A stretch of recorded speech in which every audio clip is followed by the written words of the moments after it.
Chapter 1. The Naughty Spoilt Girl. "You'll have to go to school, Elizabeth," said Mrs. Allen. "I think your governess is quite right. You are spoilt and naughty, and although Daddy and I were going to leave you here with Miss Scott when we went away, I think it would be better for you to go to school." Elizabeth stared at her mother in dismay. What? Leave her home? And her pony and her dog? Go and be with a lot of children she would hate? Oh no, she wouldn't go. "I'll be good with Miss Scott," she said. "You've said that before," said her mother. "Miss Scott says she can't stay with you any longer. Elizabeth, is it true that you put earwigs in her bed last night?" Elizabeth giggled. "Yes," she said. "Miss Scott is so frightened of them. It's silly to be afraid of earwigs, isn't it?" "It is much sillier to put them into somebody's bed," said Mrs. Allen sternly. "You have been spoilt, and you think you can do what you like. You are an only child, and we love you so much, Daddy and I, that I think we have given you too many lovely things and allowed you too much freedom." "Mummy, if you send me to school, I shall be so naughty there that they'll send me back home again," said Elizabeth, shaking her curls back. She was a pretty girl with laughing blue eyes and dark brown curls. All her life she had done as she liked. 6 governesses had come and gone, but not one of them had been able to make Elizabeth obedient or good-mannered. "You can be such a nice little girl," they had all said to her, "but all you think of is getting into mischief and being rude about it." And now, when she said that she would be so naughty at school that they would have to send her home, her mother looked at her in despair. She loved Elizabeth very much and wanted her to be happy. But how could she be happy if she did not learn to be as other children were? "You have been alone too much, Elizabeth," she said. "You should have had other children to play with and to work with." "I don't like other children," said Elizabeth sulkily. It was quite true. She didn't like boys and girls at all. They were shocked at her mischief and her rude ways, and when they said they wouldn't join in her naughtiness, she laughed at them and said they were babies. Then they told her what they thought of her, and Elizabeth didn't like it. So now the thought of going away to school and living with other boys and girls made Elizabeth feel dreadful. "Please don't send me," she begged. "I really will be good at home." "No, Elizabeth," said her mother. "Daddy and I must go away for a whole year, and as Miss Scott won't stay, and we could not expect to find another governess quickly before we go, it is best you should go to school. You have a good brain, and you should be able to do your work well and get to the top of the form. Then we shall be proud of you." "I shan't work at all," said Elizabeth, pouting. "I won't work a bit, and they'll think I'm so stupid they won't keep me." "Well, Elizabeth, if you want to make things difficult for yourself, you'll have to," said her mother, getting up. "We have written to Miss Bell and Miss Best, who run Whiteley School, and they are willing to take you next week when the new term begins. Miss Scott will get all your things ready. Please help her all you can." Elizabeth was very angry and upset. She didn't want to go to school. She hated everybody, especially silly children. Miss Scott was horrid to say she wouldn't stay. Suddenly, Elizabeth wondered if she would stay, if she asked her very, very nicely. She ran to find her governess. Miss Scott was busy sewing Elizabeth's name onto a pile of brown stockings. "Are these new stockings?" asked Elizabeth in surprise. "I don't wear stockings. I wear socks." "You have to wear stockings at Whiteley School," said Miss Scott. Elizabeth stared at the pile and then suddenly put her arms round Miss Scott's neck. "Miss Scott," she said, "stay with me. I know I'm sometimes naughty, but I don't want you to go." "What you really mean is that you don't want to go to school," said Miss Scott. "I suppose Mother's been telling you." "Yes, she has," said Elizabeth. "Miss Scott, I won't go to school." "Well, of course, if you're such a baby as to be afraid of doing what all other children do, then I've nothing more to say," said Miss Scott, beginning to sew another name on a brown stocking. Elizabeth stood up at once and stamped her foot. "Afraid?" she shouted. "I'm not afraid. Was I afraid when I fell off my pony? Was I afraid when our car crashed into the bank? Was I afraid when...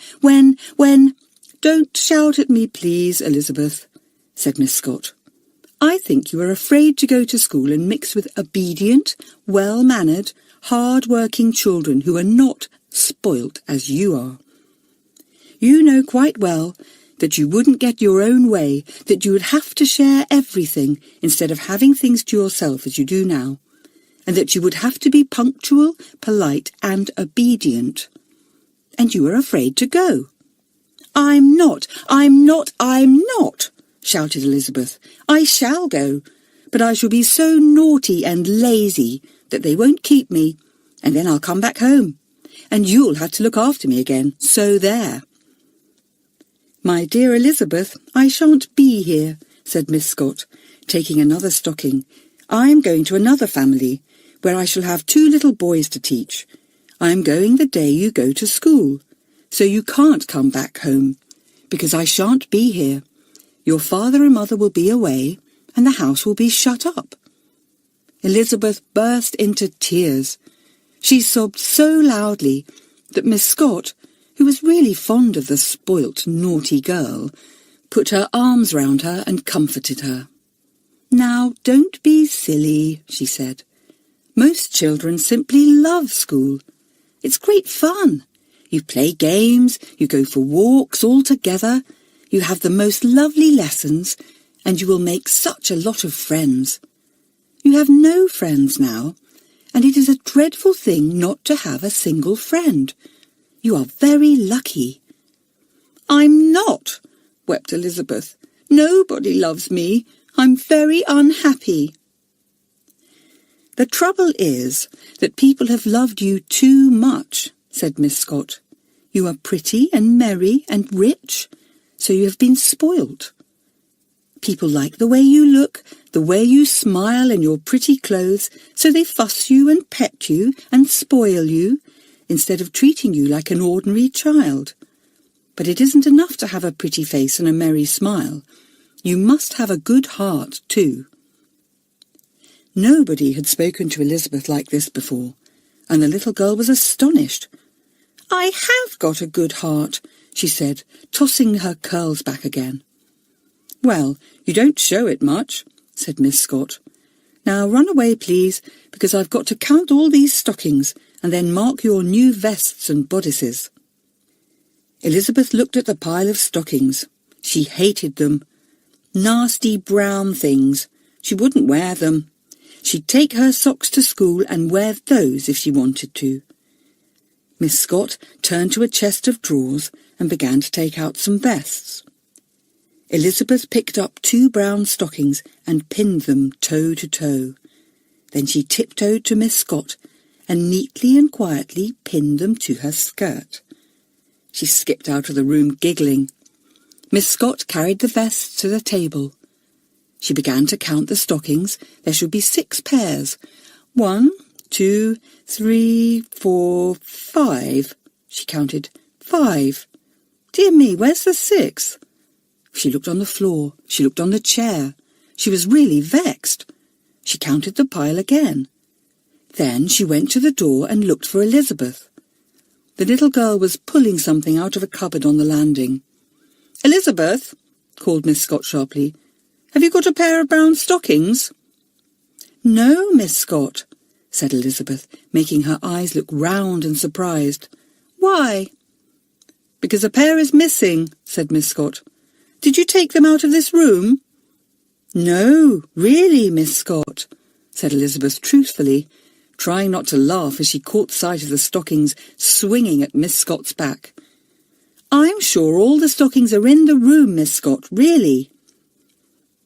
"Then perhaps your mother has a pair," said Miss Scott. "I'll go and ask her."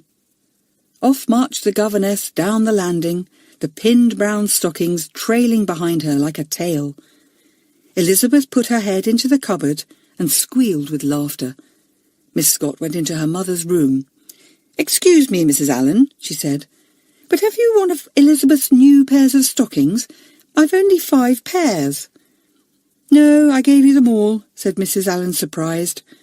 "They must be together. Perhaps you've dropped them somewhere." Miss Scott turned to go, and Mrs. Allen caught sight of the brown stockings following Miss Scott. She looked at them in astonishment. "Wait, Miss Scott," she said. "What's this?" She went to Miss Scott and unpinned the stockings. The governess looked at Mrs. Allen. "Elizabeth, of course," she said. "Yes, Elizabeth," said Mrs. Allen. "Always in mischief. I really never knew such a child in my life. It is high time she went to school. Don't you agree, Miss Scott?" "I do," said Miss Scott heartily. "You will see a different and much nicer child when you come back home again, Mrs. Allen." Elizabeth was passing by and heard what her mother and her governess were saying. She hit the door with the book she was carrying and shouted angrily, "You won't see me any different, Mother. You won't! You won't! I'll be worse." "You couldn't be," said Mrs. Allen in despair. "You really couldn't be worse." Chapter 2. Elizabeth Goes to School. For the rest of her time at home, Elizabeth was very naughty and also very good. "I'll try being very, very good and obedient and polite and sweet, and see if Mother changes her mind," she thought. So, to the surprise of everyone, she became thoughtful, sweet-tongued, good-mannered, and most obedient. But it had quite the wrong effect, because instead of saying that she would keep her at home now, her mother said something quite different. "Well, Elizabeth, now that I know what a really nice girl you can be, I'm not so afraid of sending you to school as I was," she said. "I thought you would get into such trouble and be so unhappy, but now that I see how well you really can behave, I'm sure you'll get on nicely at school. I'm very pleased with your behaviour." And you can guess what happened after that. Elizabeth at once became naughtier than she had ever been before.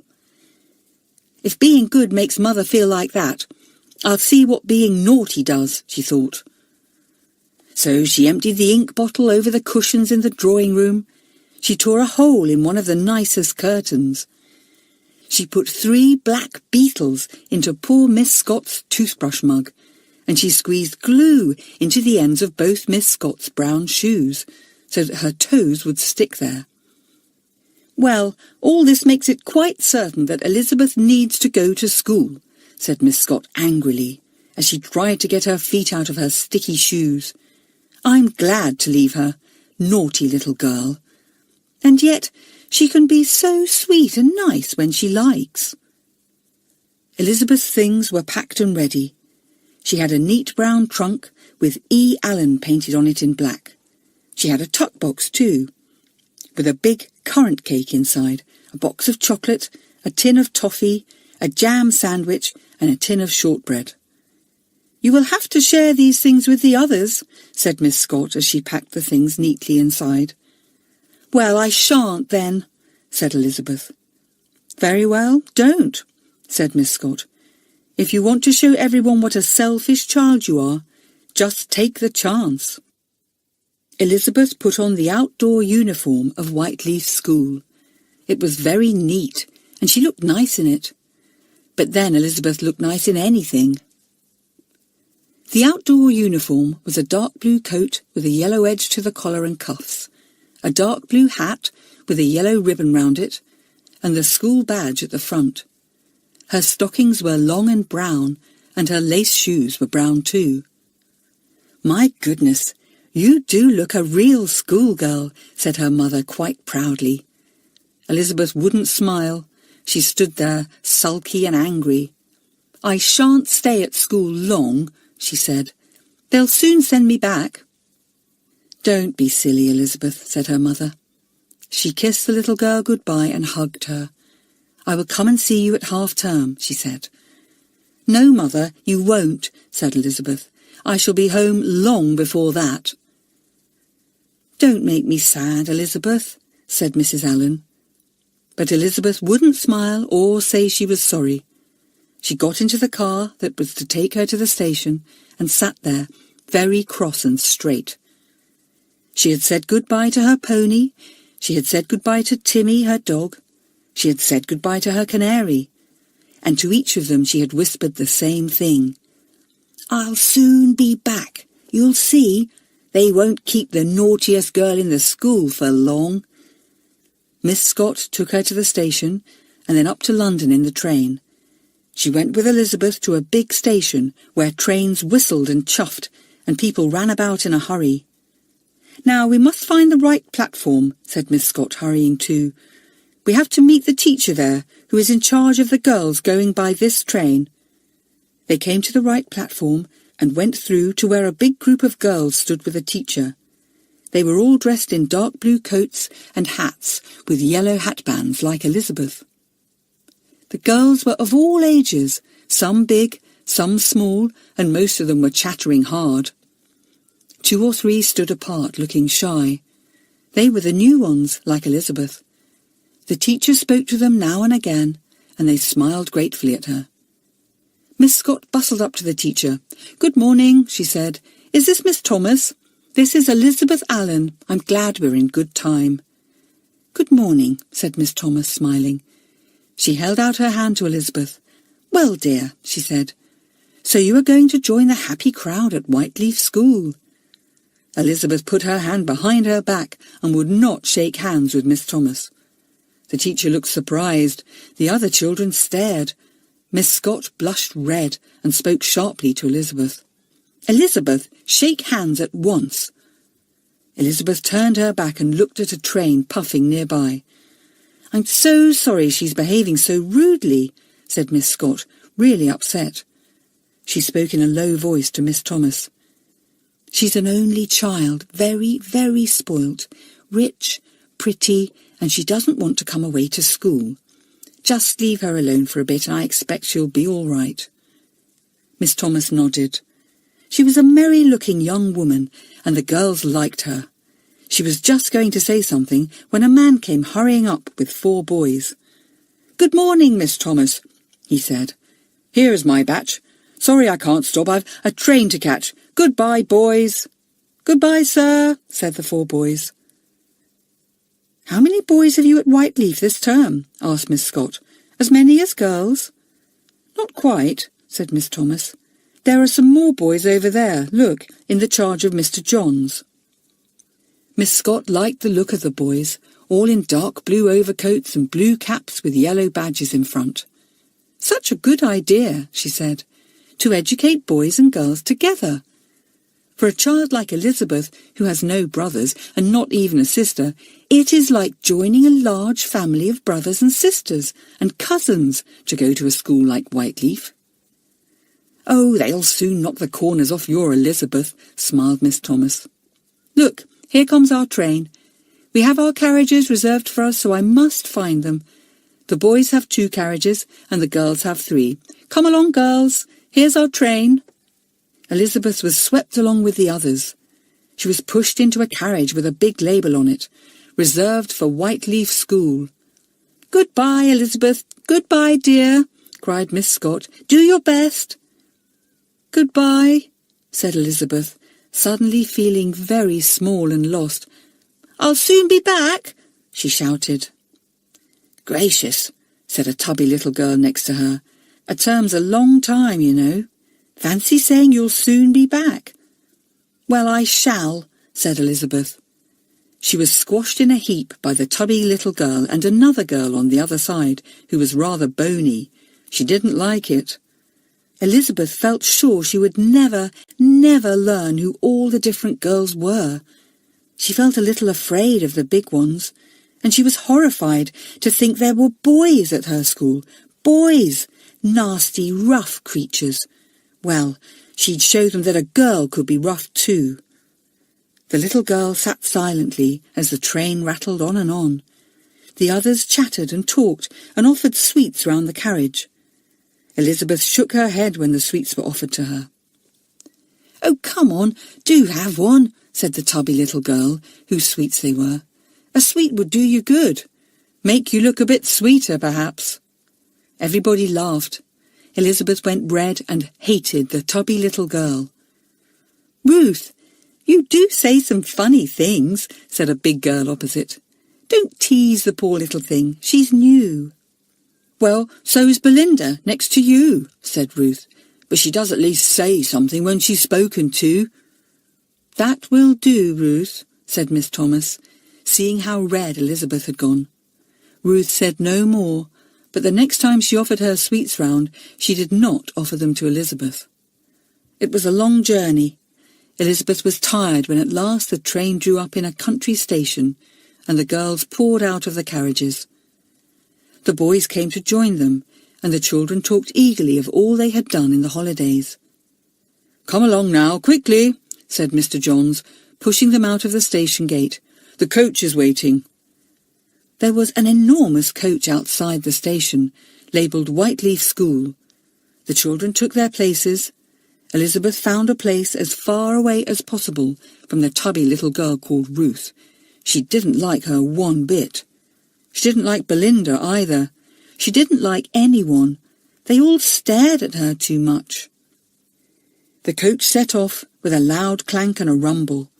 Round the corner it went, down a country lane, up a steep hill, and there was Whiteleaf School at the top. It was a beautiful building, like an old country house, which indeed it once had been. Its deep red walls, green with creeper, glowed in the April sun. It had a broad flight of steps leading from the green lawns up to the school terrace. "Good old Whiteleaf," said Ruth, pleased to see it. The coach swept round to the other side of the school, through a great archway, and up to the front door. The children jumped down and ran up the steps, shouting and laughing. Elizabeth found her hand taken by Miss Thomas. "Welcome to Whiteleaf, Elizabeth," said the teacher kindly, smiling down at the sulky face.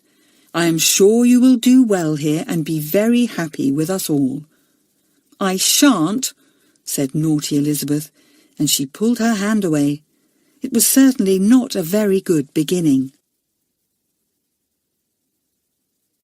Chapter 3. Elizabeth Makes a Bad Beginning.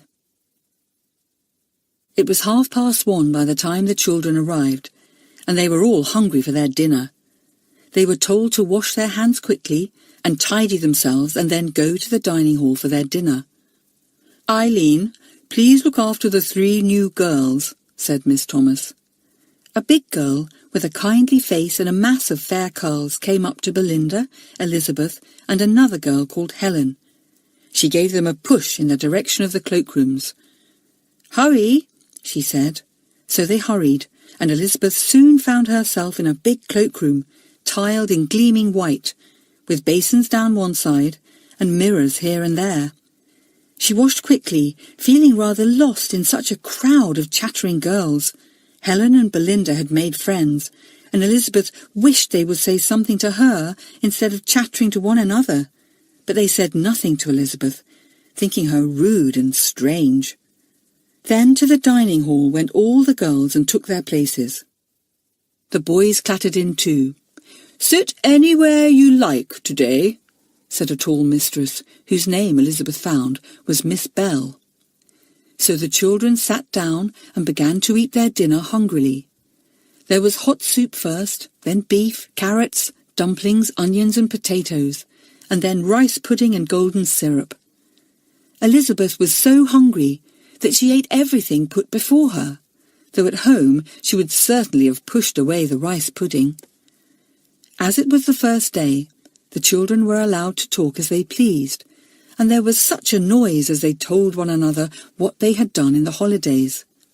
"I had a puppy for Easter," said one girl with a laughing face. Do you know, my father bought a simply enormous Easter egg and put the puppy inside and tied up the egg with a red ribbon. Goodness, didn't I laugh when I undid it? Everybody else laughed too. I had a new bicycle for my Easter present, said a round-faced boy, but it wasn't put into an egg. What did you have for Easter? Said Eileen to Elizabeth in a kindly tone. She was sitting opposite and felt sorry for the silent new girl. Belinda and Helen were sitting together, telling each other about the last school they had been to. Only Elizabeth had no one to talk to her. I had a guinea pig, said Elizabeth in a clear voice, and it had a face just like Miss Thomas. There was a shocked silence. Somebody giggled. Miss Thomas looked rather surprised, but she said nothing. If you weren't a new girl, you'd be jolly well sat on for that, said a girl nearby, glaring at Elizabeth. Rude creature. Elizabeth couldn't help going red. She had made up her mind to be naughty and rude, and she was going to be really bad, but it was rather dreadful to have somebody speaking like that to her in front of everyone. She went on with her rice pudding. Soon the children began to talk to one another again, and Elizabeth was forgotten. After dinner, the boys went to unpack their things in their own bedrooms, and the girls went to theirs. "Whose room are the new girls in, please, Miss Thomas?" asked Eileen. Miss Thomas looked at her list. "Let me see," she said. "Yes, here we are. Elizabeth Allen, Belinda Green, Helen Marsden. They are all in room 6, Eileen, and with them are Ruth James, Joan Townsend, and Nora O'Sullivan. Ask Nora to take the new girls there and show them what to do. She's head of that room." "Nora! Hi, Nora!" called Eileen, as a tall, dark-haired girl with deep blue eyes went by. "Take these kids to room 6, will you? They're yours. You're head of that room." "I know," said Nora, looking at the 3 new girls. "Hello, is this the girl who was rude to Miss Thomas? You just mind what you say, whatever your name is. I'm not having any cheek from you." "I shall say exactly what I like," said Elizabeth boldly. "You can't stop me." "Oh, can't I?" said Nora, her blue Irish eyes glaring at Elizabeth. "That's all you know. Get along to the bedroom now, and I'll show you all what to do." They all went up a winding oak staircase and came to a wide landing. All around it were doors marked with numbers. Nora opened the door of number 6 and went in. The bedroom was long, high and airy. There were wide windows, all open to the school gardens outside. The sun poured in and made the room look very pleasant indeed. The room was divided into 6 by blue curtains, which were now drawn back to the walls, so that 6 low white beds could be seen, each with a blue eiderdown. Beside each bed stood a wide chest of drawers with a small mirror on top. The chests were painted white with blue wooden handles and looked very pretty. There were 3 wash basins in the room with hot and cold water taps to be shared by the 6 girls. There was also a tall white cupboard for each girl, and in these they hung their coats and dresses. Each bed had a blue rug beside it on the polished brown boards. Elizabeth couldn't help thinking that it all looked rather exciting. She had only shared with Miss Scott before. Now she was to share with 5 other girls. "Your trunks and your tuck boxes are beside your beds," said Nora. "You must each unpack now and put your things away tidily. And when I say tidily, I mean tidily. I shall look at your drawers once a week. On the top of the chest you are allowed to have 6 things, not more. Choose what you like. Hairbrushes, or photographs, or ornaments, it doesn't matter." How silly, thought Elizabeth scornfully, thinking of her own untidy dressing table at home. "I shall put as many things out as I like." They all began unpacking. Elizabeth had never packed or unpacked anything in her life, and she found it rather exciting. She put her things neatly away in her chest of drawers, the piles of stockings, vests, bodices, blouses, everything she had brought with her. She hung up her school coat and her dresses. The others were busy unpacking too, Whilst they were doing this, 2 more girls danced into the room. "Hello, Nora," said one, a red-haired girl with freckles all over her face. "I'm in your room this term. Good." "Hello, Joan," said Nora. "Get on with your unpacking, there's a lamb." "Hello, Ruth. I've got you here again, have I? Well, just see you're a bit tidier than last term." Ruth laughed. She was the girl who had handed round her sweets in the train, and she was plump and clever. She ran to her trunk and began to undo it. Nora began to tell the new girls a little about the school. They listened as they busily put away their things in their drawers. "Whiteleaf School isn't a very large school," began Nora, "but it's a jolly fine one. The boys have their lessons with us, and we play tennis and cricket with them, and we have our own teams of girls only too. Last year we beat the boys at tennis. We'll beat them this year too, if only we can get some good players. Any of you new girls play tennis?" Belinda did, but the others didn't. Nora went on talking as she hung up her dresses. "We all have the same amount of pocket money to spend," she said, "and it's plenty too, £2 a week." "I shall have a lot more than that," said Belinda in surprise. "Oh, no, you won't," said Nora. "All the money we have is put into a big box, and we each draw £2 a week from it, unless we've been fined for something." "What do you mean, fined?" asked Helen. "Who fines us? Miss Bell and Miss Best?" "Oh, no," said Nora. "We hold a big meeting once a week, oftener if necessary, and we hear complaints and grumbles, and if anyone has been behaving badly, we fine them. Miss Bell or Miss Best come to the meeting too, of course, but they don't decide anything much. They trust us to decide for ourselves." Elizabeth thought this was very strange. She had always thought that the teachers punished the children, but at Whiteleaf it seemed as if the children did it. She listened in astonishment to all that Nora was saying. "If there's any money over, it is given to anyone who particularly wants to buy something that the meeting approves of," went on Nora. "For instance, suppose you broke your tennis racket, Belinda, and needed a new one. The meeting might allow you to take the money from the box to buy one, especially if they thought you were a very good player." "I see," said Belinda. "It sounds like a good idea. Look, Nora, here are the things out of my tuck box. What do I do with them? I want to share them with everybody." "Thanks," said Nora.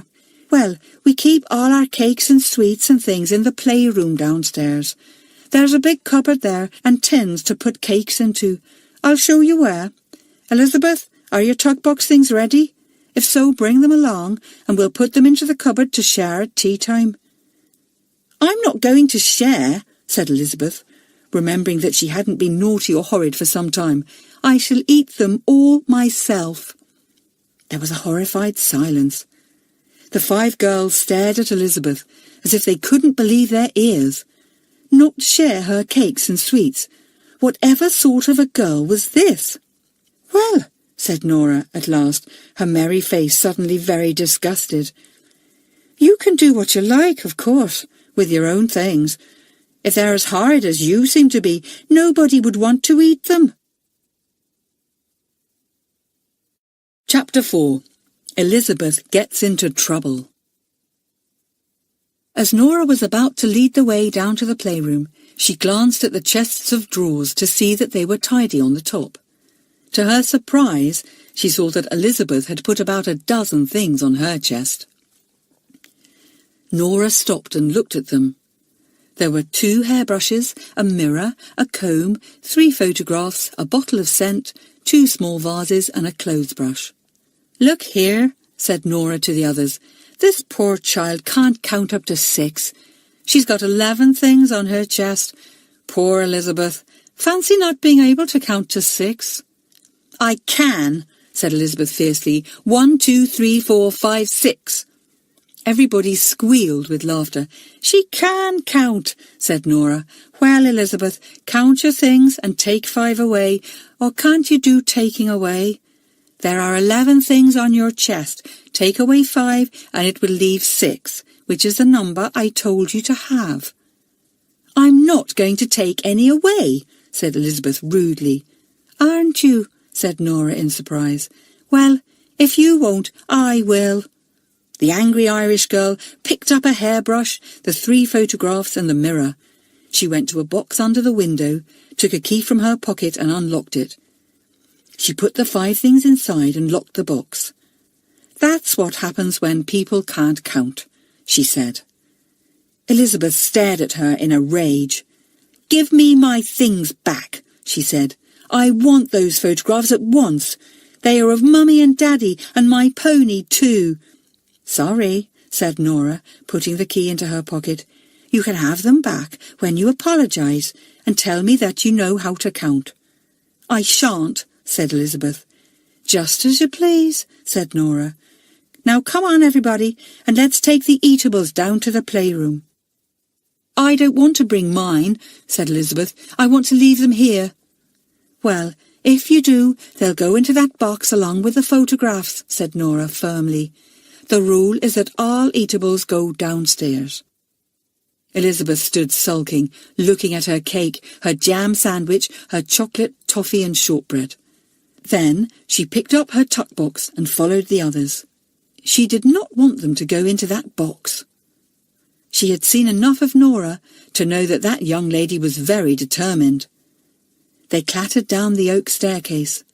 At one side of the hall was an open door leading into a very large room lined with cupboards and bookcases.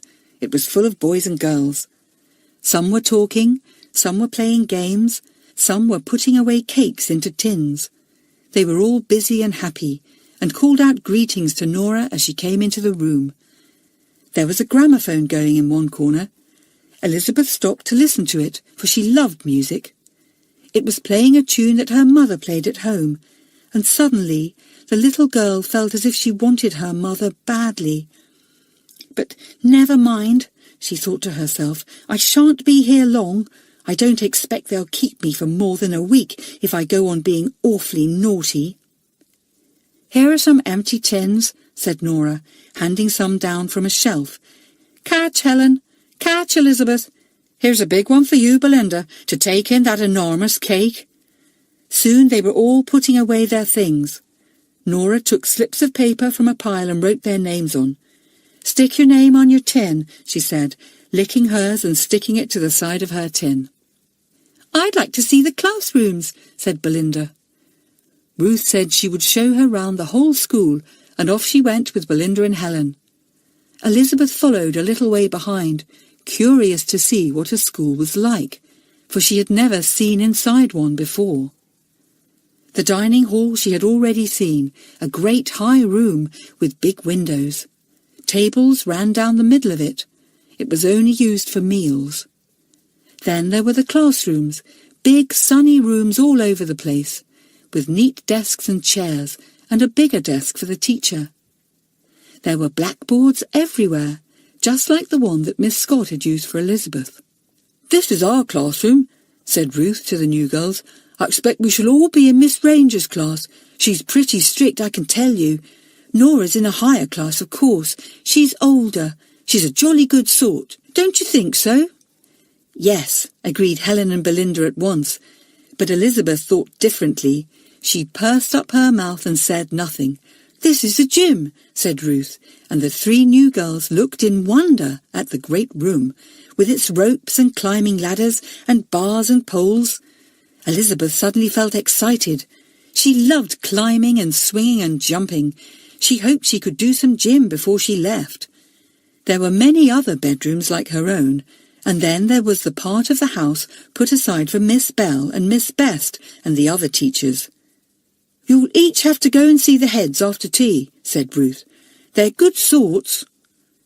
By the time the 4 girls had gone over the lovely grounds and had seen the cricket fields, the tennis courts and the flower-filled gardens, it was time for tea. A bell rang loudly and the girls looked cheerful. "Good, tea," said Ruth. "Come on, wash first, all of you, and do your hair. Yours looks awful, Elizabeth." Elizabeth did not like her dark curls being called awful. She went up to her bedroom and did her hair neatly and washed her hands. She was very hungry and thought with pleasure of her currant cake and jam sandwich. "I've got the most gorgeous chocolate cake you ever saw," said Belinda to the others. "It just melts in your mouth. You must all have a piece." "And I've got some homemade shrimp paste that's too delicious for words," said Ruth. "You wait till you taste it."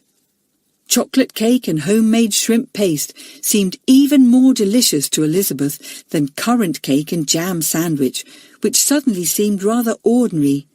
She ran downstairs, wondering if she would have 2 pieces of Belinda's gorgeous chocolate cake. Tea was laid in the dining room. The long tables were spread with white cloths, and plates with big slices of brown bread and butter were set all the way down. There were some large plain cakes here and there, and some big pots of plum jam. The children put their tuck boxes on a bare table, and placed on some empty plates there the cake or sandwich, jam or paste they meant to share at tea. These plates they took to their own table. Once again, they were allowed to sit where they liked. Elizabeth put out her sandwich and her currant cake and took her place too. Grace was said, and then the boys and girls began to chatter quietly. Suddenly Nora banged on the table. She was at the head of it. Everyone at her table stopped speaking. "I nearly forgot to say something," said Nora. "Elizabeth Allen does not wish to share her things with anyone, so don't ask her for a piece of her cake, will you? She wants it all herself." "All right," said the other children, and they stared at Elizabeth in surprise. Elizabeth went on eating her bread and butter. Next to her was Ruth, opening a large pot of shrimp paste that smelt simply delicious. She passed it round the table, but did not offer Elizabeth any. Nobody offered her anything at all. Belinda counted how many there were at the table, 11, and then cut her cake into 10 big pieces. 10 was enough, because she missed Elizabeth out. Elizabeth watched the others munching the chocolate cake, which looked and smelt marvellous, and longed for a piece. She cut her currant cake. It looked quite nice. She suddenly felt that she really couldn't eat it all by herself. She must offer it to the others too. She didn't mind being thought naughty, but being thought mean was different. "Will you have a piece of my cake?" she asked Ruth. Ruth stared at her in surprise. "How you do change your mind," she said. "No thanks, I've had enough." Elizabeth offered her cake to Belinda. Belinda shook her head. "No thank you," she said. Elizabeth held out her plate to Helen, but Helen simply made a face at her and turned away. Nobody would have any of Elizabeth's cake, or of her sandwich either. Everyone else had either cut up half or all their cakes, and had finished up their pots of jam or paste. Only Elizabeth's cake and sandwich stood almost untouched on their plates. A bell rang. Miss Thomas stood up and spoke to the girls and boys. "You may go out to play," she said, "but the new children must stay behind in the playroom and see the headmistresses." So Helen, Elizabeth and Belinda went to the playroom, and also 2 boys named Kenneth and Ronald. They set the gramophone going. Belinda did a funny dance and made them all laugh. Then someone poked her head in at the door and called to the children. "Miss Bell and Miss Best are waiting to see you. Go and line up outside the drawing room door, and mind you each say you're going to do your best for Whiteley School and will work and play hard." The girl disappeared. The new children went to line up outside the drawing room door. It opened, and Miss Best appeared. "Come in," she said to Belinda, and in Belinda went. The door shut. "Well, I'm not going to say I shall work hard and play hard," said Elizabeth to herself. "I'm going just to warn them that I won't stay here, and I'll be so bad they'll have to send me away. I won't stay at this horrid school." The door opened, and Belinda came out smiling. "You ought to go in next, Elizabeth," she said, "and for goodness sake, behave yourself." Elizabeth to herself, "I'm going just to warn them that I won't stay here, and I'll be so bad they'll have to send me away. I won't stay at this horrid school." The door opened, and Belinda came out smiling. "You ought to go in next, Elizabeth," she said, "and for goodness sake behave yourself." Chapter 5. Elizabeth is naughty. Elizabeth pushed open the door and went into the big drawing room. It was a lovely room, with a few beautiful pictures on the walls and glowing cushions on the chairs and the couches. The two mistresses were sitting on chairs near the window. They looked up as Elizabeth came in. "Well, Elizabeth, we are very glad to see you at Whiteleaf School," said Miss Bell. She was young and pretty, but Miss Best was older, and except when she smiled, she had rather a stern face. "Sit down, Elizabeth," said Miss Best, smiling her lovely smile. "I hope you have made a few friends already." "No, I haven't," said Elizabeth. She sat down on a chair. Miss Best looked at her in surprise when she answered so shortly. "Well, I expect you will soon make plenty," said the headmistress. "I hope you will be very happy with us, Elizabeth." "I shan't be," said Elizabeth in a rude voice. "What a funny little girl," said Miss Bell, and she laughed. "Cheer up, dear. You'll soon find things are very jolly here, and I am sure you will do your best to work hard and make us proud of you." "I'm not going to," said Elizabeth, going red.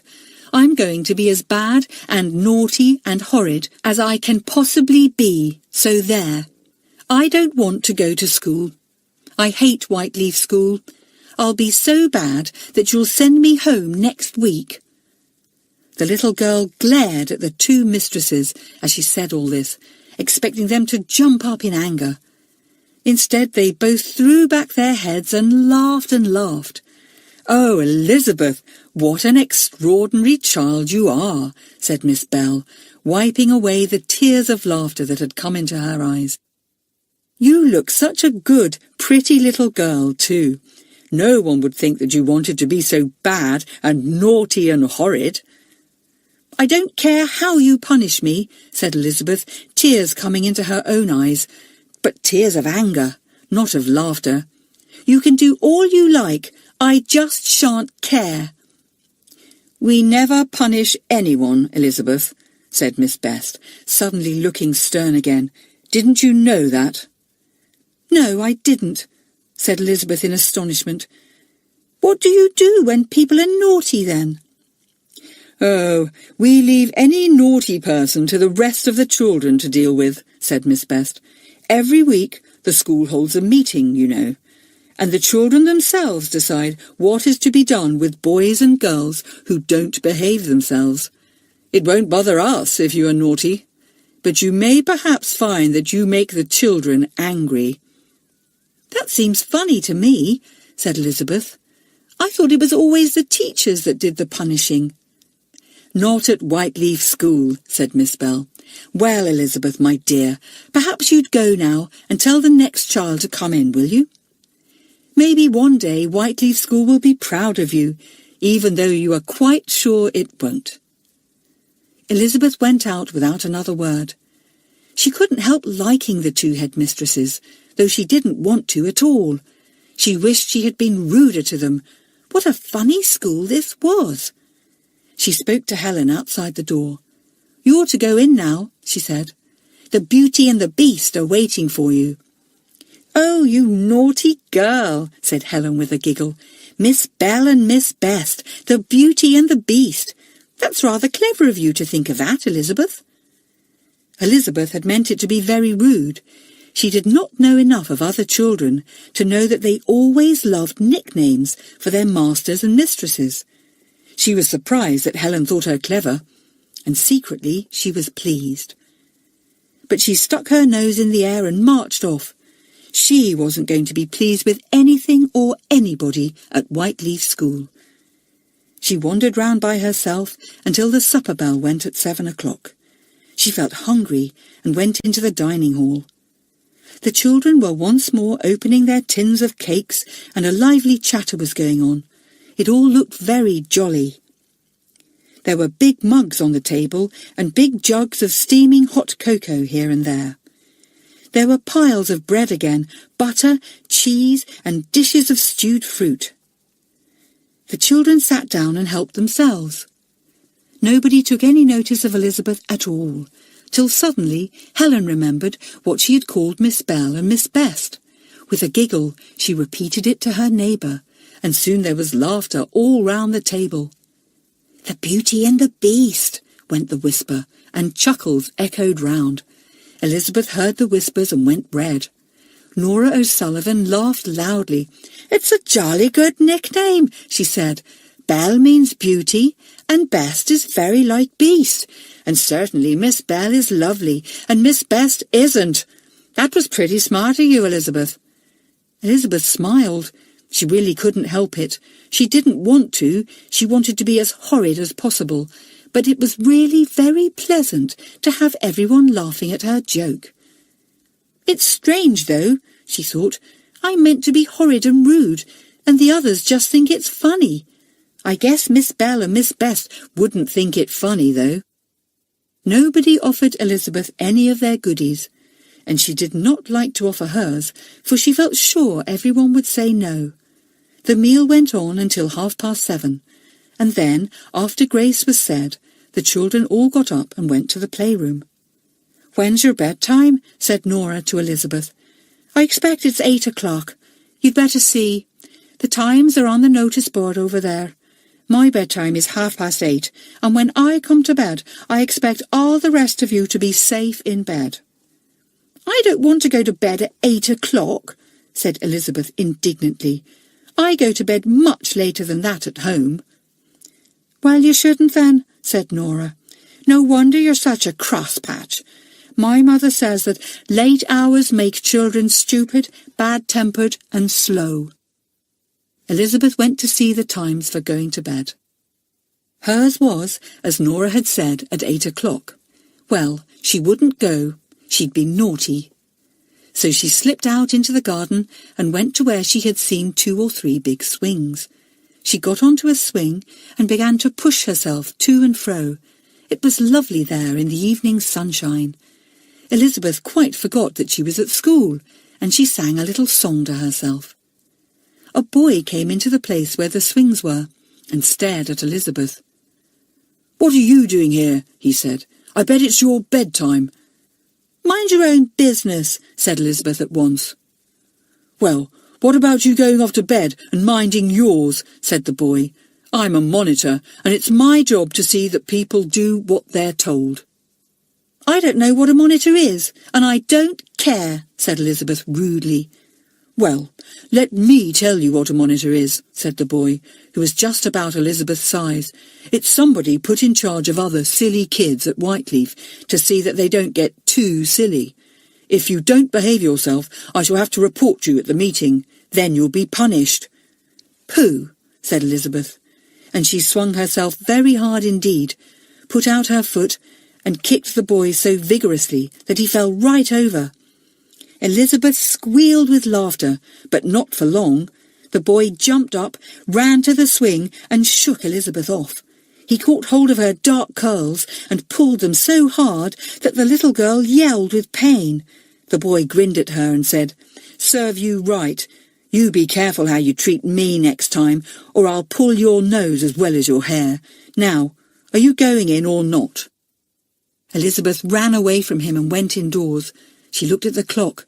8:15.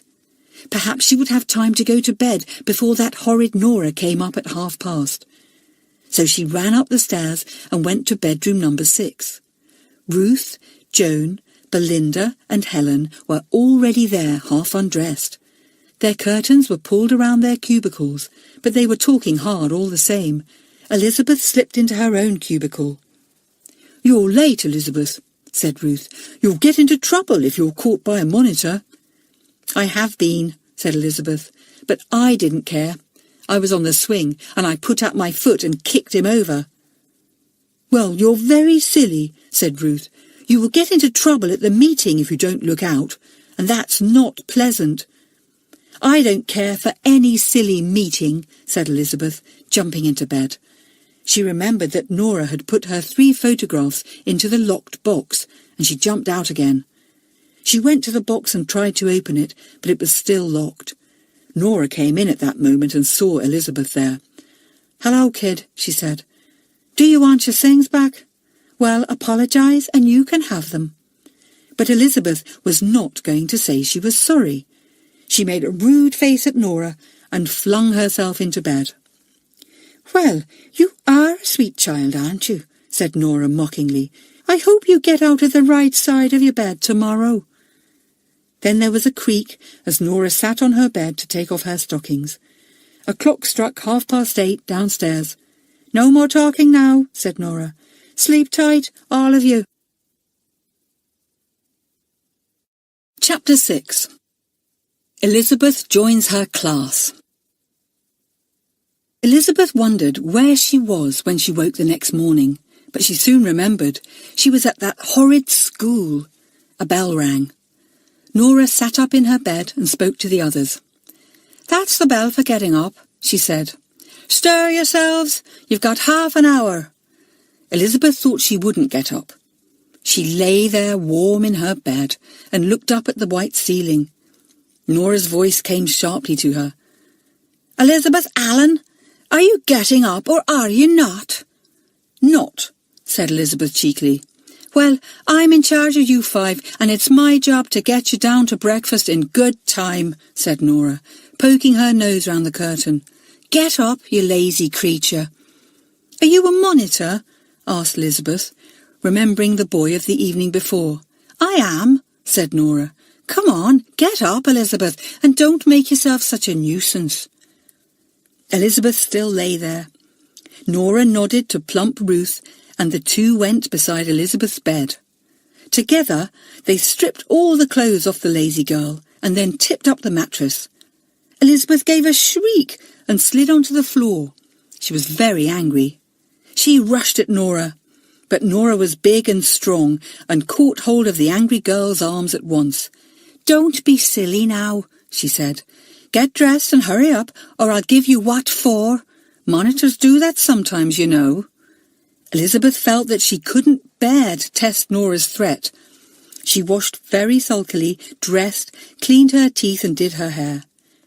She was just going downstairs when Nora, who had gone into everyone's cubicle to see if they were tidy, called her back. "Elizabeth, come and put your chest of drawers tidy. Do you want me to put the rest of your things in the locked box?" Elizabeth went back and tidied her things. It was quicker to do that than argue with Nora. She wondered if Nora would notice that she had put socks on instead of the long brown stockings. But Nora didn't notice. She was in too big a hurry to get down to breakfast in time, and besides, she didn't dream that anyone would wear socks instead of stockings at Whiteleaf School. But a great many of the other children noticed Elizabeth's bare legs at once and giggled. Miss Thomas noticed them too and called to Elizabeth. "You've put the wrong things on, Elizabeth. You must change your socks for stockings afterwards." But Elizabeth didn't. When she went up to make her bed afterwards, she didn't change at all. Nora saw that she hadn't and spoke to her. "For goodness sake, put your stockings on, Elizabeth. Really, I shouldn't have thought anyone could be quite so silly as you seem to be." "I'm not silly," said Elizabeth. "I prefer socks. Stockings make my legs too hot, and I'm going to keep my socks on." Ruth spoke to Nora. "Nora, Elizabeth is really babyish," she said, "and the babies at Whiteleaf are allowed to wear socks, aren't they? I've seen them in the kindergarten with their dear little bare legs. Well, why not let Elizabeth keep her socks, to show that she is really only a baby, though she's getting on for 11. You can easily explain that to Miss Thomas." "That's a good idea," said Nora with a laugh. "All right, Elizabeth, keep your socks on, and we'll explain to everyone that we're letting you because you're really not much more than a baby." The girls went out of the room laughing. Elizabeth put on her bedspread and stood thinking. She didn't think she wanted to keep her socks on now. If only the younger children wore them, because they were the babies of the school, she didn't want to. The babies would laugh at her, and so would the others. Elizabeth tore off her shoes, grabbed her socks and pulled them off in a temper. She took out her stockings and pulled them on. Bother, bother, Bother! Now she would have to wear stockings after all. She flew downstairs to the gym, where she had been told to go after making her bed and tidying her cubicle. All the others were there. Elizabeth had felt sure that they would all make remarks about her stockings being on after all, but nobody took any notice of her at all. Hymns were sung and prayers said. Miss Best read part of a Bible chapter in her rather stern voice. Then she called the names of all the girls and boys to see that they were there. Elizabeth had a good look round. The boys and girls were in separate rows. There were a good many masters and mistresses. The matron of the school, who looked after the children when they were ill, stood on the platform with some of the other mistresses, a fat, jolly-looking person, dressed like a nurse in apron and cap. The music master played the piano for the singing, and again when the children marched out. He made up a fine marching tune, and Elizabeth liked it very much, for she loved music. She wondered if she was supposed to learn music at Whiteleaf. Miss Scott had taught her at home, but Miss Scott was not musical, and Elizabeth had not enjoyed her lessons at all. Out marched the children to their classrooms. "You are in Miss Ranger's class," said Ruth, poking Elizabeth in the back. "Come with me and I'll show you." Elizabeth followed Ruth. She came to a big sunny classroom, and into it poured 6 boys and 9 girls, all about Elizabeth's age. "Bag's eye this desk," squealed Ruth. "I like to be by the window." She put her things into the desk. The other children chose their desks too, but the new ones were told to wait till Miss Ranger came. Ruth sprang to hold the door open as soon as she heard Miss Ranger's rather loud voice down the passage. In came Miss Ranger. "Good morning, children." "Good morning, Miss Ranger," said everyone but Elizabeth. "All the old children can sit, but the new ones must stand whilst I give them their places," said Miss Ranger. She gave Elizabeth a desk at the back. Elizabeth was glad. It would be a good place to be naughty in. She meant to be bad in class that very morning. The sooner that everyone knew how naughty she meant to be, the sooner she would be sent home. Books were given out. "We will take a reading lesson first," said Miss Ranger, who wanted to make sure that the new children could read properly. "Then dictation, then arithmetic." Elizabeth could read beautifully, spell well, and she liked arithmetic. She couldn't help feeling that it was rather fun to do lessons with a lot of people instead of by herself.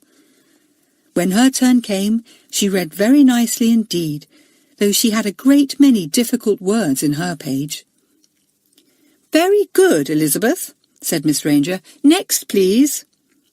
Elizabeth got all her dictation right. She thought it was very easy. Miss Ranger took a red pencil and marked "Very good" on Elizabeth's page. Elizabeth looked at it proudly, and then she suddenly remembered that she had meant to be naughty.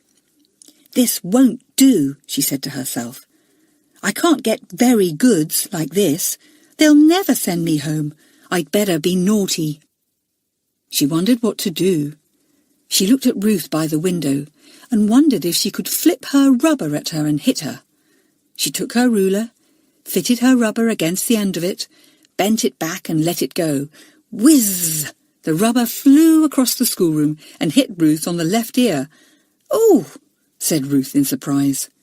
She looked round and saw Elizabeth's grinning face. Others began to giggle when they saw Ruth's angry look.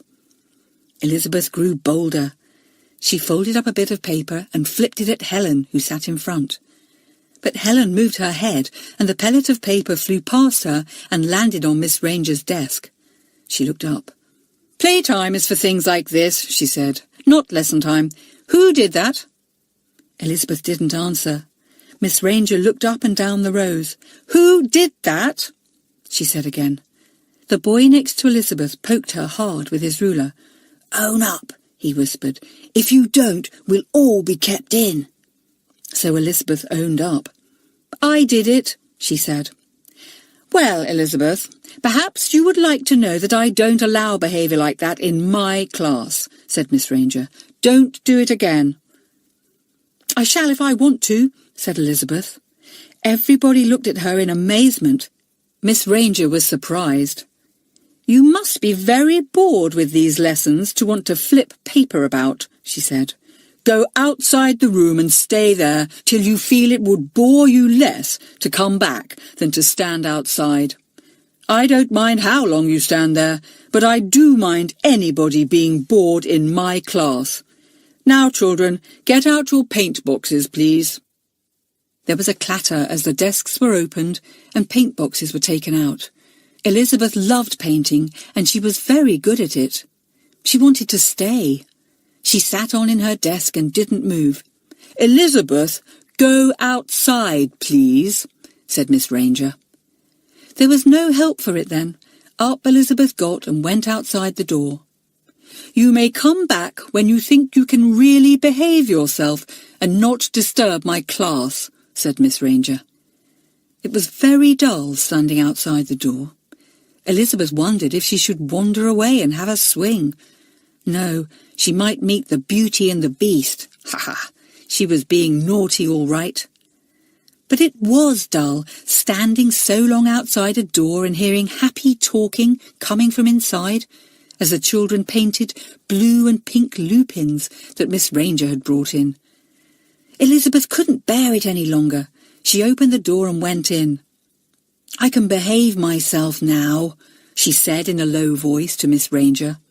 Miss Ranger nodded without a smile. "Take your place," she said. "There's no time for you to do any painting.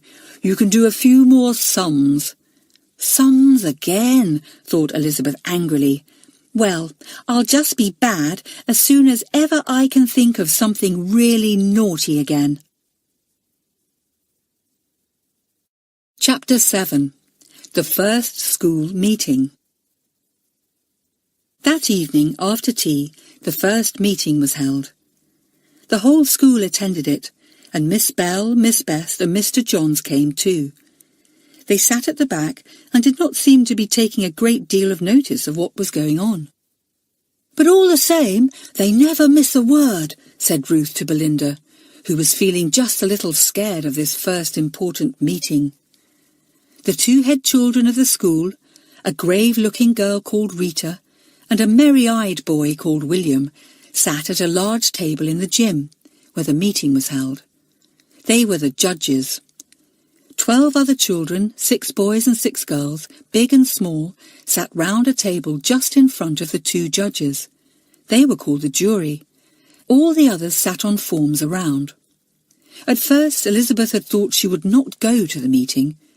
Then she had felt rather curious about it and decided to go just this one time. She had seen a notice on the notice board that said, "Please bring all the money you have," and she had brought hers in her purse, though she was quite determined not to give it up if she were asked to do so. All the children stood up when the 2 judges and the 2 mistresses and master came into the room, all but Elizabeth. However, she got up in a great hurry when she felt Ruth's hard fingers digging into her back to make her move. She glared round at Ruth and was just going to speak angrily to her when there was a sound of a hammer being rapped on a table. "Sit, please," said one of the judges. Everyone sat. Elizabeth saw that there was a wooden hammer or mallet on the table in front of the judges, and also a large notebook and some sheets of paper. There was a large box as well, like a big money box. It all looked important and exciting. "The 12 children round the smaller table are the monitors," whispered Ruth to Elizabeth. "They are chosen by us all every month." Elizabeth saw that Nora was at the jury table, and so was the boy she had kicked the day before. She didn't know any of the others, except Eileen, the girl who had been kind to her yesterday. The girl judge rose in her seat and spoke clearly to the school. "This is our first meeting this term," she said. "We have very little to do today because school only opened yesterday. But we must just make our rules clear to the new children, and we must also take in the money. We do not need to choose new monitors because we elected those at the last meeting of the Easter term. You see them at the jury table. They will remain monitors for 1 month unless any meeting decides to choose others instead. As you know, monitors are chosen for their common sense, their loyalty to the school and its ideas, and their good character. They must be obeyed, because you yourselves have chosen them." The girl judge stopped and looked down at a paper she held, on which she had written notes to remind her of what she wanted to say. She looked round at the listening children. "We have very few rules," she said. "One rule is that we place all the money we get into this box, and we draw from it £2 a week each. The rest of the money is used to buy anything that any of you especially want, but you have to state at the weekly meeting what you need the money for, and the jury will decide if you may have it." One or two of the children clinked their money as if they would like to put it into the box at once. The judges smiled. "You'll be able to give your money in a minute," said the girl judge. "Now, to go on with our rules.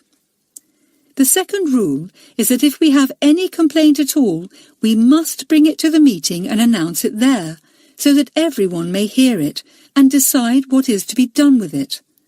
Any bullying, unkindness, untruthfulness or disobedience may be brought before the meeting, and we will decide what punishment shall be given. Please be sure you understand the difference between a real complaint and telling tales, because telling tales is also punished. If you are not sure of the difference, ask your monitor before you bring your complaint to the meeting." The girl judge sat down. The boy judge got up and beamed round the listening company. "We will now take the money," he said. "After that, we will hand out the £2 to everyone, and then see if anybody wants extra this week. Thomas, take the box round, please." Elizabeth was quite sure she was not going to give up her money. She quickly pushed her purse under her and sat on it hard. Thomas came round with the box. Money clinked into it, pound coins and 50 pences, £5, and even a £10 note or two went into the big box. The box came to Elizabeth. She passed it on without putting her money into it. But Thomas, the monitor, noticed it at once. "Haven't you any money at all?" he asked. Elizabeth pretended not to hear. Thomas said no more, but went on taking the box round. Elizabeth was pleased. "I did what I wanted to them, and they couldn't stop me," she thought. Thomas took the box up to the judges. It was very heavy now. He put it on their table and said something to them in a low voice. William, the boy judge, rapped on his table with the hammer. Everyone stopped chattering. "Elizabeth Allen did not put her money into the box," he said. "Elizabeth, have you no money?" "Yes, I have," answered Elizabeth defiantly. "But I'm going to keep it." "Stand up when you speak to me," ordered the judge. Elizabeth felt Ruth's hard fingers poking her again, and she stood up. Ruth saw the purse on the floor and quickly picked it up. "Why do you want to keep your money to yourself?" asked William. "Are you so very selfish?" "No," said Elizabeth, "but I think it's a silly idea." "Listen," said William patiently. "In this school we don't like to think that some of us have heaps of money to spend and others have hardly any. We all get the same, and if you want anything extra, you can always have it if the meeting agrees." "Well, I'm not going to stay at this school very long," said Elizabeth in a rude, defiant voice, "and I shall want some money to go home by train, so I'm not going to give it to you." There was a buzz of surprise and horror. The judges and the jury stared at Elizabeth as if she was something very strange indeed. The two headmistresses and the master looked up with great interest, wondering what the judges would say. William and Rita spoke together in low voices. Then they banged on the table with the hammer. Everyone was silent at once.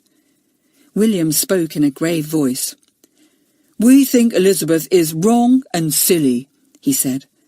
"Her parents are paying a lot of money to keep her in this fine school, and even if she goes home in a short while, her term's fees will still have to be paid.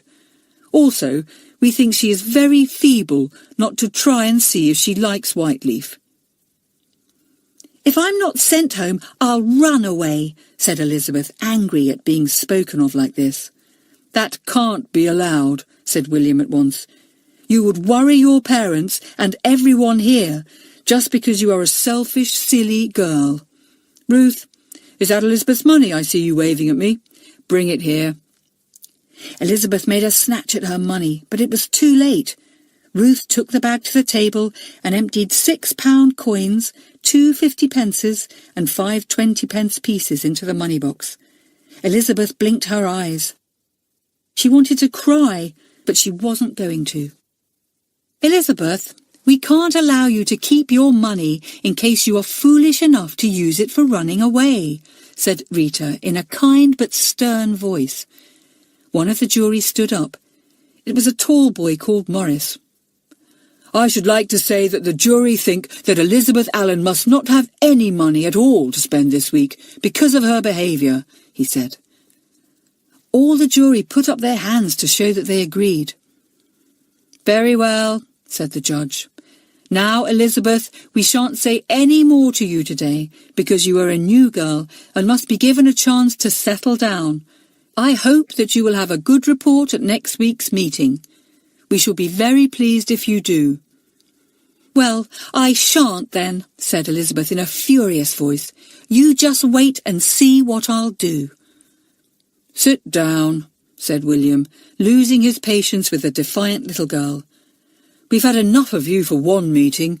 Nora, give out the money to everyone, please." Nora gave £2 to everybody except Elizabeth. The little girl sat sulking on her form, hating everybody. How dared they take her money? She would pay Ruth out for taking her purse like that. When everyone had their money, the judges knocked for silence again. "Does anyone want extra money this week for anything?" asked William. A small boy stood up. "I should like 60 pence extra," he said. "What for?" asked William. "I've been told I must give some money to the school club to help towards a new gramophone," he said.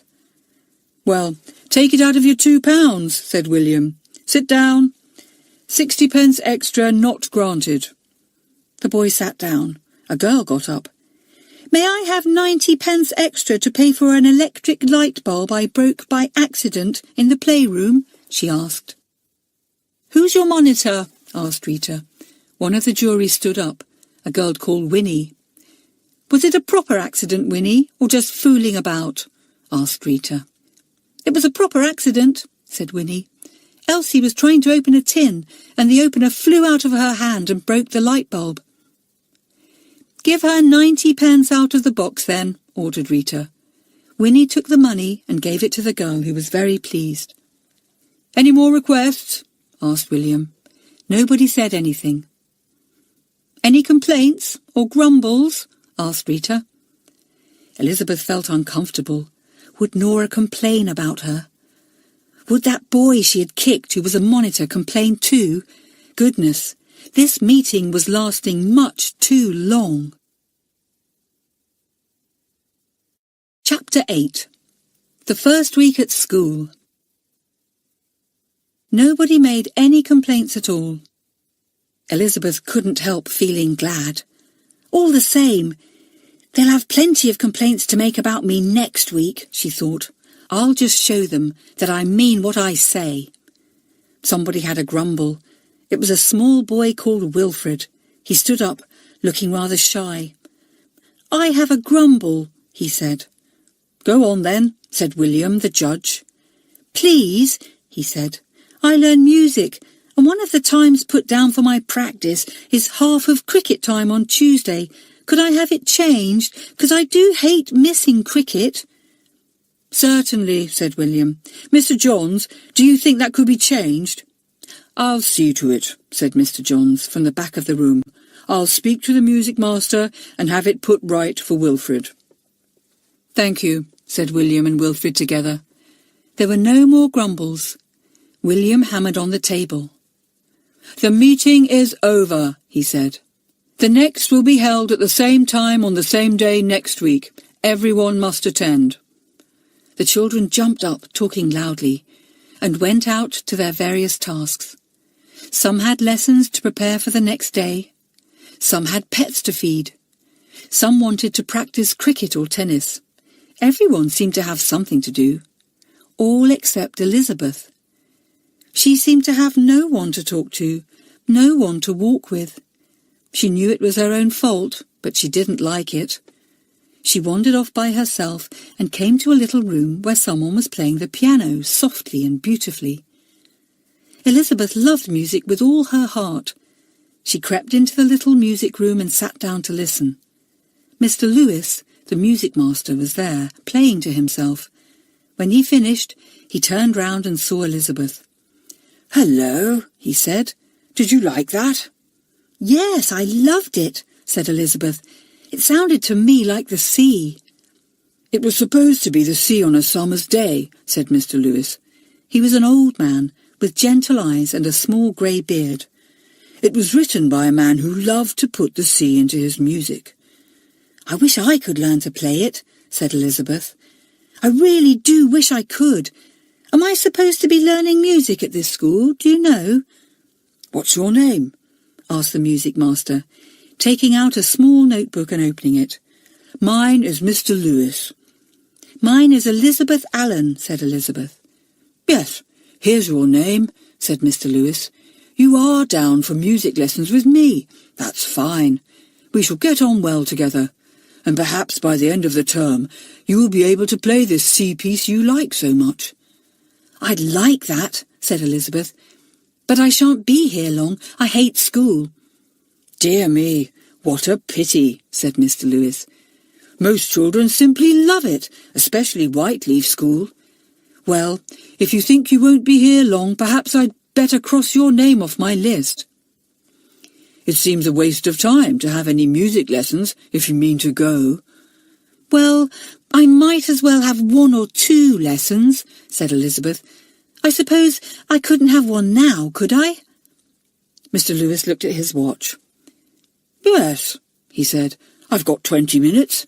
Fetch your music and we'll see what you can do." Elizabeth was happy for the first time when she sat down at the piano with the music master by her side.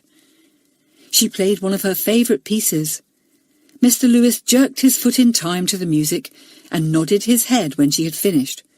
"Yes, Elizabeth," he said, pleased. "You will be one of my best pupils. I must ask you to change your mind about leaving us soon. It will be a pleasure to me to teach you that sea piece." Elizabeth felt pleased and proud, but she shook her head. "I'm afraid I shan't stay," she said. "They've taken my money away so that I can't run away, but I'm going to be so horrid that they'll have to send me away." "What a pity," said Mr. Lewis. He looked at his watch again. "Play me something else," he said. "I've a little more time." At the end of the lesson, Mr. Lewis showed Elizabeth the name of the sea piece he had played. "There is a most beautiful recording of it," he said. "Why don't you ask for some money to buy it at the next meeting? Everyone would love the record in the playroom, and I know they haven't got it." "I'd love to get it," said Elizabeth. "Then I could hear it whenever I wanted to. But I know the meeting wouldn't give me any money. Why, they've not even let me have the £2 everyone else has." "Dear, dear," said Mr. Lewis, smiling. "You must really be a very bad little girl, and yet you play my piano like an angel." "Do I really?" said Elizabeth in delight. But the music master had gone, leaving Elizabeth to put away her music and shut the piano. Elizabeth soon found out there were many pleasant things that the children of Whiteleaf were allowed to do. Every other day they were allowed to go down to the village in twos to buy sweets, toys, books and anything they wanted. They were also allowed to go to the cinema once a week, provided that they paid for themselves. They could go riding every day, and this Elizabeth simply adored, for there were rolling hills and commons around the school, on which it was perfectly lovely to gallop. Elizabeth rode very well indeed, for she had had her own pony for years. Then, on 2 evenings a week, the music master gave a little concert to those children who really loved music. The concert was from 7:30 to 8 after supper, and Mr. Lewis gathered round him about 12 boys and girls who loved to hear the beautiful music he drew from his piano. Sometimes he played the violin too, and Elizabeth longed to learn to play it when she heard Mr. Lewis drawing the bow across the strings of his fine violin. On another evening, there was a small dance, beginning at 7:30 for an hour. Elizabeth loved dancing too, and when she saw the notice on the notice board, she was pleased. No wonder the children were happy at Whiteleaf. There seemed always something lovely to look forward to, something exciting to do. Helen and Belinda, the other new girls, soon settled down well, made firm friends with one another, and were very happy. The 2 new boys also made friends. Once Joan tried to make friends with Elizabeth, but the little girl made a rude face and turned away. As the days went on, Elizabeth kept to her plan. She took every chance of being naughty and rude, till everyone was tired of her. She spent most of the mornings outside the door of the classroom, because Miss Ranger could not have her in the room as she disturbed the class so much. One morning she caught the school cat and put it inside Miss Ranger's desk before anyone entered the room. When Miss Ranger opened the lid, the cat jumped out, and Miss Ranger squealed in fright. Everyone giggled. They knew it was Elizabeth, of course. Another time Elizabeth put the classroom clock 10 minutes fast, and Miss Ranger stopped the lesson too soon. When Miss Ranger found out, she was angry. "As you have all missed 10 minutes of your arithmetic lesson," she said, "I am going to give you 2 extra sums to do for your preparation time this afternoon." The class was angry with Elizabeth. "You wait till the next meeting," said Ruth. "There'll be some fine complaints about you there."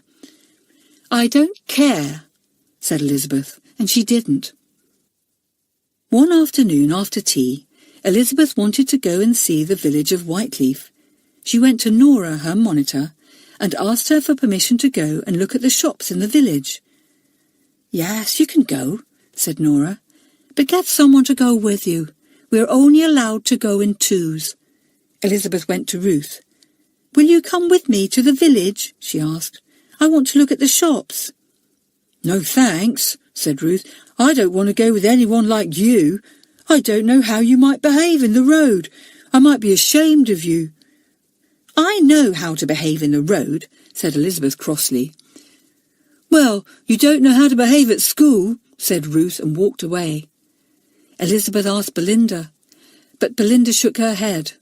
"I don't want to go," she said. Helen wouldn't go either, nor would Joan. Elizabeth didn't like to ask any of the boys, because they always laughed at her when they saw her coming. "Here's the bold, bad girl," they said to one another.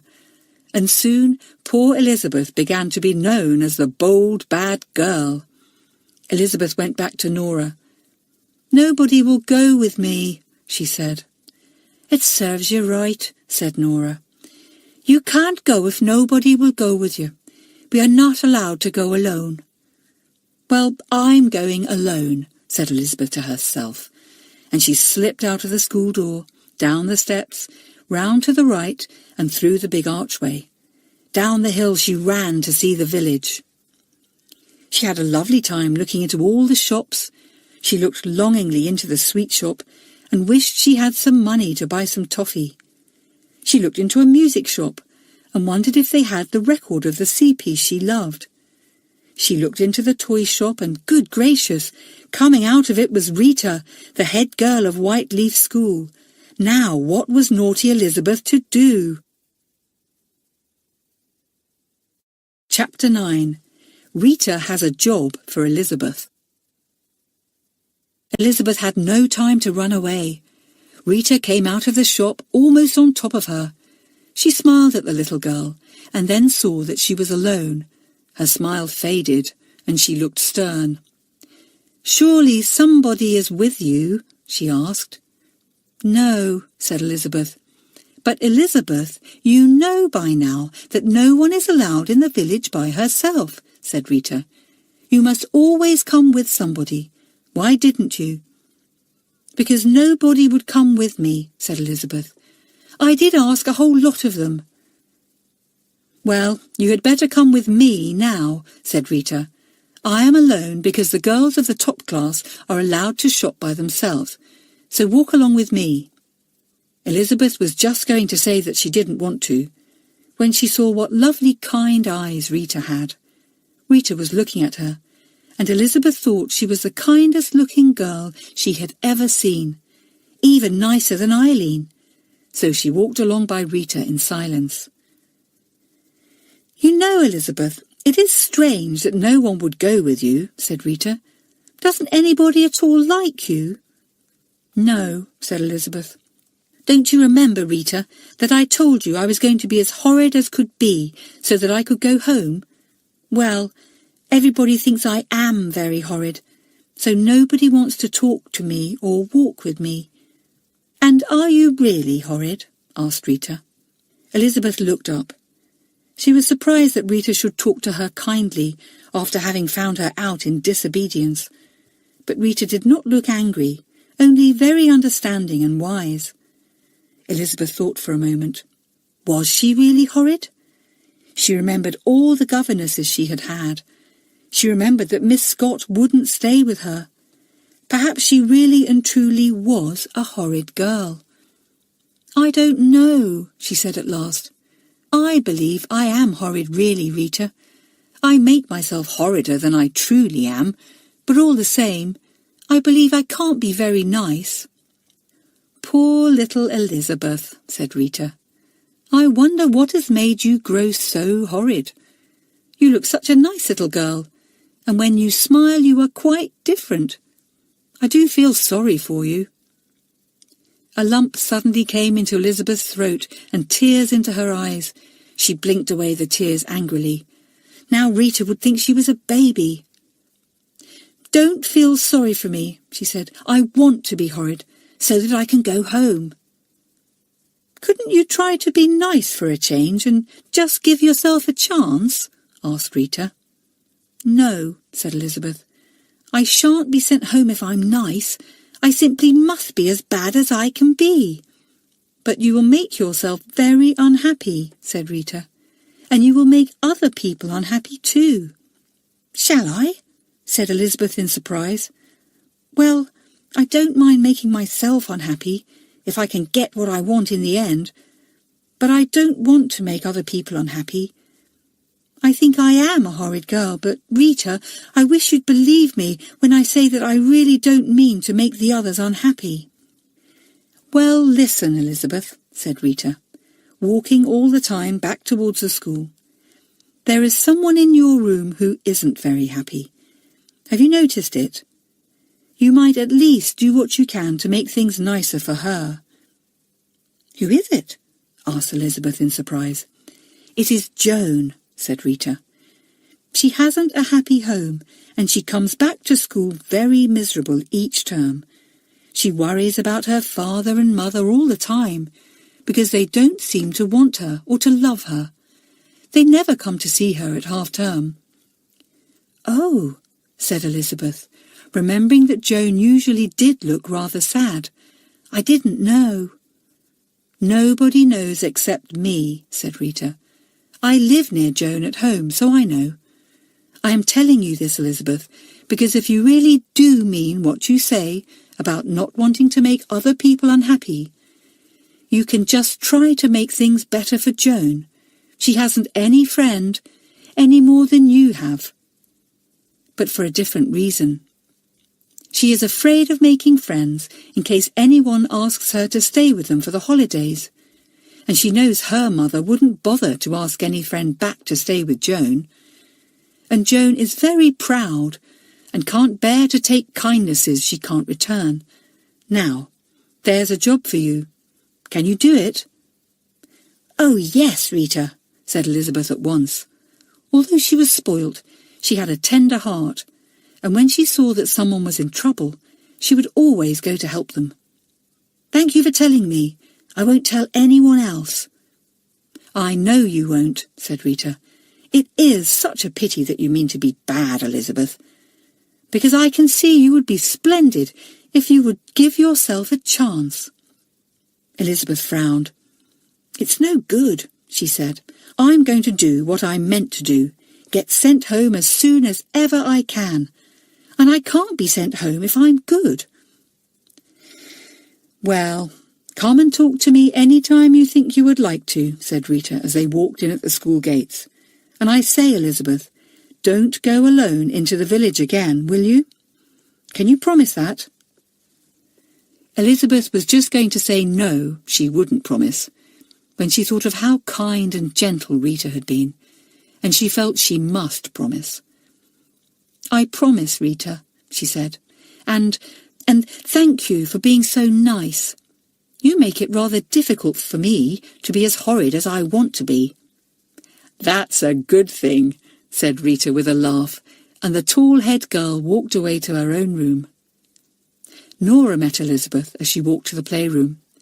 "Did you go to the village?" she asked. "Yes, I did," said Elizabeth. "Who went with you?" asked Nora. "Nobody," answered Elizabeth defiantly. "Then I shall report you at the next meeting," said Nora angrily. "Report me all you like," said Elizabeth in a don't care tone. "I shan't mind." "You'll mind all right when the time comes, Miss Don't Care," said Nora. Elizabeth went to the playroom and put a record on the gramophone. She looked through the pile of records to see if the sea piece was there that she loved, but it wasn't. She wondered how much it would cost. But what was the use of wondering that? She would never have any money now to buy anything. This horrid, horrid school. Joan Townsend came into the playroom. People were used to her quiet ways and nobody took much notice of her. They called her the mouse, and often asked her where she kept her bit of cheese. Elizabeth looked up and thought that Joan did indeed look very sad. "Has the afternoon post come yet?" asked Joan. "Yes," said Helen, "long ago. Nothing for you, Joan." Perhaps she thought to hear from her mother or father, thought Elizabeth. "I hear from Mummy often, and Miss Scott has written twice, but I don't remember Joan getting a single letter." She was just going to say something to Joan when the supper bell rang. The children all trooped into the dining hall. Elizabeth tried to sit next to Joan, but she couldn't. She noticed that Joan hardly ate anything. After supper, there was a concert in the music master's room. Elizabeth ran up to Joan and spoke to her.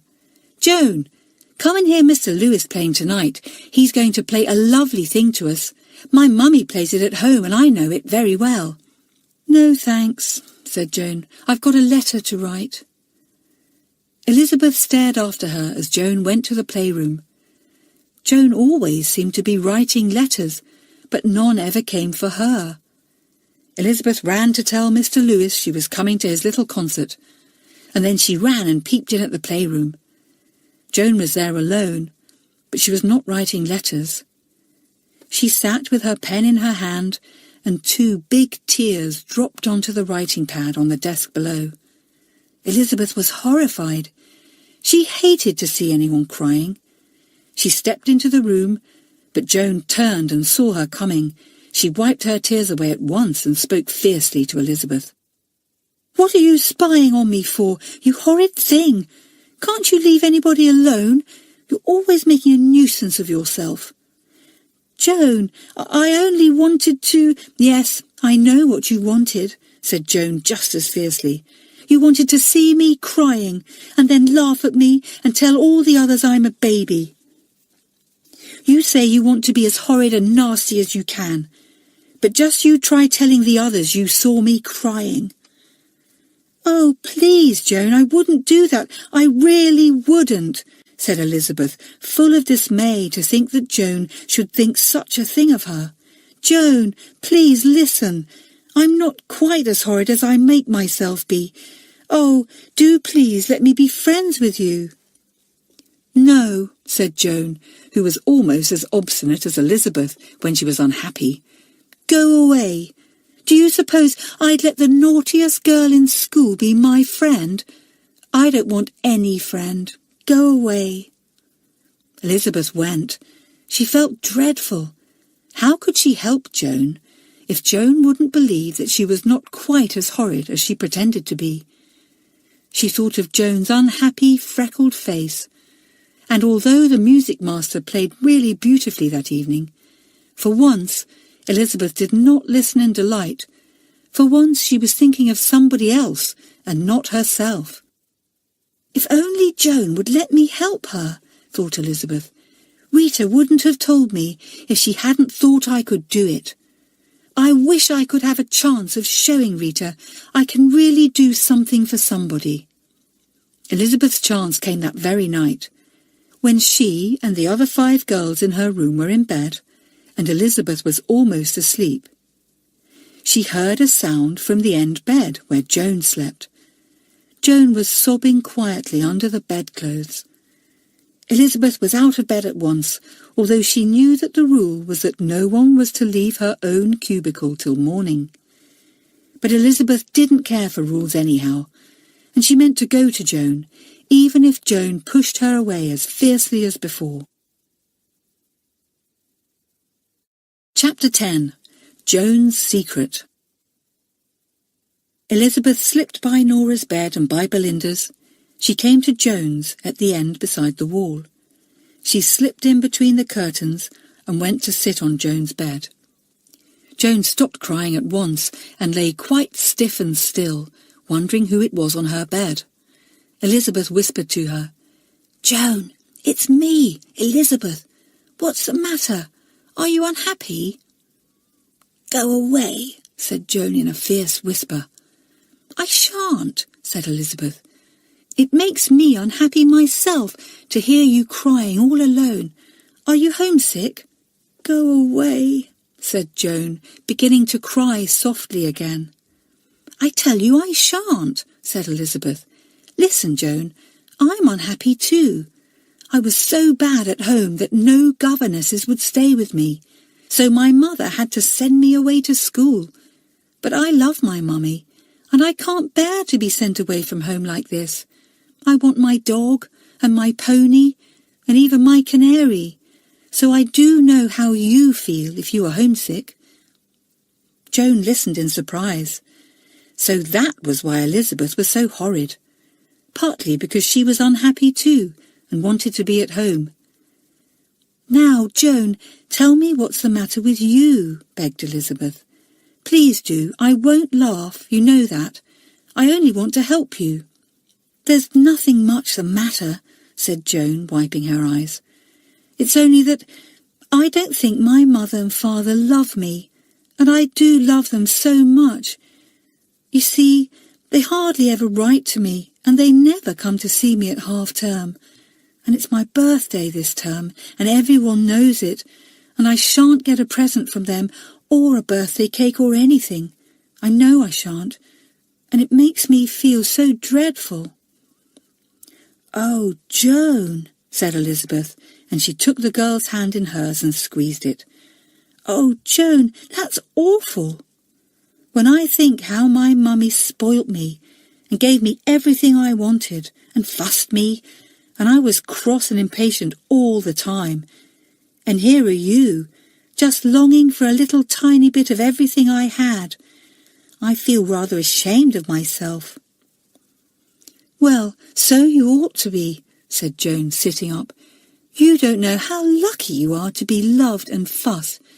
Goodness, I should be really thrilled and frightfully happy if my mother wrote to me even once a fortnight. And yours has sent you cards and letters almost every day. It makes me jealous." "Don't be jealous," said Elizabeth, beginning to cry herself. "I would share everything with you if I could, Joan. I really would." "Well, you can't be quite so horrid as everyone thinks you are then," said Joan. "I think I am rather horrid, but I do make myself much worse," said Elizabeth. "You see, I mean to be sent back home as soon as possible." "That will make your mother very unhappy," said Joan. "It is a great disgrace to be expelled from school, sent away, never to come back. You are very odd. You love your mother, and she loves you, and you want to go back to her, and yet you are willing to make her very unhappy. I don't understand you. I'd do anything in the world for my mother, and she doesn't love me at all. I try to make her proud of me. I do everything I can for her, but she doesn't seem to bother about me. You're as bad as you can be, and I expect your mother will love you all the same. It isn't fair." "No, it doesn't seem fair," said Elizabeth, thinking hard. She was glad her mother wasn't like Joan's. She made up her mind to be very nice to her mother when she went back home, to make up for making her unhappy by her behaviour at school. "You see, Elizabeth, the other girls see me waiting for letters every day, and they laugh at me behind my back and think my parents must be very queer people," said Joan. "And I do hate that too. Last term I sent some letters to myself, just so that I should have some, but the others found out and teased me dreadfully." "It's a shame," said Elizabeth. "Joan, don't worry so. Perhaps things will come right. Couldn't we be friends, please, just whilst I'm here? I don't mean to be here for long, but it would be nice to have somebody for a friend for a little while." "All right," said Joan, and she took Elizabeth's hand.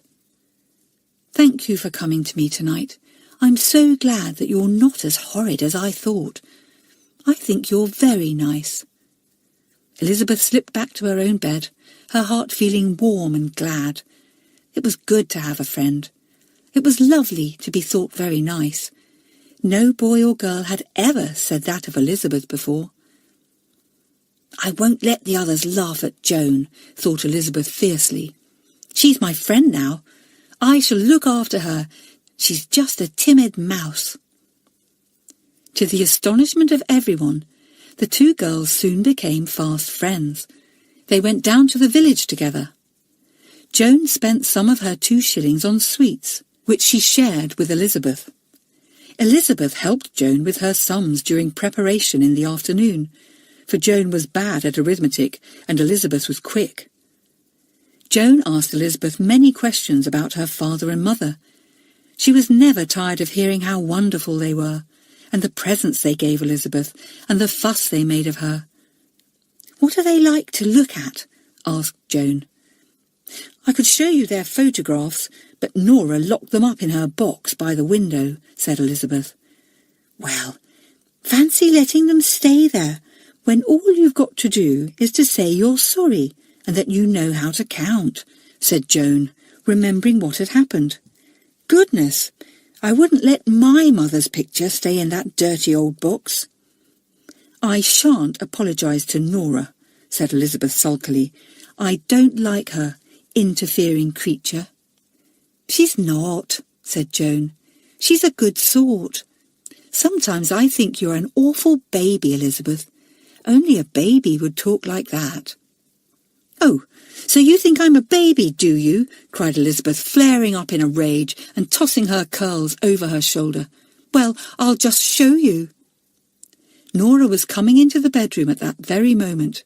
She was astonished to find Elizabeth flinging herself almost on top of her, shouting loudly, "Nora, I'm sorry about those things you put in the box. I know how to count, and I'll show you I can put 6 things on my chest of drawers." "Good gracious, don't deafen me," said Nora. "All right, you can have them back." Nora unlocked the box, took out all Elizabeth's things and gave them to her. "You're an awful goose, you know," she said, half scolding, half kindly. She had been pleased to see that Elizabeth had really tried to make friends with someone at last. Elizabeth proudly put her photographs on her chest and showed them to Joan. The bell went for tea, and they had to go downstairs before Elizabeth had finished saying all she wanted to. As they passed the hall letter rack, Elizabeth glanced up to see if there were any letters for her. "Goody! A letter from Mother. And one from Daddy too. And this looks like one from Granny," said Elizabeth. She took them down. Joan had no letters at all. "Hello, Joan, still glooming over the letter rack as usual," called Helen's voice. "I'm sure I don't know what you'd do if you ever did find a letter there one day. Jump through the roof, I should think." Joan went red and turned away. Elizabeth saw that she was hurt, and she jumped round on Helen. "I suppose you think you're funny," she shouted. "Well, perhaps you'd like to know that Joan had 4 letters and a card this morning, and she didn't jump through the roof. She's not quite such a cuckoo as you are." Helen was so astonished to hear Elizabeth sticking up for anyone that she couldn't say a word. Elizabeth made a rude face at her, tucked her arm through Joan's, and walked off with her. Joan turned to Elizabeth. "What an awful story you told," she said. "I didn't have any letters today, and you know I didn't." "Yes, I know," said Elizabeth. "It was a story." "But I really couldn't help it, Joan. You looked like a timid mouse that's been clawed at by a cat. And I felt like a dog that wanted to bark something horrid at the cat." Joan threw back her head and laughed. "You do say the funniest things, Elizabeth," she said. "I never know what you will say or do next." Nobody ever did know what Elizabeth would take into her head to do or say. The days were slipping by now, and another week had almost gone. Elizabeth enjoyed her work, for she had a good brain and things came easily to her. She enjoyed the riding lessons, the gym, the painting, the walks, the concerts, and above all her music lessons. She liked cricket, and she was getting quite good at tennis. She had to keep reminding herself that she mustn't enjoy these things. She must really be naughty, or she wouldn't be sent home in disgrace. So every now and again she was very naughty indeed. One morning she did every single thing wrong in her class. She wrote badly and spelt every word wrong. She got all her sums quite wrong. She spilled ink over her neat geography map. She whistled and hummed till she drove Miss Ranger quite mad. Miss Ranger had been told to be patient with naughty Elizabeth, and she tried to be. But even the children became angry with her, although at first they giggled and laughed and thought she was funny. "I shall report you at the meeting tomorrow," said a boy at last. He was a monitor and had the right to report anyone. "I'm sick of you. You disturb everyone." "And I shall report you too," said Nora that afternoon. 3 times you've not gone to bed at the right time this week. Last night you even came up later than I did. And look at this, you've spilled ink over your blue bedside rug. That will have to be cleaned." "Well, I'm not going to clean it," said Elizabeth rudely. "I'll make it a bit worse, just for fun." And the naughty little girl tipped up some more ink over another part of the rug. Nora stared at her in disgust. "You're too silly for words," she said.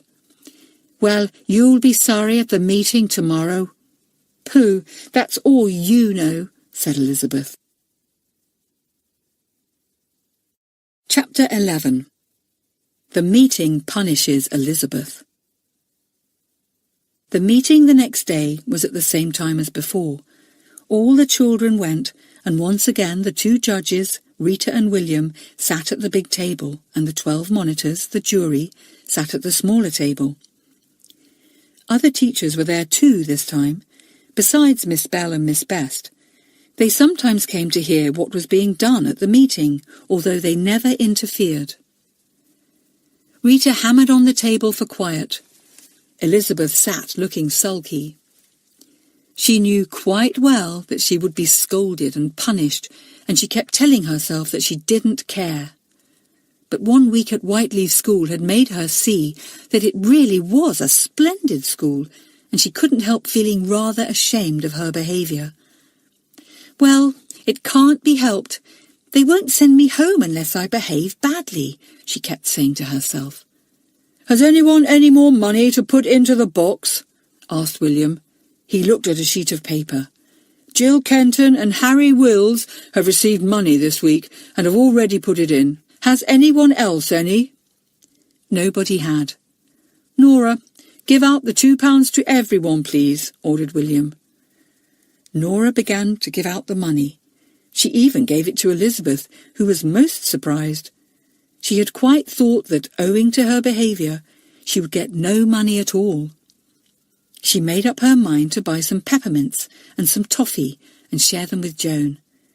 She whispered this to her friend who was sitting beside her. "Thank you," whispered back Joan, I shall want most of my money to buy stamps this week, so I shall love to share your sweets." "Does anyone want extra money?" asked William. George got up and spoke.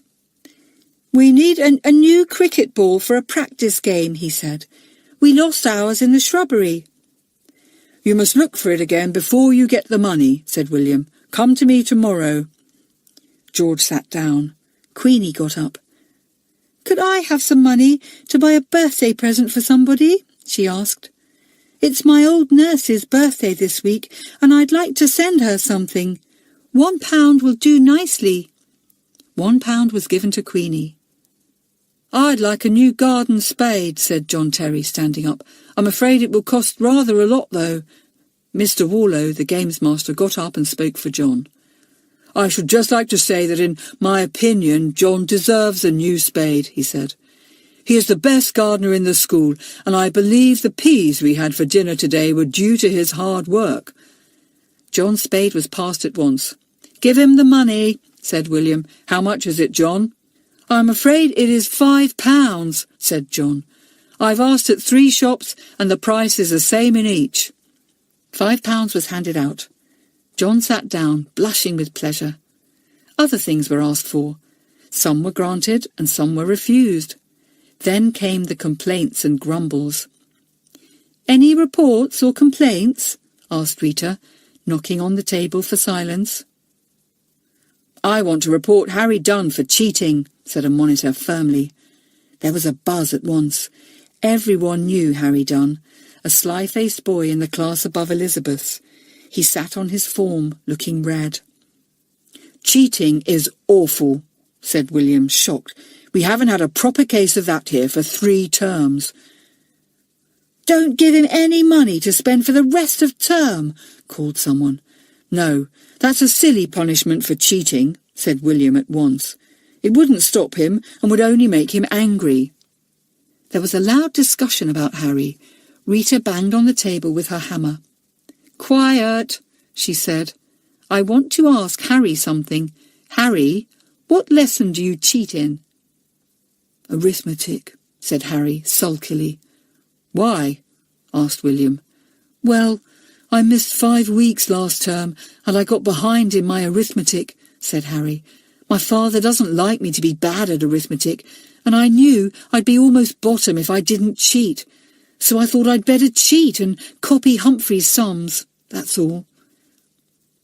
"Yes, he did miss 5 weeks last term," said a monitor. "He had mumps, I remember." "And his father does get wild if he isn't near the top in arithmetic," said another monitor. "Well, it seems to me that we'd better ask Mr. Johns if he'd be good enough to give Harry extra help in arithmetic this term, so that he can catch up what he missed," said William. "Then he won't need to cheat. Mr. Johns, I can see you at the back this evening. Do you think it would help Harry if you gave him extra time?" "Rather," said Mr. Johns. "I've already suggested it to Harry, and now that this has happened, I think he'll be glad of extra help in arithmetic. Won't you, Harry?" "Yes, thank you, sir," said Harry. But William hadn't finished with Harry. "We can't let you sit with the others in your class until we know you won't cheat again," he said. "You had better put your desk apart from the others until you have caught up with the arithmetic you've missed, and then you can go back if you will come and tell me that you won't cheat again." "All right, William," said Harry. He hated the idea of being set apart because he was a cheat. He made up his mind he would soon know as much as anyone else, and then he'd beat them with his own brains and never cheat again. "Cheating is only done by stupid or lazy people," said William. "Now, any more complaints?" Then it was Elizabeth's turn to go red and look sulky. Up got Nora at once. "I have a serious complaint to make," she said. "It is about Elizabeth Allen again. I am the monitor in her bedroom, and I can't make her go to bed at the right time. Not only that, she is awfully rude and horrid. I don't think she cares how she behaves at all." "Anything else?" asked Rita, staring in disgust at Elizabeth. "Yes, she has poured ink twice over her bedside rug and refused to clean it," said Nora. "Well, we will send it to the cleaners and Elizabeth can pay for it," said Rita. "It costs £2 to get those rugs cleaned, so I'm afraid you will have to give up your £2, Elizabeth." Elizabeth really didn't like to be rude to Rita, so she meekly took out her £2 and passed them back to Nora, who put them into the money box. "About the going late to bed," said William. "That's easily dealt with. In future, Elizabeth's bedtime will be altered, and she will go at 7:30 instead of 8. "But I shall miss the concerts and the dancing," said Elizabeth in dismay. "That's your own fault," said Rita sternly. "If you are sensible, we will alter your bedtime next week, but only if you are sensible." "And now about the rudeness and horridness," said William. "I'm not sure we can blame Elizabeth for that. You know, we've usually found that rude children are caused by silly parents, who spoil them and let them say and do what they like. I should think Elizabeth's parents are to blame for her present rude behaviour. They haven't taught her good manners." Elizabeth leapt up at once, her face full of anger. "Mummy and Daddy have taught me good manners," she said. "They've beautiful manners themselves, and Mummy is never rude to anyone." "Well, we shall only believe that when we see that you are following their example," said William. "Whenever you are rude this week, we shall each say to ourselves, 'Poor Elizabeth, she can't help it, she wasn't brought up properly.'" "I'll show you I've got good manners," shouted Elizabeth. "I'll just show you, you horrid boy." Everyone began to laugh at the angry little girl. William banged on the table with his hammer. "Silence! Elizabeth wants to show us that she has good manners. Go on, Elizabeth, shout a little more and call us names. Then we shall see exactly what your good manners are." Elizabeth sat down, boiling. So they thought her mother and father didn't know how to bring children up with good manners, did they? Well, nobody would be more polite than she would be next week. They would have to say they were wrong. Kenneth, the monitor in Elizabeth's class, got up next. "Please, William and Rita," he said, "could you do something about Elizabeth's behaviour in class? It is simply impossible. She spoils all our lessons, and we are getting very tired of it. I guess Miss Ranger is too." "This is really dreadful," said Rita. "I had no idea Elizabeth was so bad. I'm very disappointed. Has nobody a good word to say for her?" No one spoke. No one said a word. And then everyone got a surprise, for up got Joan Townsend, the mouse. She was blushing red, for she hated to speak in public. I should like to speak for Elizabeth," she said. "She can be very kind. She isn't really as horrid as she pretends to be." Joan sat down with a bump, as red as fire. Elizabeth looked at her gratefully. It was good to have a friend. "Well, it's something to hear that," said William, "but it isn't enough. What are Elizabeth's favourite lessons?" "Music, painting and riding," shouted Elizabeth's class. "Well, Elizabeth, until you can behave in the lessons you don't seem to like, you must miss those you do like," said William, after consulting with Rita for a while. "You will miss riding, music and painting this week, and you will not go down to the village at all. We hope there will be better reports next week, so that we can give you back the things you love. We simply can't let you spoil lessons for the rest of your class." Elizabeth could not stand the meeting for one moment more. She stood up, pushed a chair aside and rushed out. "Let her go," she heard Rita say in a sorry sort of voice. "She's being awfully silly, but she's really not as bad as she makes out." Poor Elizabeth. No money to spend, an early bedtime, no concerts, no dancing, no riding, painting or music. The little girl sat on her bed and wept. She knew it was all her own fault, but it didn't make things any better. Oh, when would she be able to leave this horrid school? Chapter 12. Elizabeth has a bad time. Joan went to find Elizabeth as soon as the meeting was over. She guessed she would be in their bedroom. Elizabeth dried her eyes as soon as she heard Joan coming. She wasn't going to let anyone see her crying. "Hello," said Joan. "Come down to the playroom. It's raining, or we could go and have a game of tennis." "Joan, it was decent of you to speak up for me," said Elizabeth. "Thanks awfully. But don't do it again, because, you see, I want everyone to think I'm too bad for this school, so that I'll be sent home." "Oh, Elizabeth, do get that silly idea out of your head," said Joan. "I'm quite sure that the school won't send you home, and you'll only go on getting yourself into more and more trouble. Do be sensible." "Do you really think they won't send me home, however badly I behave?" said Elizabeth in dismay. "But surely no school would want to keep a really bad child." "Whiteleaf School has never expelled anyone yet," said Joan, "so I don't expect they'll start on you. You'll just have a perfectly horrid time, instead of having a lovely one. You'd have much more chance of going home if you went to Rita and said you'd be good if only she would do her best to get you home because you were so unhappy here." "Really?" said Elizabeth, astonished. "Well, I didn't think of that. Perhaps I'll go to Rita. I'll see. I am really getting a bit tired of remembering to be bad. There are so many nice things to do here that I can't help enjoying myself sometimes." "I think you're a silly goose," said Joan. "Come on down. It will soon be 7 o'clock, and you know you've got to go to bed directly after supper for a whole week, instead of at 8 o'clock. Elizabeth frowned.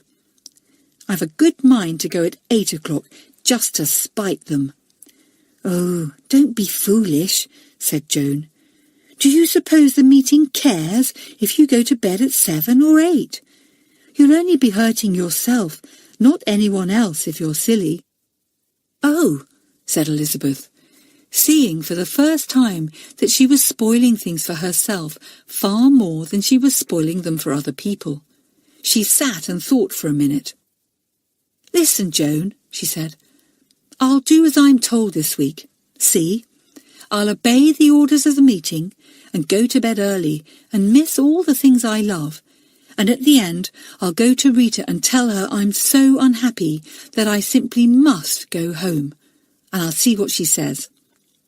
I'm sure she could tell Miss Bell and Miss Best, and they could write to Mummy for me."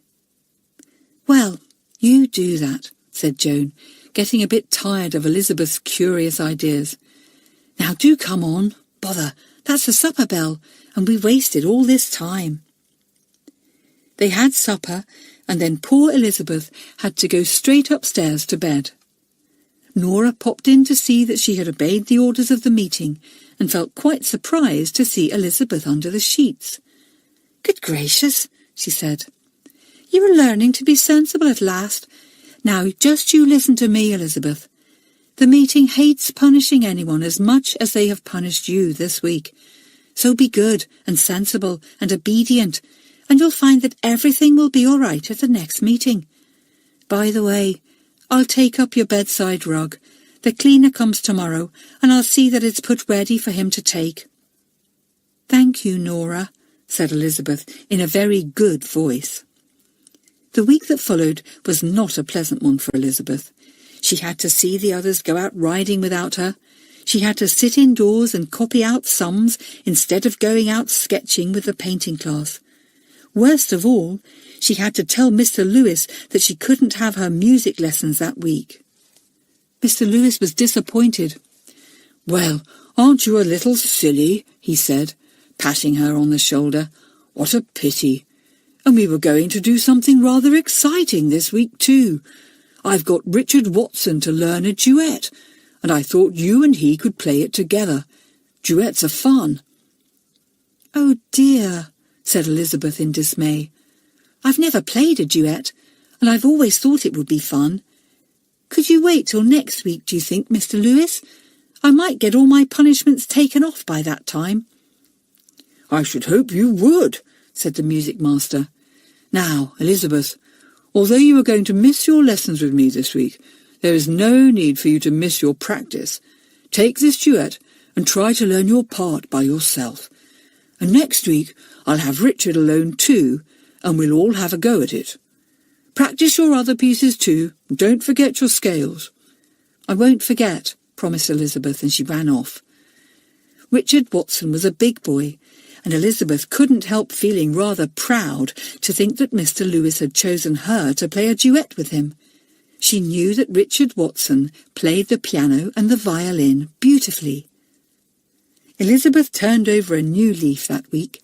Nobody could have worked harder in class than she did. She only got one sum wrong the whole of the week. She didn't get a single mistake in dictation. Even the French mistress, Mademoiselle, was pleased with her because she learned a French song so quickly. "Ah, but you are a clever little girl," she said to Elizabeth.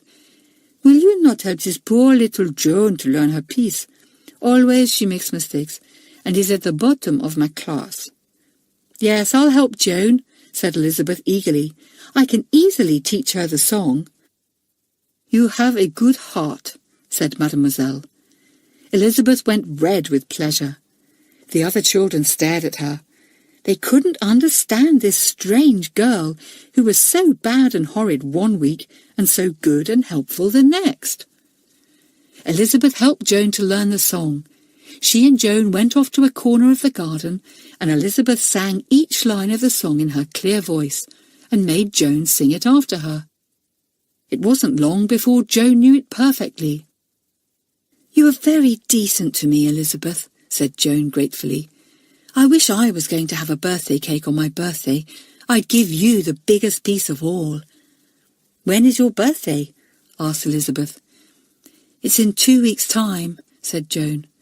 "And I do hate it so, because I know I shan't get a single card, and my parents are certain not to remember it. Everyone else seems to have a big cake and presents and cards." "I think it's a shame," said Elizabeth warmly. "I shall give you a present anyhow. That is, if only the meeting would give me my £2. I shan't pour ink on my rug again anyway. That was an awful waste of £2. I could have bought toffees with that. I haven't had a sweet for ages."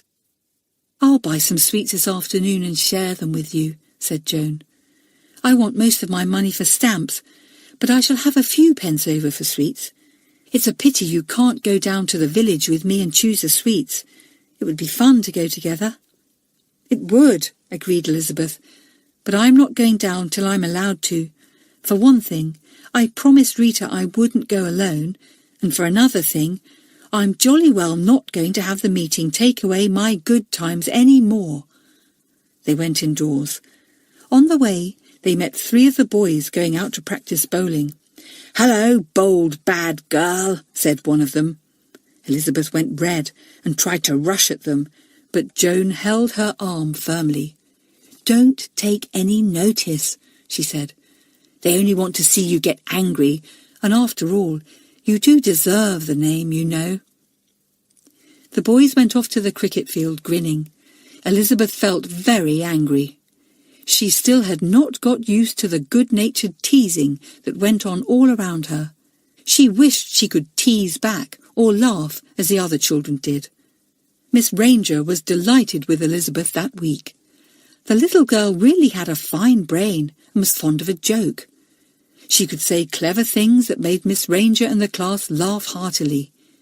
She had only to look at a page once or twice and she knew it by heart. She liked her work and did everything well. "Elizabeth, you are a lucky little girl," said Miss Ranger. "Lessons come easily to you, and you should be able to do something fine in the world when you grow up. Whiteleaf School and your parents will be proud of you one day." "Whiteleaf School won't," said Elizabeth firmly. "I shan't be here long enough. Half a term is as long as I shall stay, and I may go home before that." "Well, we'll see," said Miss Ranger. "Anyway, it is a pleasant change to see the other side of you this week, and not the unpleasant rudeness of last week." Elizabeth practiced hard at the piano all week. She wanted to show Mr. Lewis that she could play that duet with Richard. Over and over she played the pages of the music, trying to get the right time and to play softly and loudly at the proper moments. One morning she got a letter from her mother enclosing some stamps. "Now that you have to buy your own stamps, I thought perhaps it would help you if I sent you some," wrote her mother. "Then you can spend all your money on the things you like." Elizabeth counted the stamps. There were 12 first-class ones and 12 second-class ones. She divided them in half and went to find Joan. "Joan, here are some stamps for you. Now you needn't spend all your money on them," said Elizabeth. "Oh, thanks," said Joan, delighted. "What a bit of luck! Your mother must be a darling to think of things like that.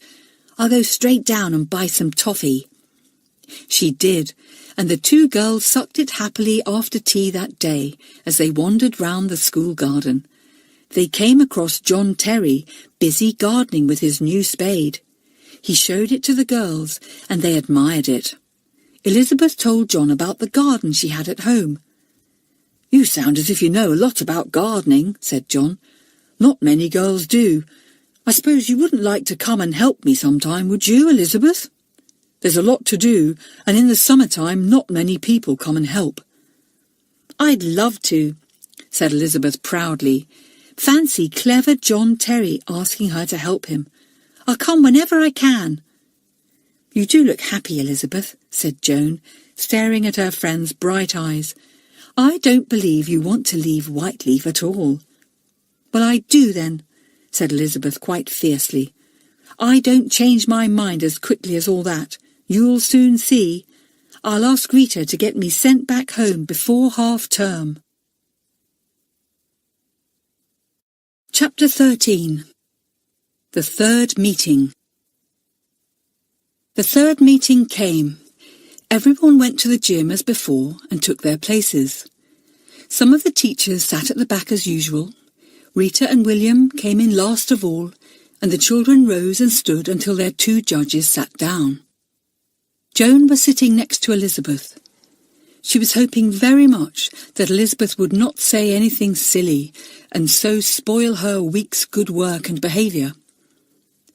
Elizabeth wished the meeting was over. She was not used to having her behaviour discussed and dealt with, and she didn't like it at all. But she knew that everyone was treated the same, and she saw that it was quite fair. Money was put into the box. One girl, Eileen, had had a whole £10 sent to her by her grandmother, and she put it into the box very proudly. She was glad to feel that she could add so much to the spending money of the school. The £2 were given out to everyone. Elizabeth took hers gladly. Now she would be able to buy some sweets for Joan. "Does anyone want anything extra this week?" asked William, rattling the money box. Eileen wanted £1 to get her watch mended, and it was granted at once. Nobody else said anything. "Nothing else?" asked Rita, looking round. Elizabeth suddenly found herself standing up. "I don't expect you will let me have it," she said, "but I would very much like something. It isn't only for myself, but it would be nice for everyone else too." "What is it you want?" asked Rita. "Well, there's a lovely sea piece that Mr. Lewis plays," said Elizabeth eagerly. "He says there is a beautiful recording of it, and I would so much like it. I'm sure everyone would love it too. I know I could buy it with my £2, but I owe Joan Townsend a lot of sweets, and I'd like to buy her some this week." William and Rita looked at the 12 monitors below them at the small table. "What do you think about it?" Rita asked them. "You might discuss it for a moment." The jury discussed it for a few minutes. Then Nora stood up. "We think the money might be granted to Elizabeth," said Nora. "We have heard her practising like anything every morning this week before breakfast, and we think she deserves a reward." "An extra £2 is granted then," said William. "Give the money to Elizabeth, Nora." Elizabeth was given another £2. She was really delighted. She thought the monitors were very decent to have granted her wish. She forgot that she had hated them all last week. The meeting passed on to complaints and reports. One boy, Peter, was reported for scribbling over one of the cloakroom walls. "A disgusting habit," said William severely. "You will spend your next 2 playtimes cleaning off the scribble with soap and hot water, and then you will buy some yellow distemper from the school stores out of your £2 and repaint that bit of wall yourself. I shall come to see it at the end of the week." Peter sat down very red. Never again in his life would he scribble on walls. He was not angry at his punishment, for he knew that it was just. He must remove the mess he had made and make the wall good. "We all see the walls," said William, "and we certainly don't want to see your silly scribbles on them." Then there was a report on Harry, who had cheated the week before. Mr. Johns had sent in a written note to William about him. William read it to the meeting. "I have to report that Harry is rapidly catching up with the rest of his class in arithmetic," wrote Mr. Johns. "After another week, he will be as good as the rest. As he will then have no reason to cheat, I propose that at the next meeting Harry is told he may sit with the others again and not apart."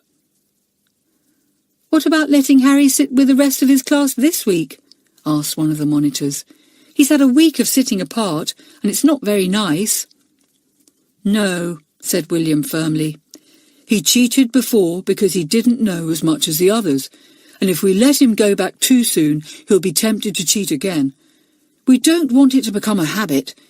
Harry, next week we hope to put you back in your old seat with the others." "Yes, William," said Harry. He made up his mind to work so hard at his arithmetic that he would be top of the class before the end of term. Then the meeting and Mr. Johns would know he had no reason to cheat at all. "And now for the bold bad girl, Elizabeth Allen," said William. Everyone laughed. Elizabeth laughed too. It sounded funny, not horrid, when William called her by those names. "Nora, what report have you to give?" Nora stood up. "An excellent report," she said. "Elizabeth has obeyed all the orders of last week's meeting, and as far as I know, has obeyed them cheerfully and well." "Thank you," said Rita. Nora sat down. Rita opened a note. It was written by Miss Ranger. "Here is a report to me from Miss Ranger," said Rita. "This is what she says. It has been a pleasure to have a girl like Elizabeth in my class this week. She has worked well, could easily be top of her class, and has been very helpful to others who cannot work as quickly as she can. She has been as good this week as she was bad last week." Rita looked up. She smiled her lovely smile at Elizabeth, and William smiled too. "This is very good, Elizabeth," said Rita. "I too have noticed a great difference in you this week." "Have you?" asked Elizabeth, pleased to think that Rita had taken any notice of her. "Rita, did you notice that my manners were better? Because I'd like you to think that my mother and father have taught me good manners and brought me up properly. I don't like people to think they haven't." "Well, we take back what we said about your parents being at fault," said Rita. "But you really must see, Elizabeth, that if a boy or girl is rude or horrid, it often means that their parents are to blame for not having taught them any better." "I do see that," said Elizabeth. "Well, you will see my father and mother at half-term, and then you'll know that they couldn't possibly be nicer." "Oh, so you have made up your mind to stay with us then?" asked Rita, with a sudden smile of amusement. She couldn't help liking Elizabeth, for the little girl said such funny things and was so serious about everything. "Oh, no, I haven't," said Elizabeth at once. "But I see now that you wouldn't let me go home if I behaved too badly. You'll only be angry with me and make me stay, just to show me I can't get my own way. But Rita, if I do try hard to be good and do everything I ought to, will you please ask Miss Bell and Miss Bess to let me go home? They can ask my parents at half-term to take me away. My mother wouldn't want me to stay anywhere where I was unhappy." William and Rita looked at Elizabeth in surprise, very puzzled to know what to do with such a strange little girl. Rita spoke to William, and the jury discussed things together too. But nobody could decide anything at all. Rita hammered on the table and everyone was quiet. "Well, Elizabeth," said Rita. "We simply don't know what to say to you. We've never been asked such a thing before. We think we'd better ask Miss Bell and Miss Best to help us. Please, Miss Bell and Miss Best, could you advise us what to do best for Elizabeth?" The two headmistresses came up to the platform, and Rita got them chairs.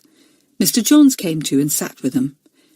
It was not often that the masters and mistresses came onto the platform at the weekly meetings, and it seemed to make things much more important and serious. "Well, first," said Miss Bell, "I think we should all discuss this thing together.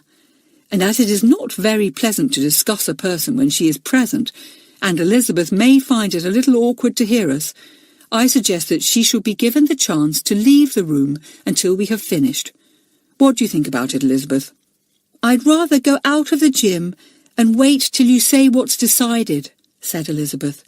"But please, Miss Bell, I shall be awfully naughty again if—" "Don't say anything more, Elizabeth, dear," said Miss Best hurriedly. She didn't want the children to feel annoyed with Elizabeth. She knew it was very difficult to be fair if people were feeling angry. Elizabeth went out of the gym. She went to a music room nearby and began to practice her part of the duet.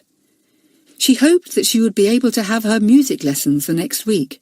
Then she could play the piano with Richard. The meeting began to discuss Elizabeth and what to do with her. Everyone had a say, and everyone was listened to. "We don't want her, she's a nuisance," said one girl. "Why not let her go?" "We do want her," said Miss Bell. "I think we can help her a great deal."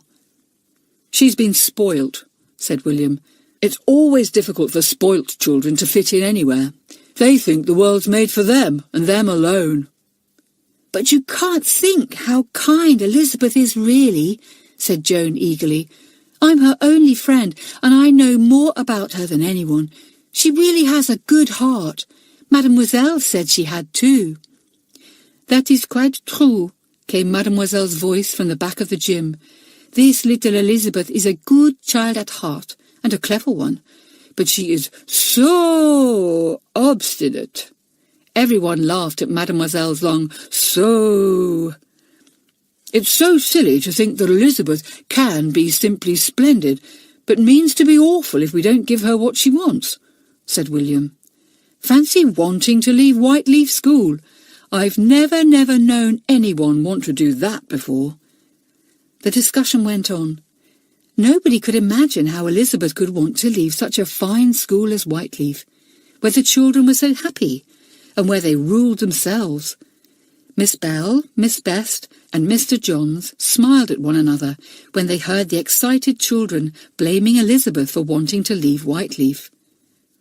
"I think I can see the answer to your problem," said Miss Bell at last.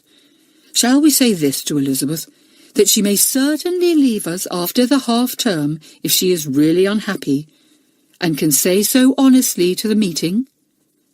She does not need to be rude or naughty or disobedient any more, but may be good, hard-working, and enjoy herself all she likes, because we are quite willing to let her go, if she really wants to, in a few weeks' time."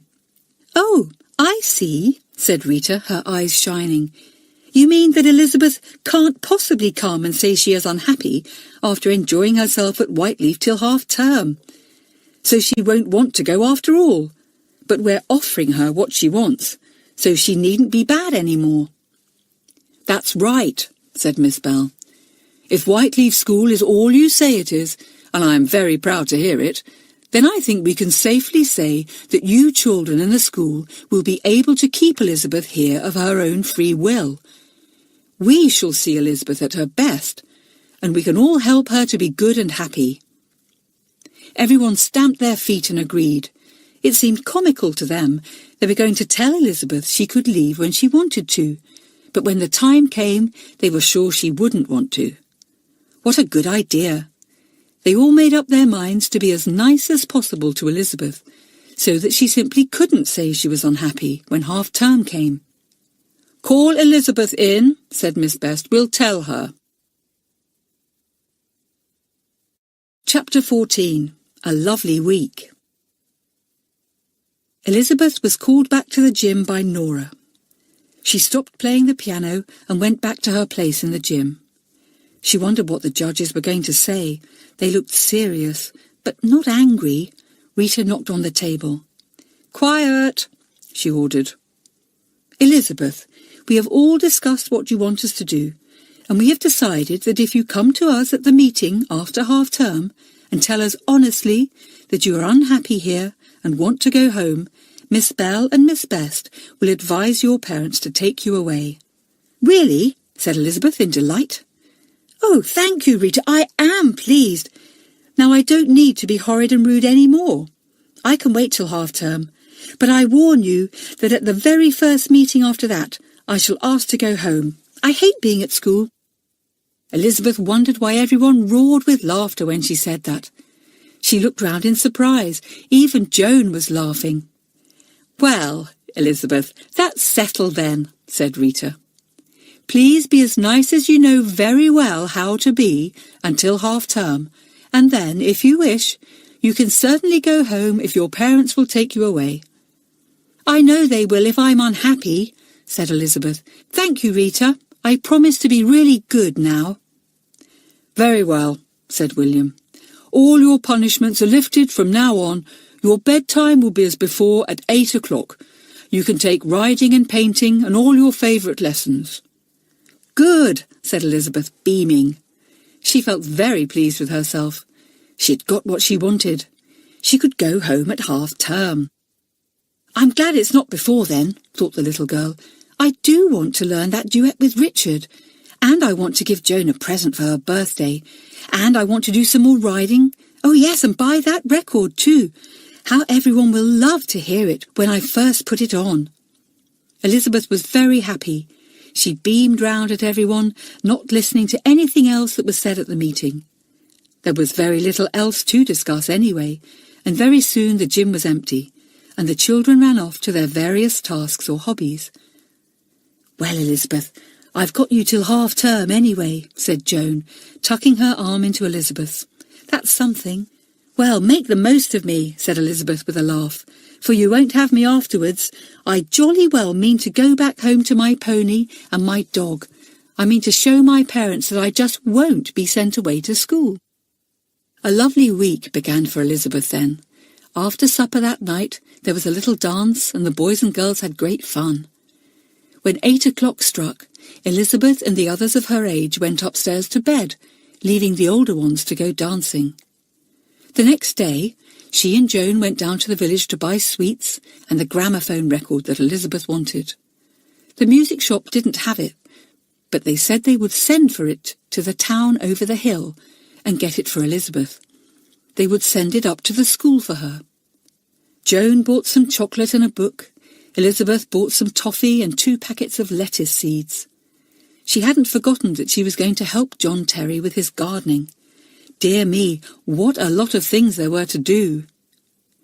"You can have the first lettuce that grows from these seeds," she promised Joan. "Well, you'll have to stay till the end of the term then," laughed Joan. "Lettuces don't grow quite so quickly as you think, Elizabeth." "Oh," said Elizabeth, disappointed. "Well, you'll have to cut the first lettuce then, after I'm gone. Have a toffee?" It was fun to eat toffees and talk to a friend. It was fun to feel the lettuce seeds rattling in their packets. It was lovely to think of going riding that afternoon and having a music lesson after tea. Perhaps Richard would be there, and they would play their duet. The riding lesson was glorious.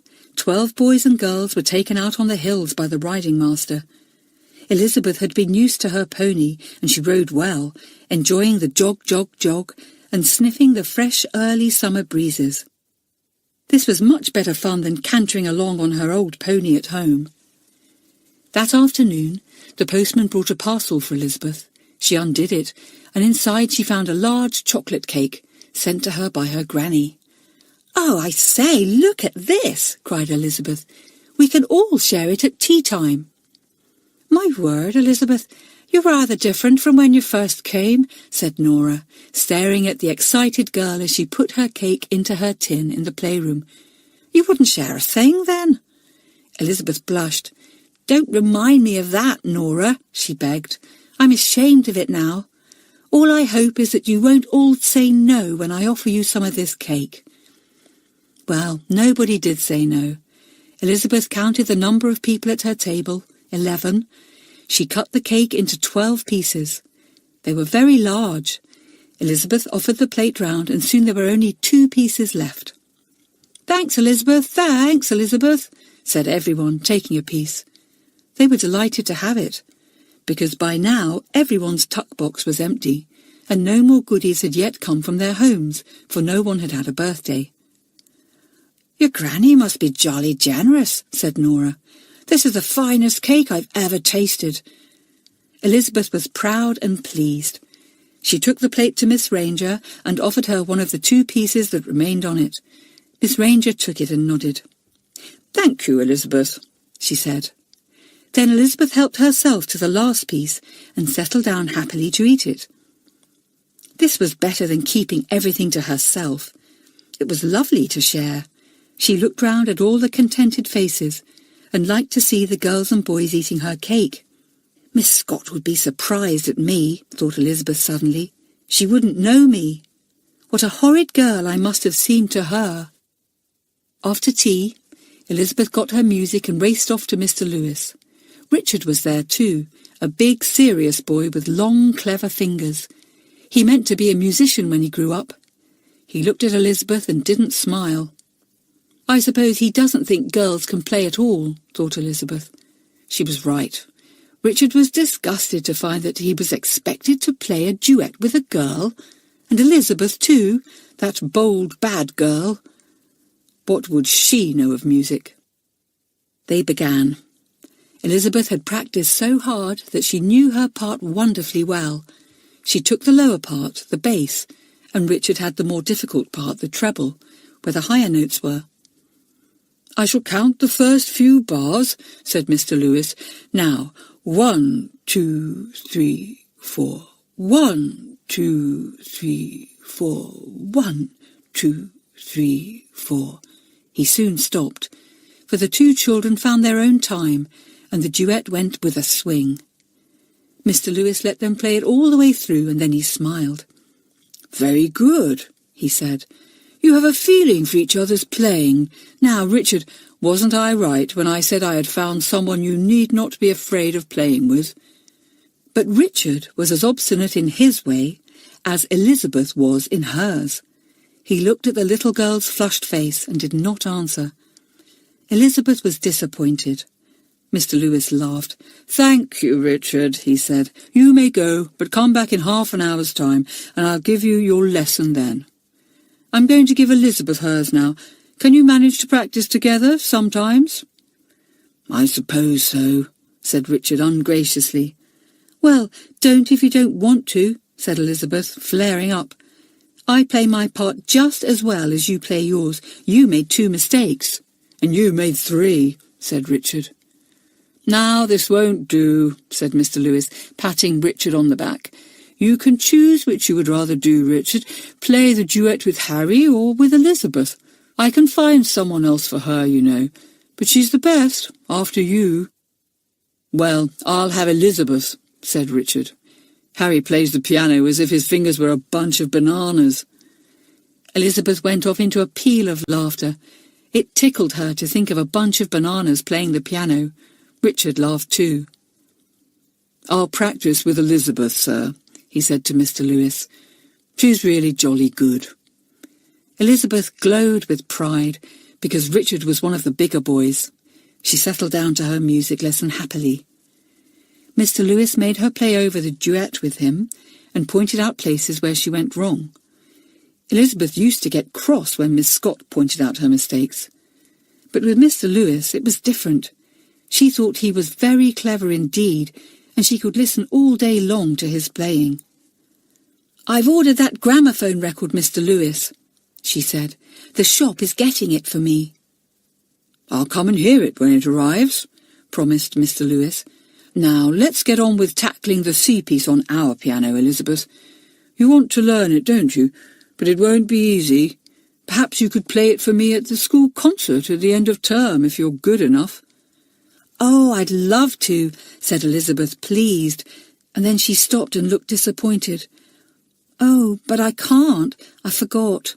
I should be going home at half-term." "Really?" said Mr. Lewis, who knew all about it. "Still being the bold, bad girl? Dear, dear, what a pity." "Isn't there a concert at half-term?" asked Elizabeth, her voice trembling.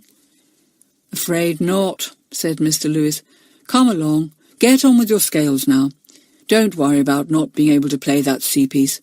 I can easily get someone else to learn it for me."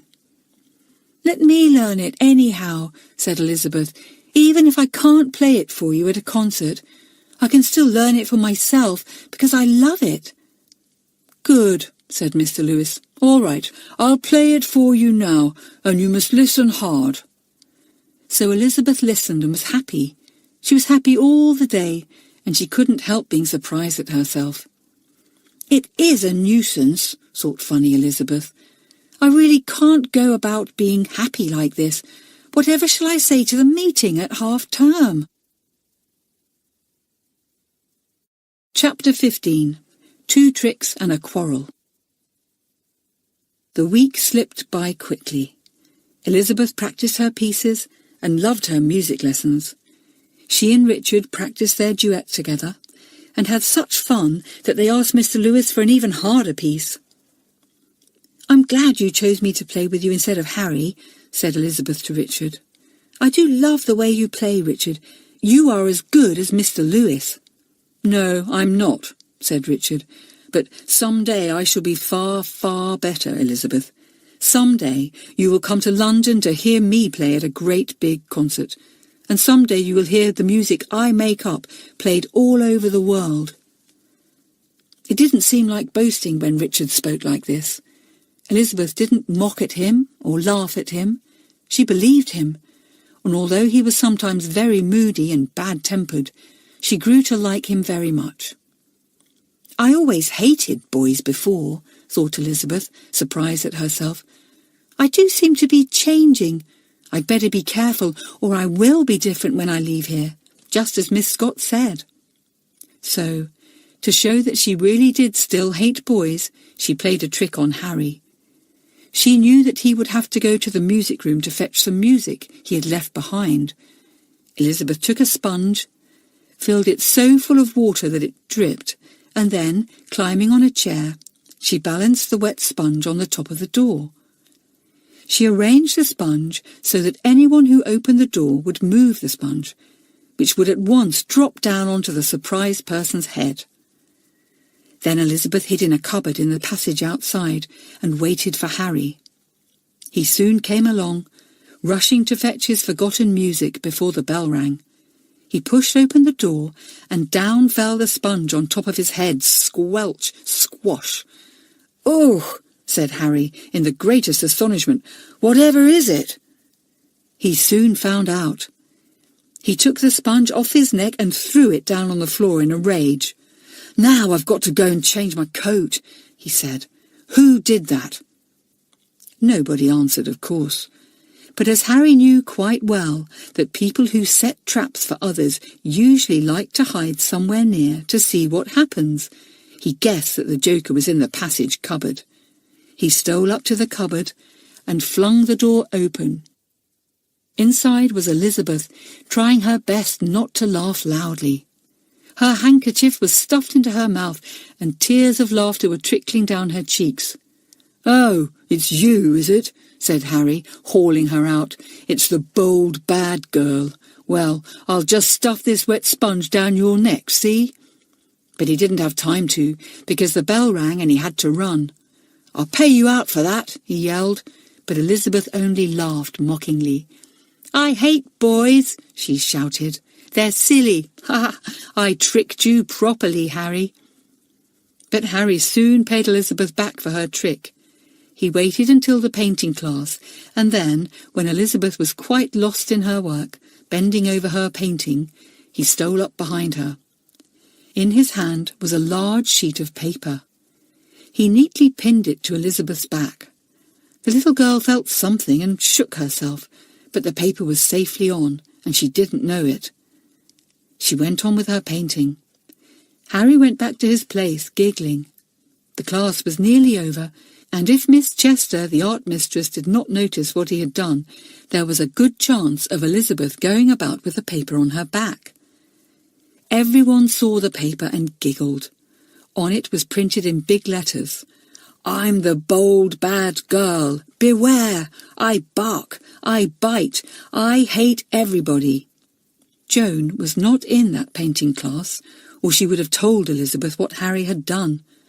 All the others thought it was very funny, especially as Elizabeth was known as the bold, bad girl. The bell rang. Everyone cleared up their things. Miss Chester began to prepare for the next class and did not notice Elizabeth's paper. The children went out of the art room and went to their own classrooms.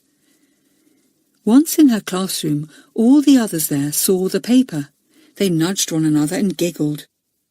Joan was holding the door for Miss Ranger to come in and did not see what everyone was laughing at.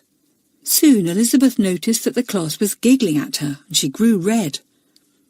"What are you all laughing at?" she demanded angrily. "Is my hair untidy? Have I a smudge on my nose?" "No, Elizabeth," answered everyone in a chorus. Then Miss Ranger came in and the class settled down to work. They worked hard until break, when the school had 15 minutes play out of doors and could have biscuits and milk if they wished. Harry looked to see if the paper was still on Elizabeth's back. It was. He ran round to all his friends, pointing it out. All the boys kept behind Elizabeth, reading the paper and giggling. "She's the bold, bad girl," they whispered. "Look at the notice." Every time that poor Elizabeth turned round, she found somebody behind her, giggling. She grew so furious that she called out she would slap anyone who giggled behind her again. Joan came out at that moment, and Elizabeth called to her. "Joan, what's the matter with everyone today? They keep going behind my back and giggling. I hate it." Joan knew more of the ways of children than Elizabeth did. She guessed at once that someone had pinned a notice to Elizabeth's back. "Turn round," she said. Elizabeth turned round and Joan saw the notice. "I'm the bold, bad girl. Beware! I bark, I bite, I hate everybody." Joan couldn't help giggling herself. "Oh, Elizabeth," she said, "do look what you've been going round with all morning. It's too funny. No wonder everyone laughed." She unpinned the paper and showed it to Elizabeth. The little girl, who was not used to being teased, went red with rage. She tore the paper into half and faced the laughing children. "Who pinned that on me?" she asked. "I didn't." "Bold, bad girl," shouted someone. Everybody laughed. Elizabeth stamped her foot. "Look out," cried John. "She barks, she bites, she'll show her teeth next." "I suppose the person who pinned that on me doesn't dare to own up," shouted Elizabeth. "Oh yes, I dare," grinned Harry nearby. "I pinned it on you, my dear girl, in return for the wet sponge." "Don't call me your dear girl," cried Elizabeth in a rage. "You're a hateful boy and a cheat, cheat, cheat. How dare you pin a notice on me like that? Take that!" The furious little girl slapped Harry hard in the face. The boy stepped back in surprise. "Stop that!" commanded Nora, coming up at that minute. "Elizabeth, that sort of behaviour won't do. Apologise to Harry. He's too much of a gentleman to slap you back, as you deserve." "I won't apologise," cried Elizabeth. "Nora, I want you to report Harry at the next meeting, and if you don't, I shall." "Come with me," said Nora to Elizabeth. She saw that Elizabeth was really upset and needed to be quietened. "You can tell me about it in the playroom. There's nobody there." Holding the torn bits of paper in her hand, Elizabeth followed Nora, trembling with anger. Nora made her sit down and tell her what had happened. Elizabeth pieced the bits of paper together, and Nora read what Harry had written. She stopped herself smiling, but she really thought it was very funny.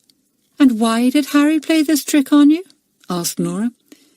"Just because I played a trick on him," said Elizabeth. "I put a wet sponge on the music room door and it fell down on his head." "And why shouldn't Harry play a trick on you then, if you play tricks on him?" asked Nora. "You know, you wet his coat and he was late for his class because he had to change it. If you weren't quite so silly, Elizabeth, you would see that the joke he played on you was quite as funny as the one you played on him. After all, you know that we call you the bold bad girl." "You're not to," said Elizabeth. "Well, we certainly shall if you go on behaving so fiercely," said Nora. "Will you report Harry at the meeting?" said Elizabeth. "Certainly not," said Nora. "We don't report jokes." "Then I shall report him," said Elizabeth. "Elizabeth, that would be telling tales, not reporting," said Nora firmly. "You mustn't do that. Don't spoil this good week of yours by being silly. And you know, I really should report you." "Why?" asked Elizabeth defiantly. "Because I heard you call Harry a cheat, and you slapped him hard," said Nora. "It is very mean to call him a cheat when you know he isn't now. We try to help one another at Whiteleaf, and it was hateful of you to remind Harry and everyone else of something he's ashamed of." Elizabeth went red. "Yes," she said, "that was hateful of me. I wish I hadn't. And I wish I hadn't slapped Harry now. I knew he wouldn't slap me back. Oh, Nora, I really have tried to behave decently, and now I've spoilt it all." "No, you haven't," said Nora, getting up, pleased that Elizabeth's temper had gone. "Little things like this can always be put right. Harry is a good-tempered boy. Go and say you're sorry, and he won't think any more about it." "I don't like saying I'm sorry," said Elizabeth. "Nobody does," said Nora. "But it's a little thing that makes a big difference.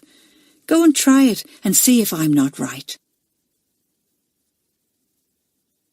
Chapter 16.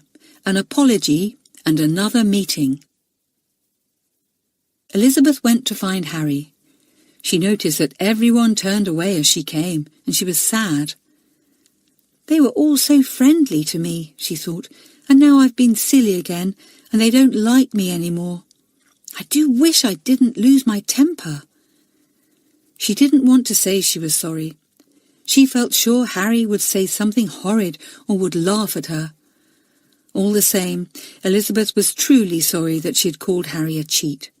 It was most unfair when the boy was doing his best to make up for his cheating. And Elizabeth was just a little girl, although she did such funny things when she was in a rage. Harry was playing with about 8 other boys and girls in a corner of the garden. Elizabeth stopped and looked at them. They turned their backs on her. It was horrid. "Harry!" she called.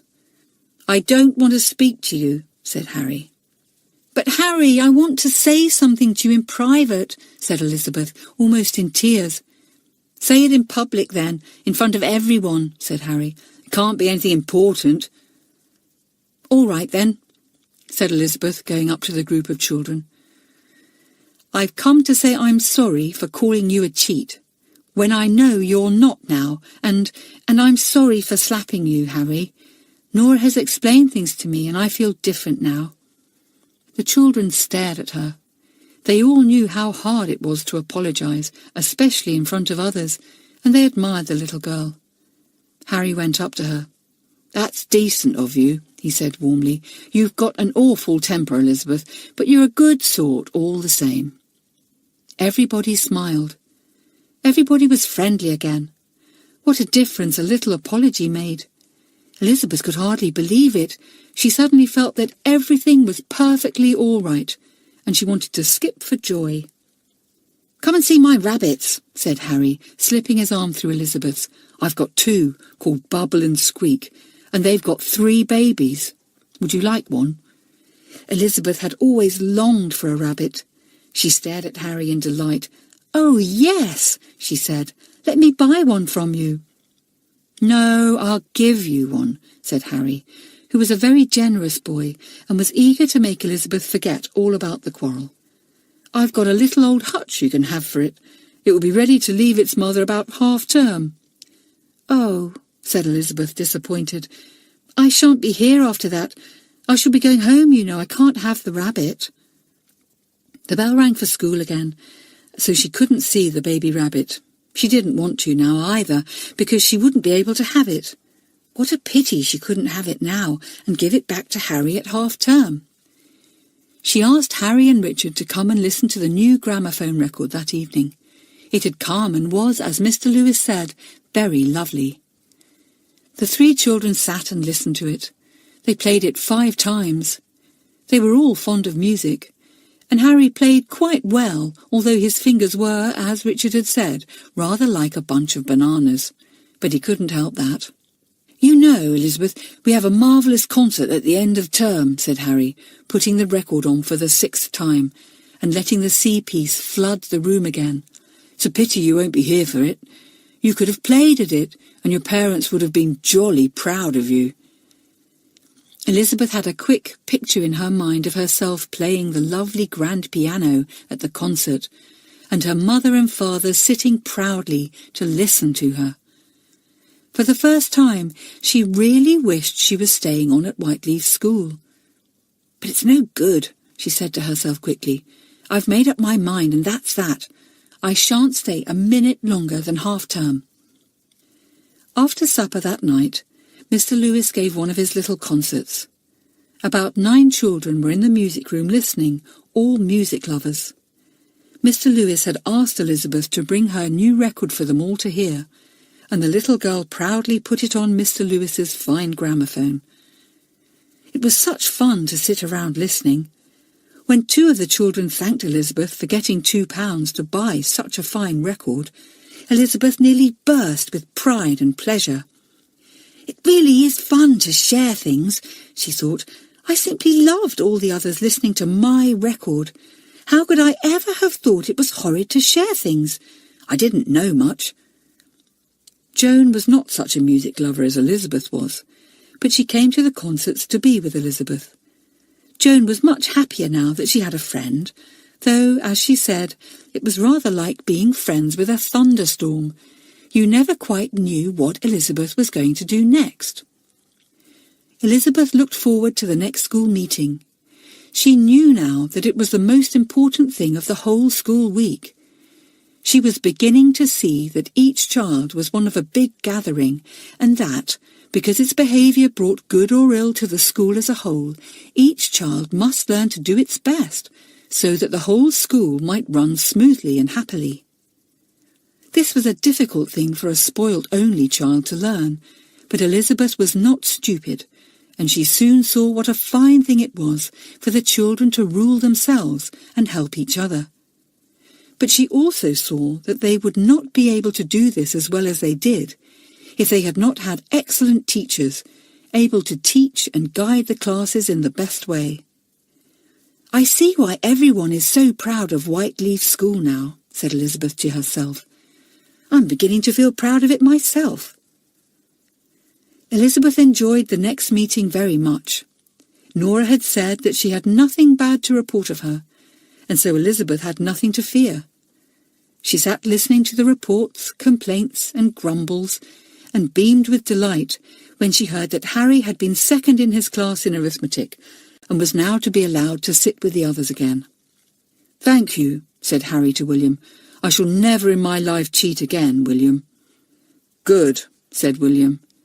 Everyone knew that Harry meant what he said, and they were as pleased about it as Harry himself. The boy was different to look at now, too. His sly face had gone, and his eyes looked straight at everyone. He and everyone else had seen and known his fault, and he and the whole school had conquered it. There was nothing to be ashamed of now. There was a report that Peter had carefully cleaned and newly distempered the wall which he had spoilt by scribbling. "See that you don't have to waste your £2 on buying distemper again," said William to Peter. "I certainly won't," said Peter heartily. He had had to go without his weekly visit to the cinema, and had missed all his sweets for a week. He wasn't going to let that happen again. There was a complaint about a small girl called Doris. The monitor, who complained of her, was very angry. She stood up and made her report. "Doris has 2 guinea pigs," she said, "and on 2 days last week she forgot to feed them. I think they ought to be taken away from her." "Oh no, please don't," begged Doris, almost crying. "I do love them, really I do. I can't think how I came to forget, Rita. I've never forgotten before." "Has she ever forgotten before?" asked William. "I don't think so," answered the monitor, who had reported Doris. "Then it was probably quite a mistake, which will never happen again," said William. "Doris, pets trust us completely for their food and water, and it is a terrible thing to forget about them. You must write out a card and pin it over your chest of drawers to remind you. Print on it, 'Feed my guinea pigs.' Take it down after 3 weeks and see that you remember without being reminded. If you forget again, your guinea pigs will be taken away and given to someone who will remember them." "I'll never forget again," said small Doris, who was very much ashamed that everyone should know she had forgotten her beloved guinea pigs. Nora reported that Elizabeth was behaving well and said no more. Another monitor complained that somebody had been picking and eating the peas out of the school garden. But John Terry immediately got up and said that the boy who had taken the peas had gone to him and had apologised and paid him £1 for the peas he had eaten. "Then we shall say no more about that," said William. When the meeting was over, Elizabeth went out to the garden to see Harry's rabbits. Harry was not there, and the little girl looked at the furry babies running round the big hutch. As she was standing there looking, she suddenly remembered something. She had meant to ask for extra money at the meeting, and she'd forgotten. And what was that extra money for? It was to buy Joan a nice birthday present. Now Elizabeth would have to save her £2 and buy it with that. She was cross with herself, for she had meant to ask for £2 to buy Joan a little red handbag she had seen in the draper's shop. Joan had said nothing to anyone but Elizabeth about her coming birthday. She hoped no one would notice it, because she knew she would have no cake to share with her friends, and no presents or cards to show. She became a timid mouse once more as her birthday came near, ashamed because nobody ever remembered her. But a surprise was coming to Joan, and of course it was that bold bad girl Elizabeth who planned it. Chapter 17. Elizabeth has a secret.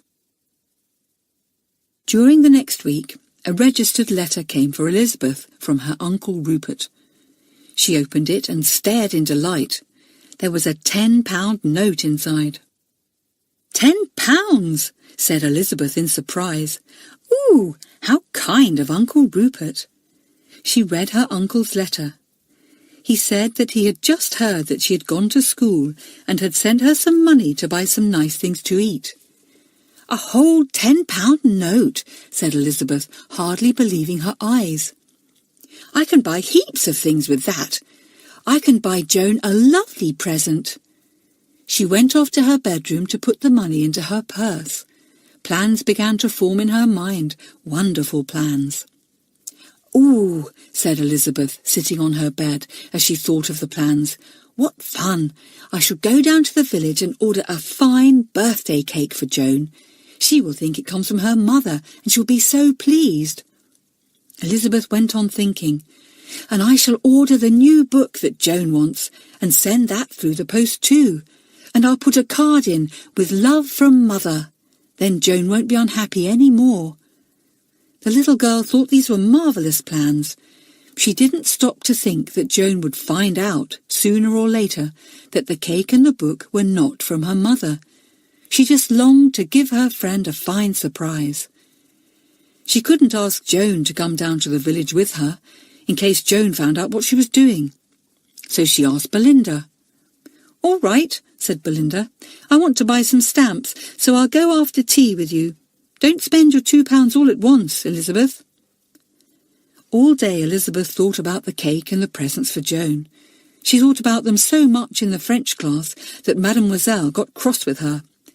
Elizabeth, 3 times I have asked you a question and you sit there and smile and say nothing, cried the French mistress, who was very short-tempered.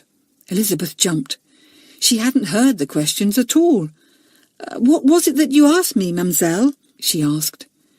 This girl, she thinks she will make me repeat myself 100 times, cried mademoiselle, wagging her hands about in the funny way she had.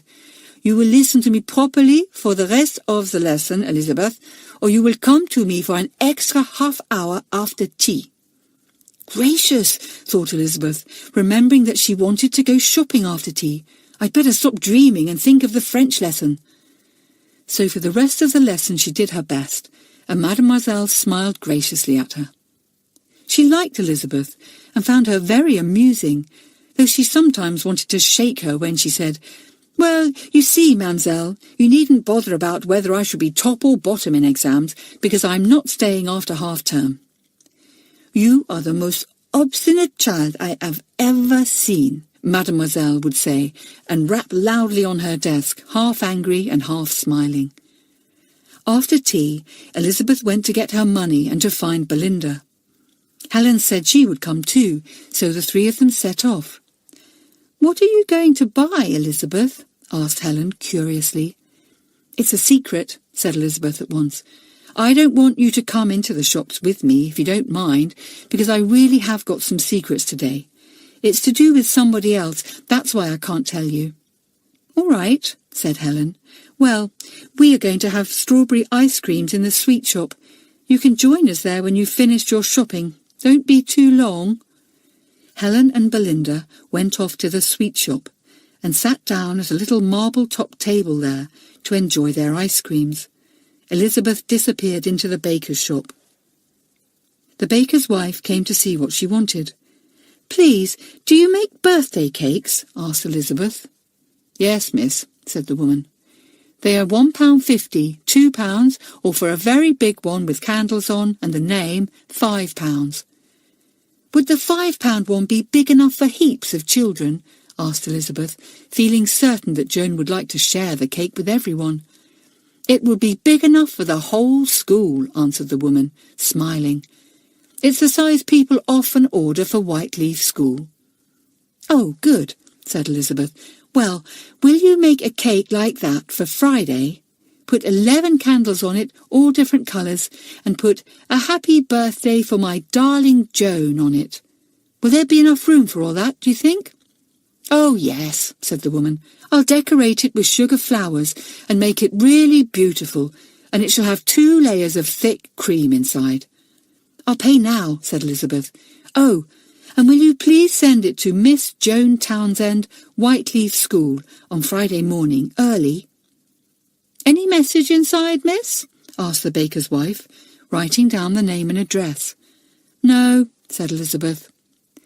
She took the £10 note out of her purse and was just giving it to the shopwoman when Nora came into the shop. She smiled at Elizabeth. Then she looked round the shop. Are you alone? She asked. Surely you didn't come down to the village by yourself. Oh, no, Nora, said Elizabeth. I came with Helen and Belinda. They're waiting for me at the ice cream shop. The little girl paid for the cake and received £5 change. Nora stared at the money and looked puzzled. Elizabeth waved goodbye and went out. She went to the bookshop and ordered the book she knew Joan wanted. It was a book all about birds and cost £1. Elizabeth asked the shopman to send it by post and to put inside a little card that she gave him. On the card she had written, "With love from Mother."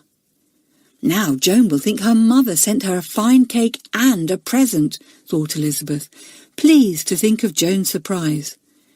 I'll buy some birthday cards now. She bought 3 nice ones. In one she wrote, "With love from Daddy." In the second she wrote, "With love from Mother." And in the last one she wrote, "With love from Elizabeth," and added a row of kisses. She bought stamps for them and put them safely in her pocket, ready to post on Thursday. Then she went to buy the handbag she had seen in the draper's shop. She had £4 left by that time, so she bought the red bag, paid for a red comb and a red handkerchief to put inside, and put the change into the little purse belonging to the bag. There was 50p change, and Elizabeth thought it would be fun to put that in too. Then she went to the ice cream shop. Helen and Belinda were there, tired of waiting for her. "You have been a time, Elizabeth," said Helen. "Whatever have you been doing? You can't possibly be so long spending only £2. And then, for the first time, Elizabeth remembered that all money had to be put into the school money box and asked for, and she had spent a whole £10 note that afternoon and hadn't even put a penny into the box. She frowned. Goodness, now what was she to do? How could she have forgotten? "Well, perhaps it's a good thing I did forget," said Elizabeth to herself. "If I'd put the money into the big money box and asked for £10 to spend on somebody's birthday, I'm sure Rita and William wouldn't have given me so much. It is an awful lot to spend all at once, but I did so want to give Joan a fine birthday." All the same, Elizabeth was rather worried about it. She had broken a rule, but she couldn't mend the broken rule because she had spent all the money. It was no use saying anything about it, the thing was done. And anyway, Joan would have the finest surprise of her life. But Elizabeth had a very nasty surprise on her way back to school with Helen and Belinda. Nora ran up to them and said, "Elizabeth, I want to speak to you for a minute. Helen, you and Belinda can go on by yourselves. Elizabeth will catch you up." "What is it, Nora?" asked Elizabeth in surprise. "Elizabeth, where did you get that money from that I saw you spending in the baker's shop?" asked Nora. "My uncle sent it to me," said Elizabeth, her heart sinking when she knew that Nora had seen the money. "Well, you knew the rule," said Nora. "Why didn't you put it into the money box? You knew you could have out what you wanted if you really needed it for something." "I know, Nora," said Elizabeth in a small voice, "but I forgot all about that till I'd spent the money. Really, I did." "Spent all the money?" cried Nora in horror. "What, a whole £10? Whatever did you spend it on?" Elizabeth didn't answer. Nora grew angry. "Elizabeth, you must tell me. Whatever could you have spent £10 on in such a little time? It's a real waste of money." "It wasn't," said Elizabeth sulkily. "Please don't ask me any more, Nora. I can't tell you what I spent the money on. It's a secret." "You're a very naughty girl," said Nora. "You break a rule and spend all that money, and then you won't tell me what you spent it on. Well, you can tell the next meeting if you won't tell me." "I shan't tell them," said Elizabeth. "It's a secret, and a secret I can't possibly tell. Oh dear, I always seem to be getting into trouble, and this time I really didn't mean to." Nora would not listen to any more. She sent Elizabeth to catch up Helen and Belinda. Poor Elizabeth. She simply did not know what to do. She couldn't tell her secret, because then she would have to own up that she was buying things for Joan and pretending that they came from Joan's mother. And the meeting would be angry with her just when she was being good and enjoying herself. "Well, never mind. Joan will have a good birthday anyhow," said Elizabeth, thinking of the cake and the book. "How surprised she will be." Chapter 18. Joan's Wonderful Birthday. "Joan, you'll soon be 11, Elizabeth said at breakfast the next day as she chopped the top off her boiled egg. "Gracious, you are getting old." Joan went red and said nothing. She hated anyone to talk about her birthday, because she knew there would be no cards or present or cake for her. She was such a timid little mouse that she had no friends at all except Elizabeth, and Joan was always feeling astonished that the bold Elizabeth should be her friend. "I wonder if you will have a cake," went on Elizabeth, knowing perfectly well that Joan was going to, because she herself had ordered it. "I wonder what it will be like." Joan scowled at Elizabeth. She really felt angry with her. "How silly Elizabeth is, talking about my birthday and if I'm going to have a cake, when she knows quite well that I don't want anything at all said about it," thought Joan. She frowned at Elizabeth and signed to her to stop, But Elizabeth gaily went on talking. "Let me see, it's Friday that's your birthday, isn't it, Joan? I wonder how many cards you'll have." "Joan didn't have a single one last year, and she didn't have a cake either," said Kenneth. "I don't believe she's got a father and mother." "Well, I have then," said Joan, feeling quite desperate. "Funny, they never come and see you, not even at half-term then," said Hilda, who liked to see Joan getting red. "You be quiet," said Elizabeth suddenly, seeing that things were going too far. "What I'm surprised at is that your parents bothered to come and see a girl like you, Hilda. If I had a daughter like you, I'd go to the end of the world and stay there." "That's enough, Elizabeth," said Nora, who pounced on Elizabeth very often since the little girl had refused to tell her her secret. Elizabeth said no more. She longed to say quite a lot, but she was learning to control her tongue now. Miss Scott would indeed not have known her. Nothing more was said about Joan's birthday just then, and after breakfast, as the girls were making their beds, Joan went up to Elizabeth. "Please, Elizabeth," she said, "for goodness' sake, don't say any more about my birthday. You make things much worse if you do. Think how I shall feel when everyone watches to see what cards and presents come for me by the post, and I haven't any. You are lucky. You have 2 grannies and 2 grandpas and uncles and aunts. But I haven't a single uncle, aunt or granny. So it's no wonder I don't get many treats." "You are unlucky, Joan," said Elizabeth in surprise. "Really, you are. Well, I won't say any more about your birthday to the others, if you don't like it." But she longed to all the same, for she kept hugging her delicious secret. Joan would have a wonderful cake with 11 candles on, and cards and presents too. Nora was not kind to Elizabeth that week. She did not say any more to Elizabeth about her secret, but she had quite made up her mind to report her at the next meeting. She thought Elizabeth was very deceitful and mean not to give up her money as everyone else did, and not to tell her what she had spent it on. "After all, we gave her a fine chance to be as decent as possible at the last meeting," said Nora to herself. "We really did. And the funny thing is, I felt sure that Elizabeth would be worth that chance, and would do her best to keep our rules and help the school, as we all try to do. But I was wrong. I don't feel as if I like Elizabeth a bit now." When Thursday came, Elizabeth posted the 3 birthday cards she had bought. She could hardly go to sleep that night, for thinking of Joan's pleasure in the morning. It really was lovely to give a surprise to someone. Friday came.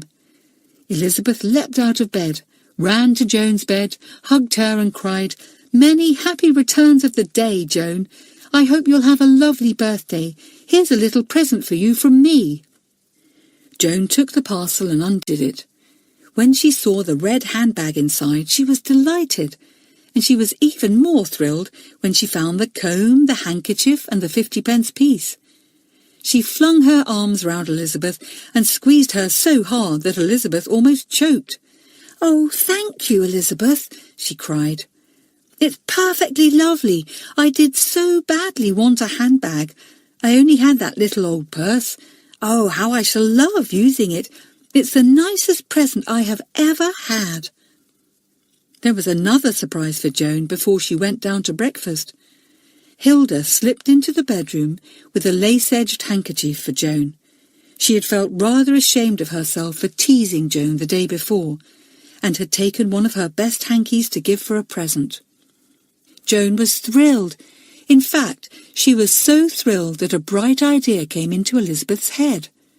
She flew down to the playroom to see if Harry was there. He wasn't, but she could hear him practicing in the music room.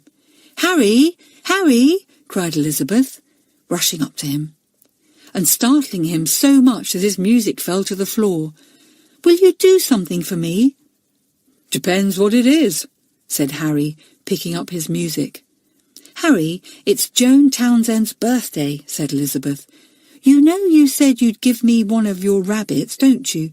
And I said it wasn't any good because I was going at half-term. Well, would you please give it to Joan instead? Because you can't think how pleased she is to have presents." "Well," said Harry, not quite sure about it. "Go on, Harry, do say yes. Be a sport," begged Elizabeth, her blue eyes shining like stars. It was very difficult to refuse Elizabeth anything when she looked like that. Harry nodded. "All right," he said. "What shall I do? Bring the baby rabbit in at breakfast time?" "Ooh," said Elizabeth with a squeak of delight.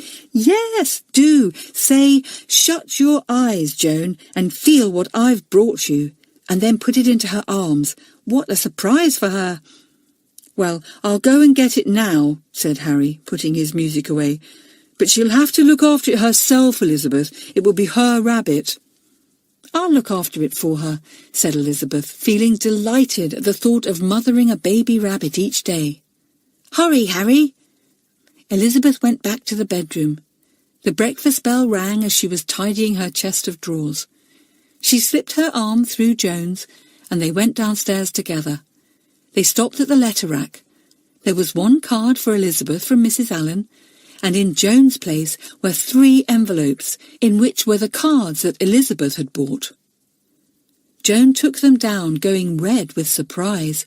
She opened them. She took out the first card and read it. "With love from Mother." She turned to Elizabeth, her eyes shining. "She's remembered my birthday," she said to Elizabeth, and her voice was very happy. She was even more surprised when she found a card marked "With love from Daddy," and she was delighted with Elizabeth's card. "Fancy, 3 cards," said Joan, so happy that she didn't notice that the writing on the envelopes was the same for all 3. She went into breakfast quite delighted. And on her chair was an enormous cardboard box from the baker, and a small neat parcel from the bookshop. Joan gave a cry of astonishment. "More presents! Who from, I wonder?" She opened the little parcel first, and when she saw the book about birds and read the little card, her eyes filled suddenly with tears. She turned away to hide them. "Look," she whispered to Elizabeth, "it's from my mother. Isn't it lovely of her to remember my birthday? I didn't think she would." Joan was so happy to have the book, which she thought came from her mother, that she almost forgot to undo the box in which was the enormous birthday cake. "Undo this box, quickly," begged Elizabeth. Joan cut the string. She took off the lid, and everyone crowded round to see what was inside. When they saw the beautiful cake, they shouted in delight, "Joan, what a fine cake! Ooh, you are lucky!" Joan was too astonished to say a word. She lifted the cake out of the box on its silver board and stood it on the breakfast table. She stared at it as if it was a dream cake. She couldn't believe it was really true. "I say," said Nora, "what a cake! Look at the candles and the sugar roses, and look at the message on it. A happy birthday for my darling Joan. Your mother has been jolly generous, Joan. It's the biggest birthday cake I've seen." Joan stared at the message on the cake. She could hardly believe it. She felt so happy that she thought she would really have to burst. It was all so unexpected and so surprising. Elizabeth was even happier. She looked at her friend's delighted face and hugged herself for joy. She was glad she had spent all Uncle Rupert's £10 note on Joan. This was better than having a birthday herself. Much, much better. Something that Miss Scott had often said to her flashed into her head. "It is more blessed to give than to receive," Miss Scott had said when she had tried to make Elizabeth give some of her toys to the poor children at Christmas time. And Miss Scott was quite right, thought Elizabeth in surprise. "I'm getting more fun out of giving these things than if I was receiving them myself. Everybody in the school must share my birthday cake," said Joan in a happy, important voice, and she lifted her head proudly and smiled around. "Thanks, Joan. Many happy returns of the day," shouted everybody. And then Harry came in and cried, "Joan, shut your eyes and feel what I've got for you." In amazement, Joan shut her eyes, and the next moment the baby rabbit was in her arms. She gave a scream and opened her eyes again. She was so surprised that she didn't hold the rabbit tightly enough, and it leapt from her arms and scampered to the door, through which the teachers were just coming to breakfast. The rabbit ran all round them, and the masters and mistresses stopped in astonishment. "Is it a rabbit I see?" cried Mademoiselle, who was afraid of all small animals. "Oh, these children! What will they bring to breakfast next?" "I'm so sorry," said Harry, catching the rabbit. "You see, it's Joan's birthday, and I was giving her one of my rabbits." "I see," said Miss Best. "Well, take it out to the hutches now, Harry, and Joan can have it again after breakfast." "Oh, Elizabeth, I'm so happy," whispered Joan, as they sat down to their eggs and bacon. "I can't tell you how happy I am." "You needn't tell me," said Elizabeth, laughing. "I can see how happy you are, and I'm glad." Chapter 19. Joan Gets a Shock. Joan had a wonderful birthday. She laughed and chattered in a way that no one had ever seen before. The little girl became quite pretty with happiness, and when she cut her birthday cake and gave a piece to everyone in the school, her face was a picture. Nobody could possibly look happier, thought Elizabeth, eating the delicious cake. Goodness, that baker certainly did make Joan's cake well. It's gorgeous. That evening, after supper, Elizabeth asked Joan to come and help her plant the lettuce seeds she had bought, but Joan shook her head. "I can't," she said. "I'd love to, Elizabeth, but I've got something important to do." "What is it?" asked Elizabeth, rattling the seeds in her packets. "Well, I've got to write and thank my mother and father for their cards and the lovely cake and the book," said Joan. "I must do that tonight." "Oh," said Elizabeth in dismay. She turned away, biting her lip and frowning. "Good gracious," she thought.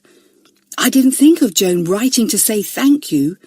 Whatever will her mother think when she gets Joan's letter thanking her for things she hasn't sent? Will she write and tell Joan she doesn't know anything about them? And what will poor Joan do then?" Elizabeth went out to the garden, thinking hard. Now she had made a muddle. Why hadn't she thought of Joan writing to her mother? It was silly of her. Joan was going to be very unhappy and perhaps angry when she found out the truth. "Perhaps it wasn't such a good idea after all," said Elizabeth to herself. "Bother! Why do I do things without thinking first? I wonder if Joan's mother will be angry with me for pretending those cards and the book and the cake were from Joan's parents. I don't feel happy about it any more.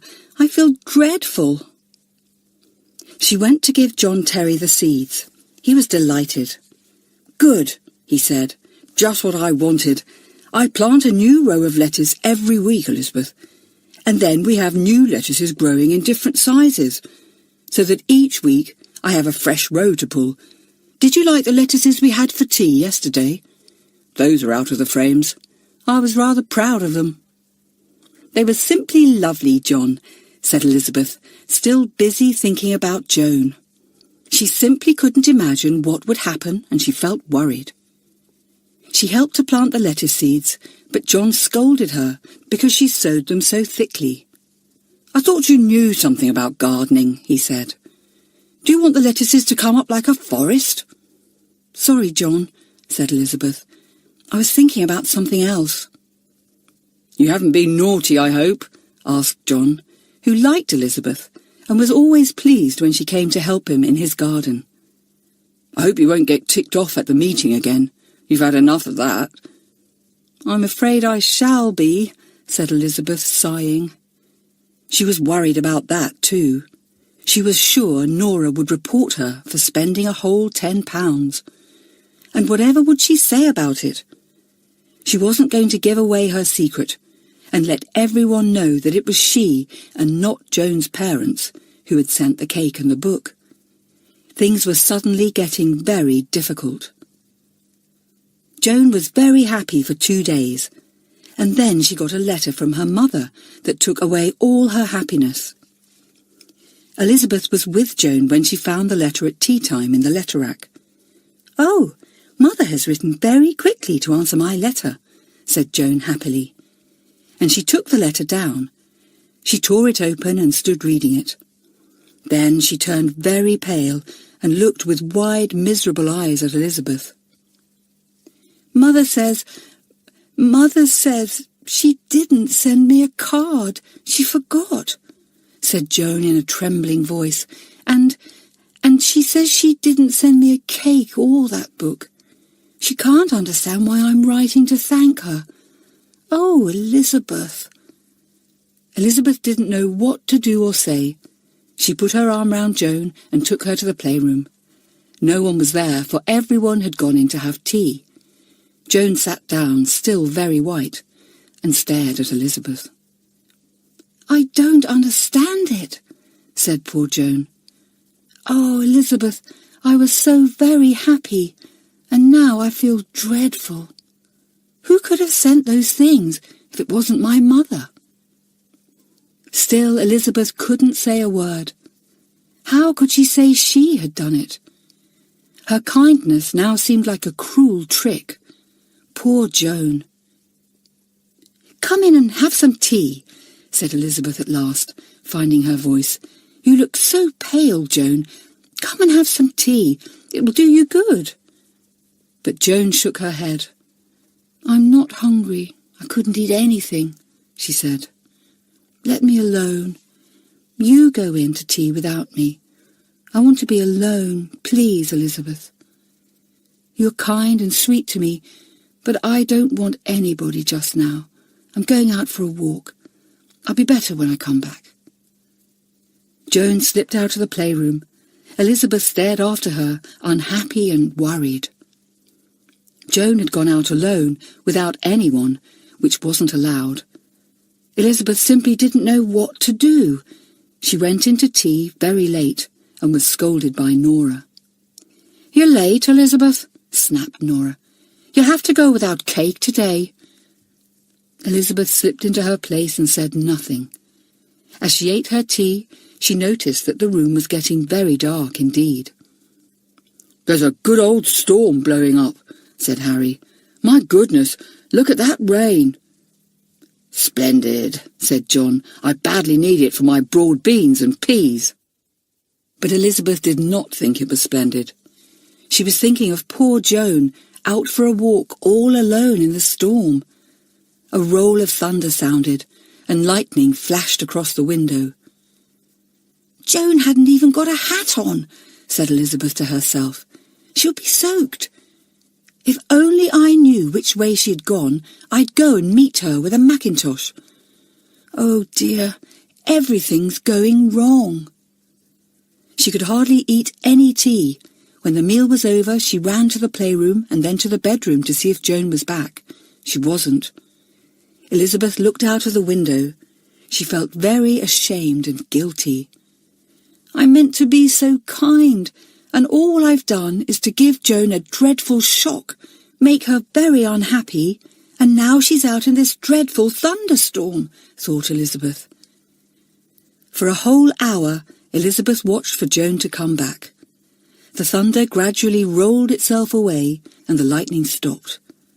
But the heavy rain went on, lashing down on the new leaves of the trees, and making a noise like the waves breaking at sea.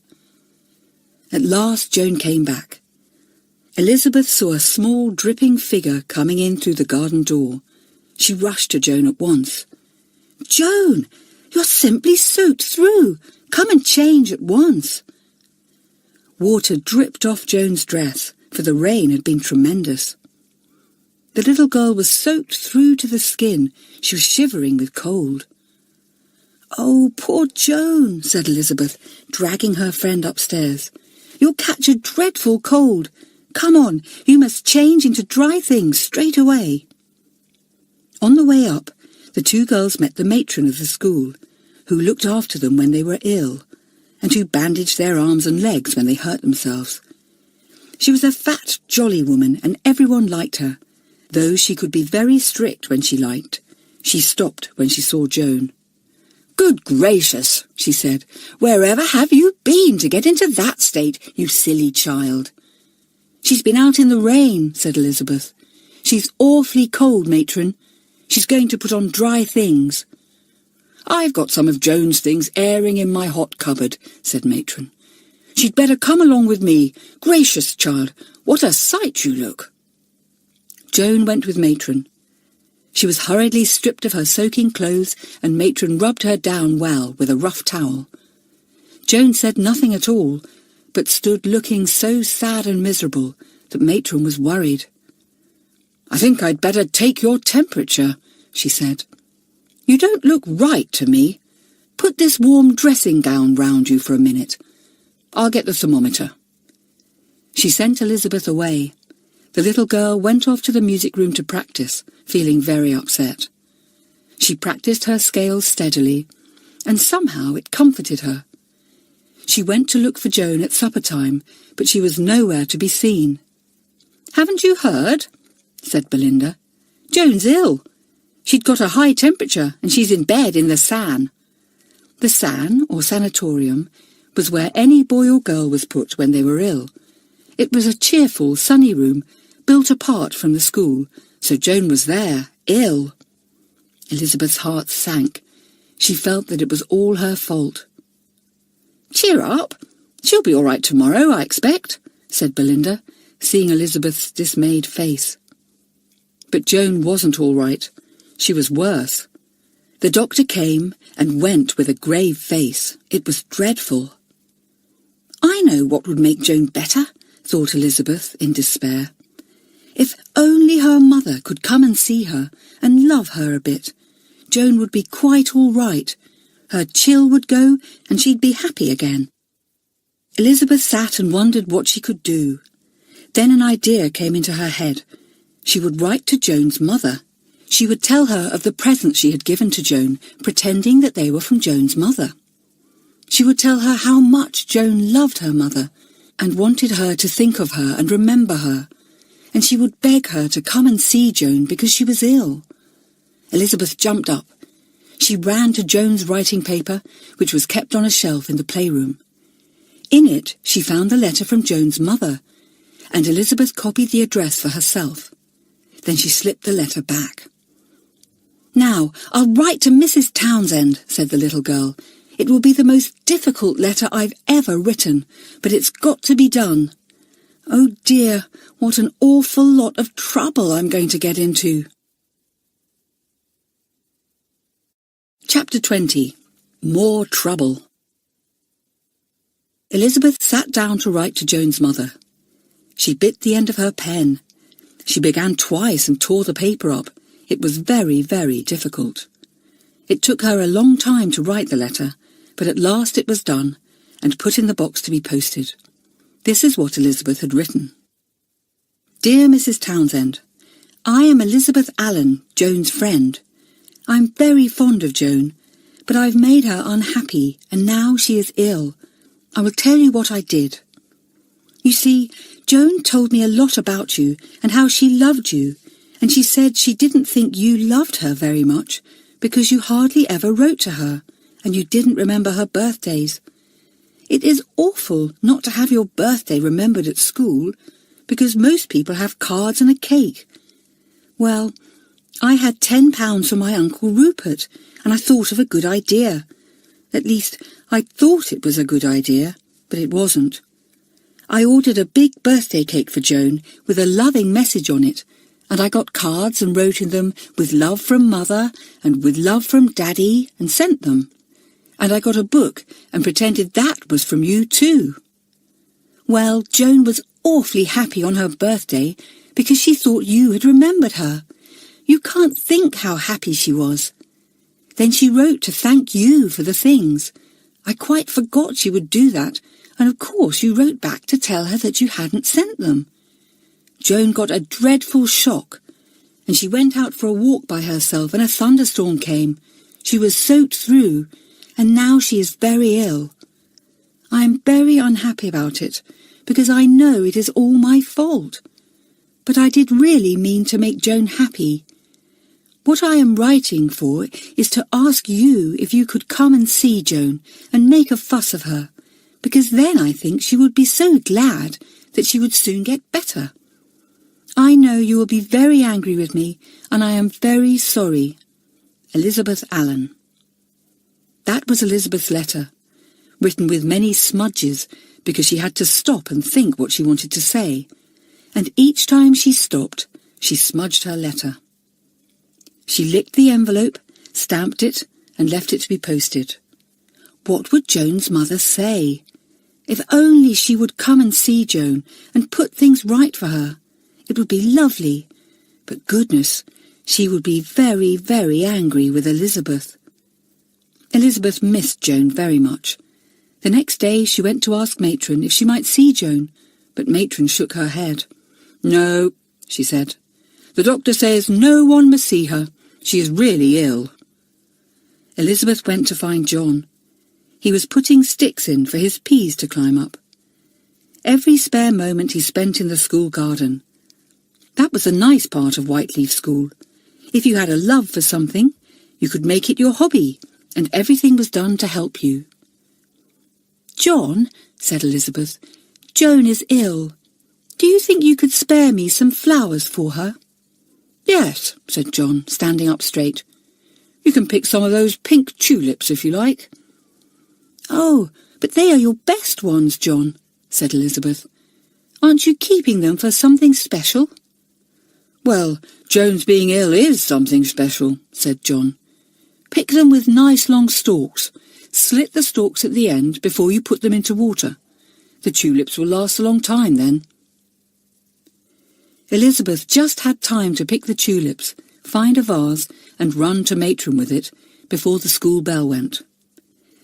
Matron promised to give the flowers to Joan. Elizabeth shot back to the classroom and was only just in time. "Don't forget it's a school meeting tonight," Belinda said to Elizabeth at the end of school that morning. "Bother," said Elizabeth in dismay. She had forgotten all about it. "I don't think I'll come. I know I'm going to get into trouble." "You must come," said Belinda, shocked. "Are you afraid to?" "No," said Elizabeth fiercely. "I'm not afraid to. I'll be there." And she was, sitting angrily on a form beside Harry and Helen, knowing perfectly well that Nora was going to report her as soon as possible. "Well, if she does, I shan't give Joan's secret away," thought Elizabeth. "They can punish me all they like. But if they do, I'll start being naughty again, worse than ever." Of course, Nora reported Elizabeth almost at once. She stood up and spoke gravely to Rita and William, the two judges. "I have a serious report to make," said Nora. "It is about Elizabeth. Although we gave her every chance to be good and helpful last week, I am sorry to say that she has been mean and deceitful. She went down to the village this week and took with her a £10 note to spend, instead of putting it into the money box to share out. She spent the whole £10 and would not tell me anything about it." Everyone stared at Elizabeth in surprise. £10? said Rita. £10? Spent in one afternoon, Elizabeth? Is this true? "Quite true," said Elizabeth sulkily. "Then it's too bad," cried Eileen. "We all put our money into the box and share it out, and we gave Elizabeth extra money for a record. But she puts her money into her own purse, the mean thing." Everybody thought the same. The children began to talk angrily. Elizabeth sat silent, looking red and sulky. Rita hammered on the table. "Quiet," she said. Everyone was silent. Rita turned to Elizabeth. "Stand up, Elizabeth," she said. "Please tell me what you spent the £10 on. You can at least let us judge whether or not you spent the money well." "I can't tell you what I spent it on," said Elizabeth, looking pleadingly at Rita. Don't ask me, Rita. It's a secret, and not my own secret, really. As a matter of fact, I quite forgot that I ought to put my money into the box and then ask for what I wanted. I really did forget." "Do you think we would have allowed you to spend the money on what you bought?" asked Rita. "I don't know," said Elizabeth rather miserably. "All I know is that I wish I hadn't spent it on what I did. I was quite wrong." Rita felt sorry for Elizabeth. "Well," she said, "you used the money wrongly and you know it. If you had only kept our rule, we should have known whether or not to let you have the money to spend as you did. Don't you see what a good idea our money box is, Elizabeth?" "Yes, I really do, Rita," said Elizabeth, glad that Rita was speaking kindly to her. "Well, now listen, Elizabeth," said Rita, after talking with William for a while. "We will be as fair as we can be to you about this, but you must trust us and tell us what you wanted the money for first. If we think it was for a very good purpose, we shall say no more about it, but ask you to remember the rule another time." "That's very fair of you, Rita," said Elizabeth, almost in tears. "But I can't tell you. I now know that I did something wrong with the money, but there's somebody else mixed up in the secret, and I simply can't say any more." "Who is the other person in the secret?" asked Rita. "I can't tell you that either," said poor Elizabeth, who had no wish to bring Joan in. After all, it wasn't Joan's fault at all that this had happened. "Have you told anybody about this secret?" asked Rita. "Yes, one person," said Elizabeth. "It's a grown-up, Rita." "What did the grown-up say when you told her?" asked William. "She hasn't said anything yet," said Elizabeth. "I told her the secret in a letter, and she hasn't answered my letter yet. I only wrote it yesterday." William, Rita and the monitors spoke together for a little while. Everyone was puzzled to know what to do. It was a very serious matter, and somehow it had to be dealt with. "The Beauty and the Beast aren't here tonight," said Nora, looking towards the back of the room. "They are worried about Joan Townsend being ill. Only Miss Ranger and Mr. Johns are here. If the others were here, we could ask them for advice again. But somehow I feel I'd like to settle it without asking Miss Ranger or Mr. Johns." "I think I know what we'll do," said William at last. "We'll leave the matter until Elizabeth has had an answer to her letter." "Good," said Rita. She hammered on the table.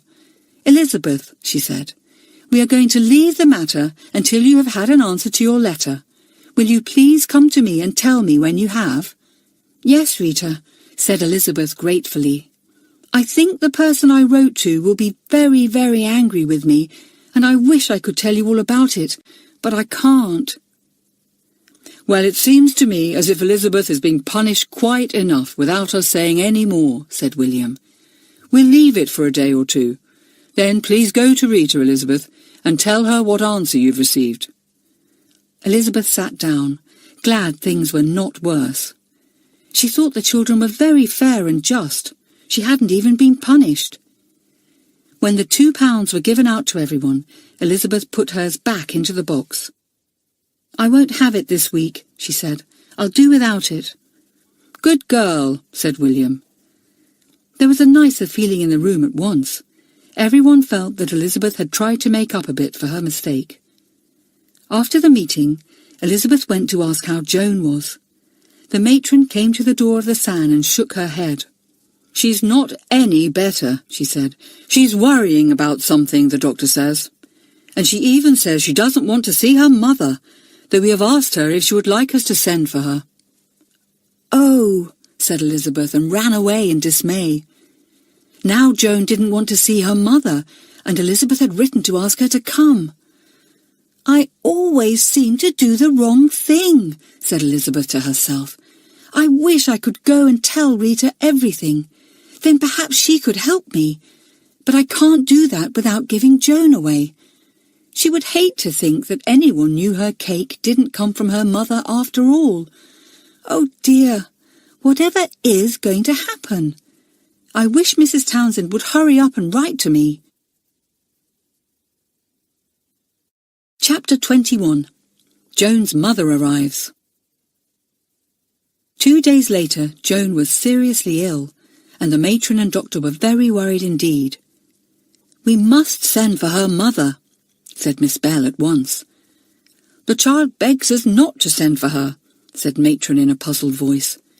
"It is very strange. I hardly know whether it would be good for Joan to see her. She seems so much against having her mother sent for." "Well," said Miss Best, "the mother ought to come, for her own sake, if not for Joan's. She would be very angry if we did not send for her. We can tell her that Joan is behaving rather strangely about her. It may be her illness that is making her think funny thoughts." But Mrs. Townsend arrived before she was sent for. She had received Elizabeth's odd letter, and had packed a bag and taken a train to Whiteleaf the same day. Elizabeth saw the taxi coming up through the archway of the school wall, but she did not know that Mrs. Townsend was inside it. She did not see her get out and pay the man and ring the bell. Mrs. Townsend was shown into the headmistress's drawing room at once. Miss Bell and Miss Best were most astonished to see her. "I've come about Joan," said Mrs. Townsend. She was a small, sad-looking woman, beautifully dressed, and with large eyes just like Joan's. "How is she?" "Not any better, I'm afraid," answered Miss Bell. "But how did you know she was ill?" she asked in surprise. "I had a letter from a girl called Elizabeth Allen," said Mrs. Townsend. "A very strange letter about Joan's birthday. Did she tell you anything about it?" "No," said Miss Bell, even more surprised. "I know nothing about it. May we see the letter?" Mrs. Townsend gave the two mistresses Elizabeth's smudgy letter. They read it in silence. "So that is what Elizabeth wanted the money for," said Miss Best, her lovely smile showing for a moment. "Well, children are always surprising, but Elizabeth is the most astonishing child we have ever had. So naughty and yet so good, so defiant and yet so kind-hearted and just. I understand now why Joan keeps saying that she doesn't want you to be sent for, Mrs. Townsend," said Miss Bell. "She is ashamed, poor child, because she thought you had sent her those presents, and now she finds you didn't, and she is bewildered and hurt. I think perhaps I ought to explain a few things to you," said Mrs. Townsend. "I must explain them to Joan, too." "Yes, please tell us anything that will help us with Joan," said Miss Best. "Well," said Joan's mother, "Joan had a twin, a boy called Michael. He was the finest, loveliest boy you ever saw, Miss Best. His father and I couldn't help loving him more than we loved Joan, because we both wanted a boy, and we didn't care much for girls. He was brave and bonny and always laughing, but Joan was always rather a coward, and beside Michael she seemed sulky and selfish. Don't you think that might have been because you made such a fuss of the boy, and perhaps rather left Joan out?" asked Miss Bell. "She may have been jealous, and that does strange things to a child." "Yes, you may be right," said Mrs. Townsend. "Well, when they were 3, both children fell ill, and Michael died. And because we loved him so much, we both wished that Joan had been taken and Michael had been left to you," said Miss Best gently. "Yes, I understand, Mrs. Townsend. But you did a great wrong to poor Joan. You have never forgiven her for being the only child left. Does Joan know she had a twin?" "She soon forgot," said Mrs. Townsend, "and we didn't tell her as she grew older. I don't think she knows even now that she ever had a brother." "Well, Mrs. Townsend, I think you should tell Joan this," said Miss Best firmly. She loves you very much, and is miserable because she can't understand why you don't seem to love her." "I do love her," said Mrs. Townsend. "But somehow it is difficult to show it to Joan. When I got this strange little letter, telling me how somebody tried to buy Joan presents, pretending to be me, I felt dreadful. I felt I must come and see my poor little Joan at once." "Come and see her now," said Miss Bell. "Tell her what you have told us. Joan will understand, and once she is sure of your love, she will not mind how little you show it. But it shouldn't be difficult to love a child like Joan. She is so gentle and kind." "And what about Elizabeth?" asked Mrs. Townsend. "I must speak to her. I think she must be a very kind child to try to make Joan happy." "Go and see Joan first," said Miss Best. So Mrs. Townsend was taken to the San. She opened the door, and Matron beckoned her in, seeing at once that she was Joan's mother. "She is asleep," she whispered. "Come over here and sit by the bed till she wakes." Mrs. Townsend sat beside the bed. She looked at Joan. The little girl was thin and pale, and her sleeping face was so unhappy that her mother couldn't bear it. She leant over Joan and kissed her gently on the cheek. Joan awoke and stared up. Her large eyes grew larger as she saw her mother. She looked at her for a moment and then spoke. "Are you really here? Was it you who kissed me?" "Of course," said Mrs. Townsend, with tears in her eyes. "Poor little Joan, I was so sorry to hear you were ill." Joan's mother put her arms round her little girl and hugged her. Joan flung her arms round her mother's neck in delight. "Oh, Mother, I didn't want you to come, but now I'm so happy." "I'm sorry I didn't remember your birthday, darling," said Mrs. Townsend. "I think we've got a few things to say to one another. Why didn't you want me to come?" Because I didn't think you would be pleased that somebody pretended to be you and sent me things," said Joan. "I was afraid of seeing you." "Now listen, Joan, I want to tell you something," said Mrs. Townsend, sitting on the bed and cuddling Joan beside her. And she began to tell the little girl of her lost brother. "You see, I grieved so much for him that I almost forgot I had a little daughter to make up for him," said Mrs. Townsend in a trembling voice. "You have always been so quiet and timid too, Joan. You never asked for things, never pushed yourself forward. So I never knew that you minded so much. You didn't say a word." "I couldn't," said Joan. "But I'm very happy now, Mother. This is the biggest surprise of my life. I understand things now. I do wish you'd told me before, but it doesn't matter.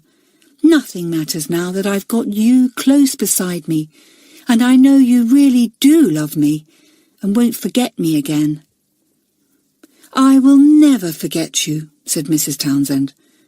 "I didn't think you minded at all, but now that I know what you have been thinking, I shall be the kind of mother you want. But you must hurry up and get better, mustn't you?" "Oh, I feel much, much better already," said Joan. And indeed she looked quite different.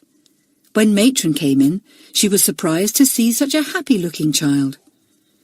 "I shall want lots of dinner today," said Joan, "because Mother is going to have it with me, Matron, and she wants to see how much I can eat."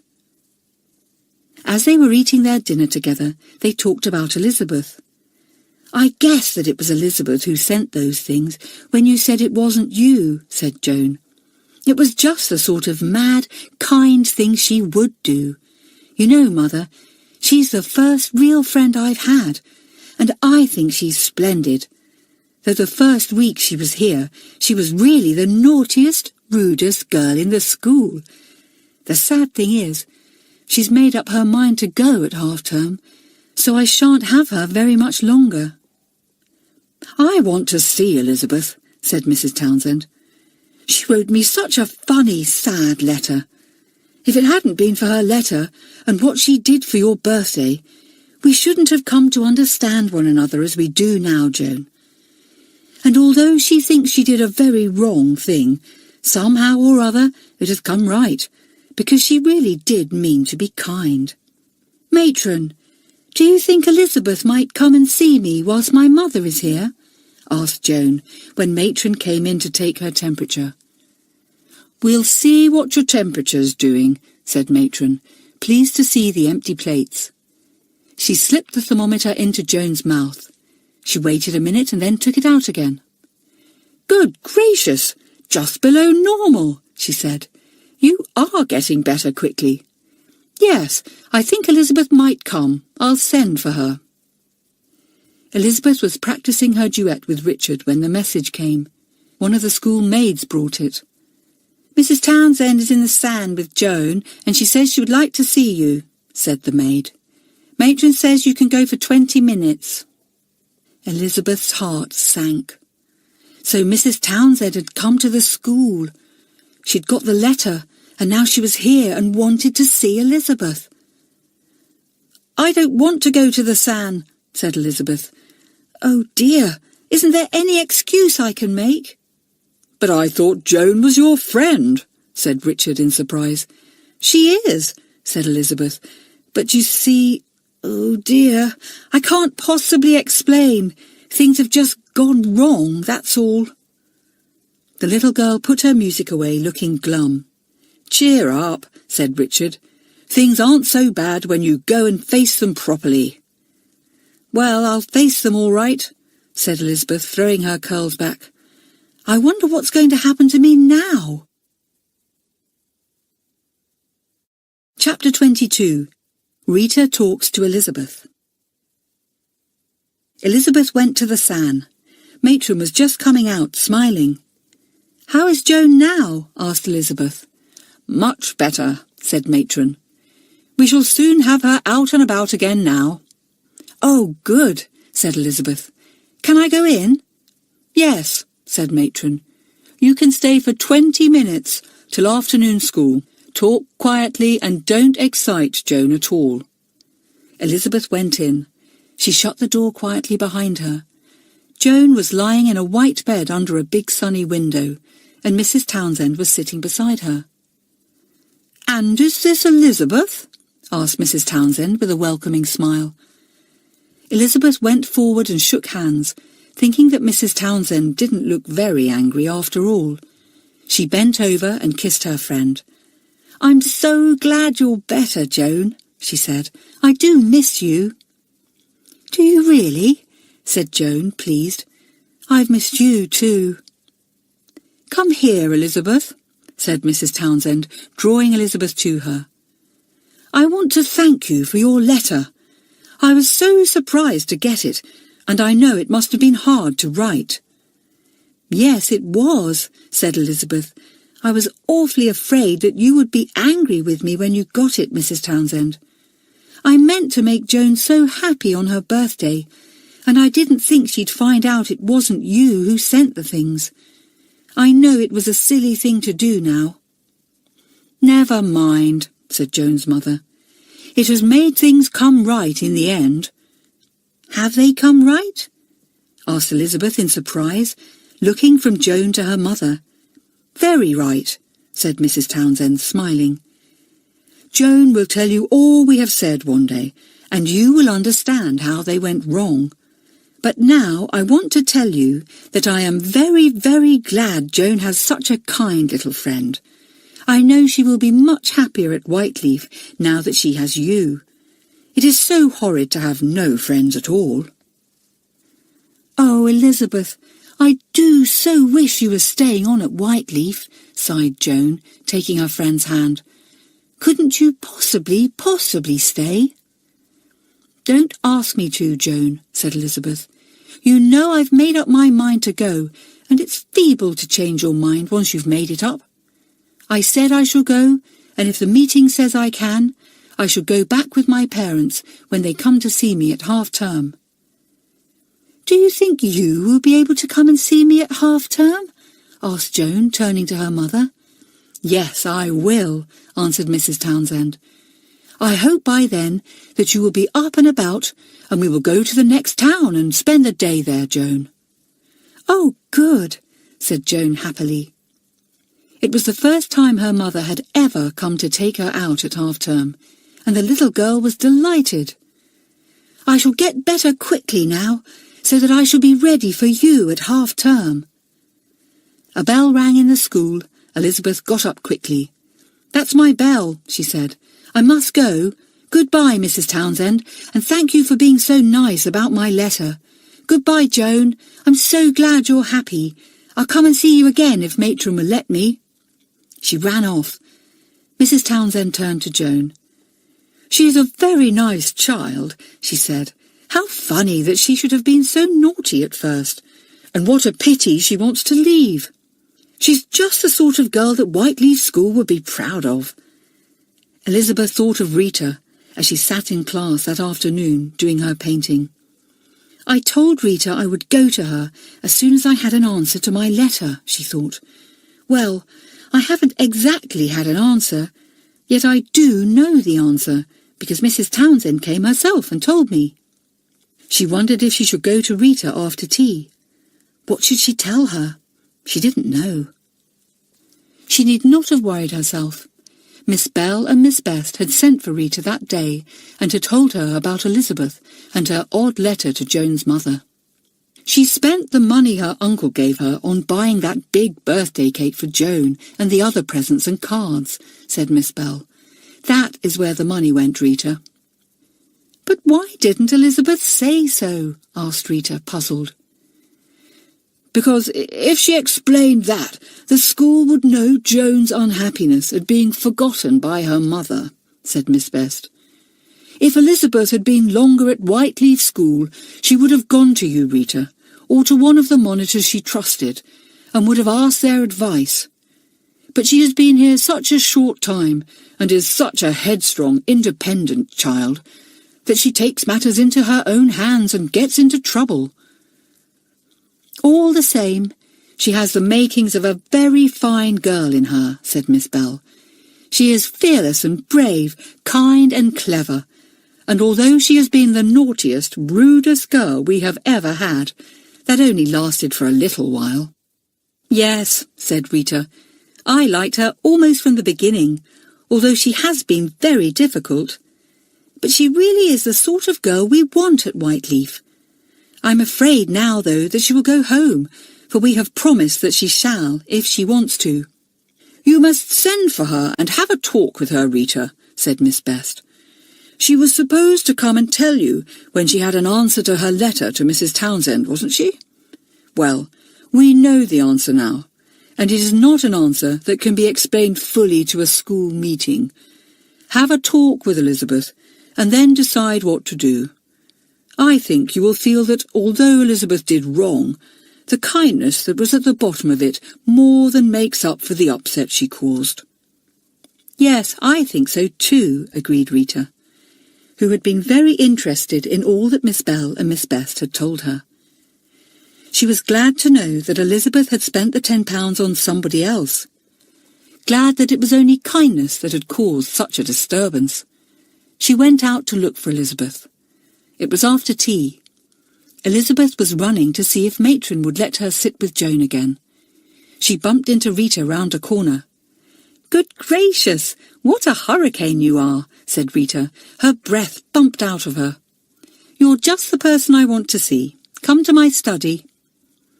Rita had a little room of her own, a study all to herself, because she was head girl. She was very proud of it, and had made it as nice as she could. Elizabeth had never been in it before, and she looked round in pleasure. "What a dear little room," she said. "I like the blue carpet, and the blue tablecloth, and the pictures and flowers. Is this your very own room?" "Yes," said Rita. "William has one too. His is just as nice as mine. He's coming here in a minute. Have a sweet, Elizabeth?" Rita took down a tin from her small cupboard and offered it to Elizabeth, who at once took a toffee. Elizabeth wondered what Rita and William were going to say to her. There was a knock at the door and William strolled in. "Hello," he said, smiling at Elizabeth. "How's the bold, bad girl?" Elizabeth laughed. She liked William calling her that, though she had hated the name not so very long ago. "Elizabeth, William and I know now what you spent the £10 on and why you did it," said Rita. "And we want to say that we quite see that you couldn't tell the meeting." "And we shan't tell the meeting either," said William, sitting down in Rita's cosy armchair. "But won't you have to?" asked Elizabeth in surprise. "No," said William. "Rita and I are the judges of what the meeting can be told, and what need not be explained if we think best. We shall simply say that we had a satisfactory answer and explanation, and that the matter is now finished." "Oh, thank you," said Elizabeth. "It wasn't really myself I was thinking of, you know. It was Joan." "We know that now," said Rita. "You tried to do a right thing in a wrong way, Elizabeth. If you had been at Whiteleaf a little longer, you would have done things differently, but you haven't been here long enough." "No, I haven't," said Elizabeth. "I do see that I have learnt a lot already, but I haven't learnt enough. I wish I was wise like you and William." "Well, why not stay and learn to be?" said William with a laugh. "You are just the sort of girl we want, Elizabeth. You would make a fine monitor later on." "Me? A monitor?" cried Elizabeth, most astonished. "Oh, I'd never be a monitor. Good gracious!" "It may sound funny to you now, Elizabeth," said William, "but in a term or two you would be quite responsible and sensible enough to be made one." "I'd simply love to be a monitor and sit in the jury," said Elizabeth. "Whatever would Mummy say? And Miss Scott, my old governess, would never believe it. She said I was so spoilt I would never do anything worthwhile." "You are spoilt," said Rita, smiling, "but you would soon get over that. What about staying on, Elizabeth, and seeing what you can do?" "I'm beginning to feel it would be nice," said Elizabeth, "but I can't change my mind. I said I meant to go home at half-term, and I'm going to. It's only feeble people that change their minds and say first one thing and then another. I'm not going to be like that." "I wonder where you got that idea from," said William. "I mean, the idea that it's feeble to change your mind once it's made up. That's a wrong idea, you know." "Wrong?" said Elizabeth in surprise. "Of course," said William. "Make up your mind about things by all means, but if something happens to show that you are wrong, then it is feeble not to change your mind, Elizabeth. Only the strongest people have the pluck to change their minds and say so, if they see they have been wrong in their ideas." "I didn't think of that," said Elizabeth, feeling puzzled. "Well, don't puzzle your head too much about things," said William, getting up. "I must go. Think about what we have said, Elizabeth. The next meeting will be your last one, if you are leaving us, and we shall keep our word to you and let you go if you want to. You can tell your parents when they come to see you at half-term, and Miss Bell and Miss Best will explain everything to them. But we shall be sorry to lose the naughtiest girl in the school." Elizabeth left the study, her head in a whirl. She did like William and Rita so much, but she couldn't change her mind. She would be so ashamed to climb down and say she had been wrong. Chapter 23. Elizabeth Fights with Herself. The next day or two were very pleasant. Elizabeth was allowed to see Joan whenever she liked, and she took her some more flowers from John. She also took her a jigsaw puzzle from Helen and a book from Nora. Joan was looking very pretty and very happy. Her mother had gone, leaving behind her a big box of velvety peaches, a tin of barley sugar, and some books. But best of all, she had left Joan a promise that never, never would she let Joan think she was forgotten again. "It's all because of you, Elizabeth," said Joan, offering her friend a barley sugar to suck. "Oh, Elizabeth, do please stay on at Whiteleaf. Don't make me unhappy by leaving, just as I've got to know you." "There are plenty of other people for you to make friends with," said Elizabeth, sucking the barley sugar. "I don't want them," said Joan. "They would seem feeble after you, Elizabeth. I say, have you been looking after my rabbit for me?" "Of course," said Elizabeth. "Oh, Joan, it's the dearest little thing you ever saw. Really, it is. Do you know, it knows me now when I go to feed it, and it presses its tiny waffly nose against the wire to welcome me. And yesterday it nuzzled itself into the crook of my arm and stayed there quite still till the school bell rang and I had to go. Harry came to see me this morning, and he said he wishes you were not leaving because he wants to give us 2 more baby rabbits to live with my tiny one," said Joan. "He said they could be between the 2 of us." "Oh," said Elizabeth, longing for the 2 rabbits. "Really? If I'd known what a nice place Whiteleaf School was, I'd never have made up my mind to leave it." She had to go then, because it was time for her music lesson. She rushed to get her music. Richard was in the music room, waiting for her with Mr. Lewis. The 2 were getting on well with their duets. Richard was pleased with Elizabeth now, for he knew that she really loved music as he did, and was willing to work hard at it. They played 2 duets very well indeed for Mr. Lewis. "Splendid," he said. "Elizabeth, I'm pleased with you. You've practiced well since your last lesson, and got that difficult part perfect now.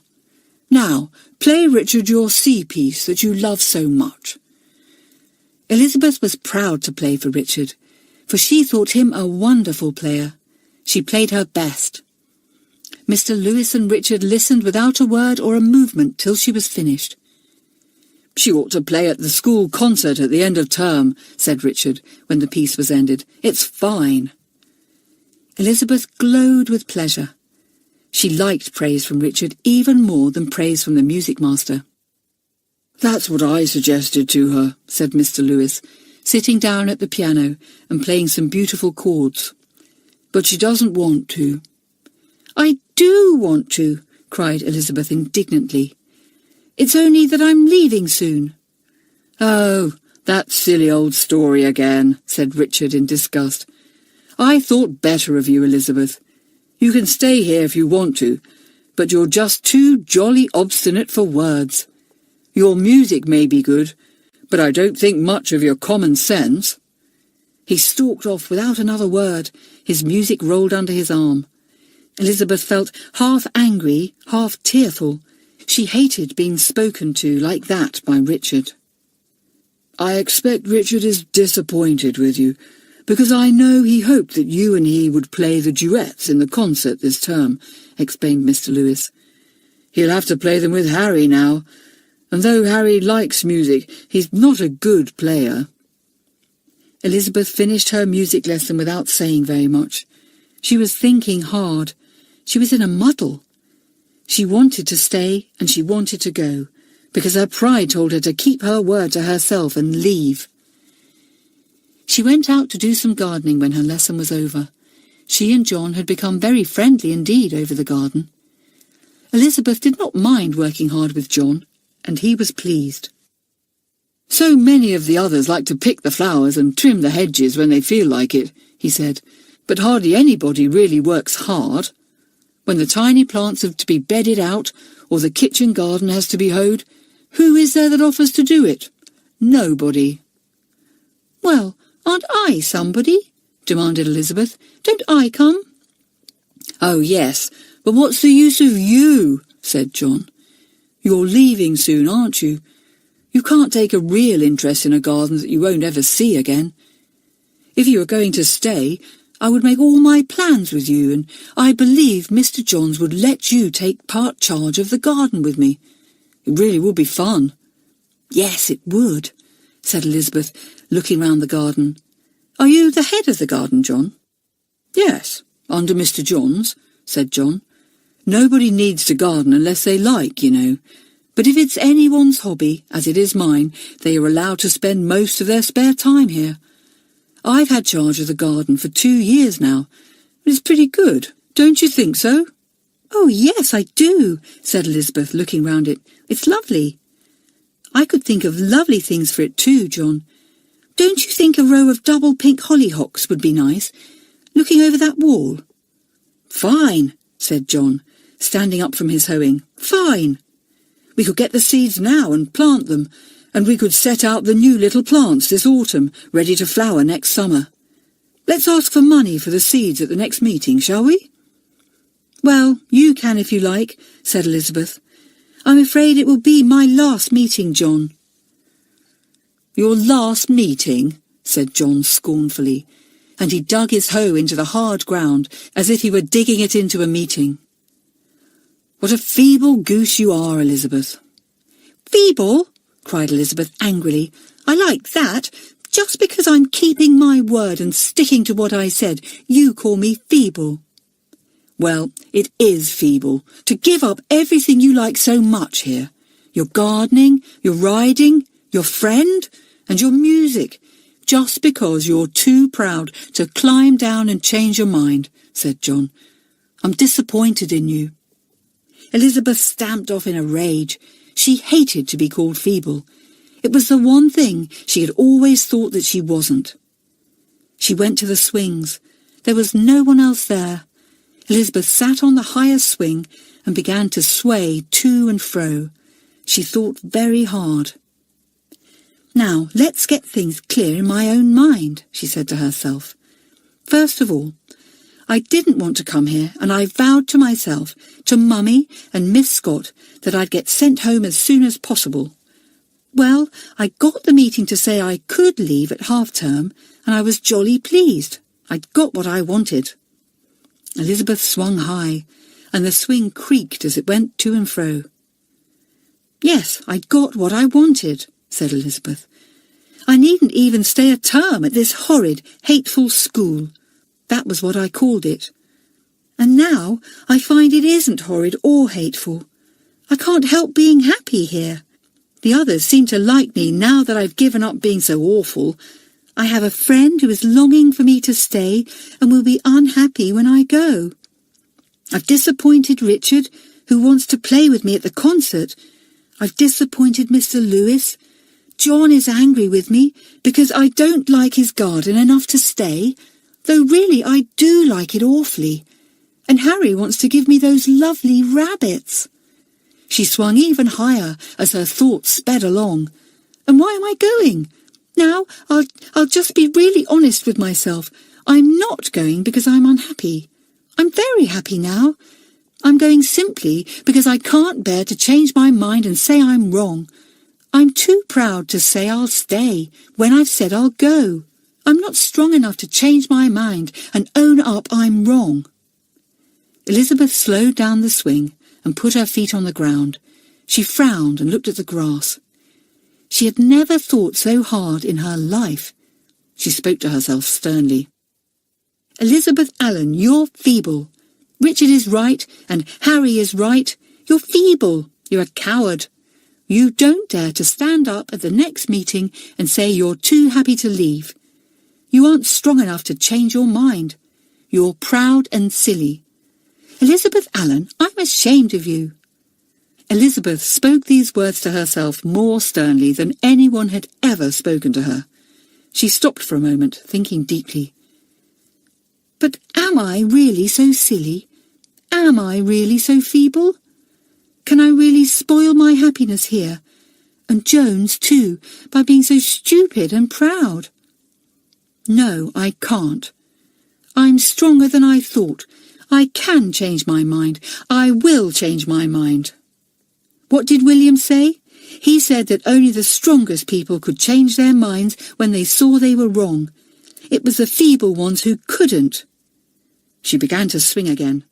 Well, I'm strong, she sang as she swung. I can change my mind. I can say I'm wrong. Elizabeth Allen, You're not such a poor thing as I thought. Just wait till the next meeting, and I'll give them the biggest surprise they've ever had."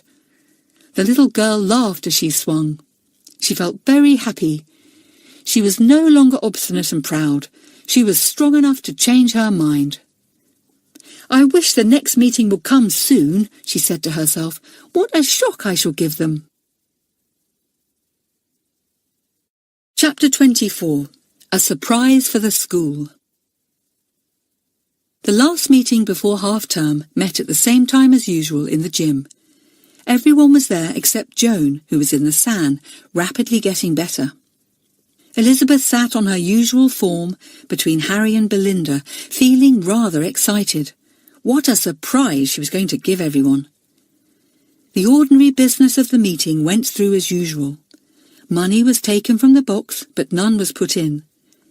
Most of the children were expecting money from their parents when they saw them at half-term, and the next week the box would be very full again. A few complaints were made and 1 or 2 reports. Doris, who owned the guinea pigs, beamed when her monitor reported that she had not forgotten her pets once. "And," said the monitor, "they look the finest guinea pigs I've ever seen now." "Good," said Rita. "See that they keep like that, Doris." Then Elizabeth's turn came at the end of the reports. Rita knocked on the table with the mallet, and everyone was silent. "I haven't much to say about Elizabeth Allen this week," said Rita. "But I must just say this. Both William and I know now why Elizabeth spent so much money and what she spent it on. We are quite satisfied about it, and we hope that the jury and the rest of you will accept our word when we say that we can only say that we are satisfied and not tell you any more. Elizabeth was wrong to do what she did, but she was right not to tell us about it. Now the matter has come right, and we have no more to say." "Wait, Rita," said William. "We have more to say.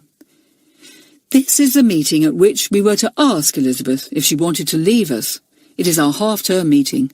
Well, we are keeping our word to you, Elizabeth. If you want to go, and you've made up your mind to do so, we give you our permission.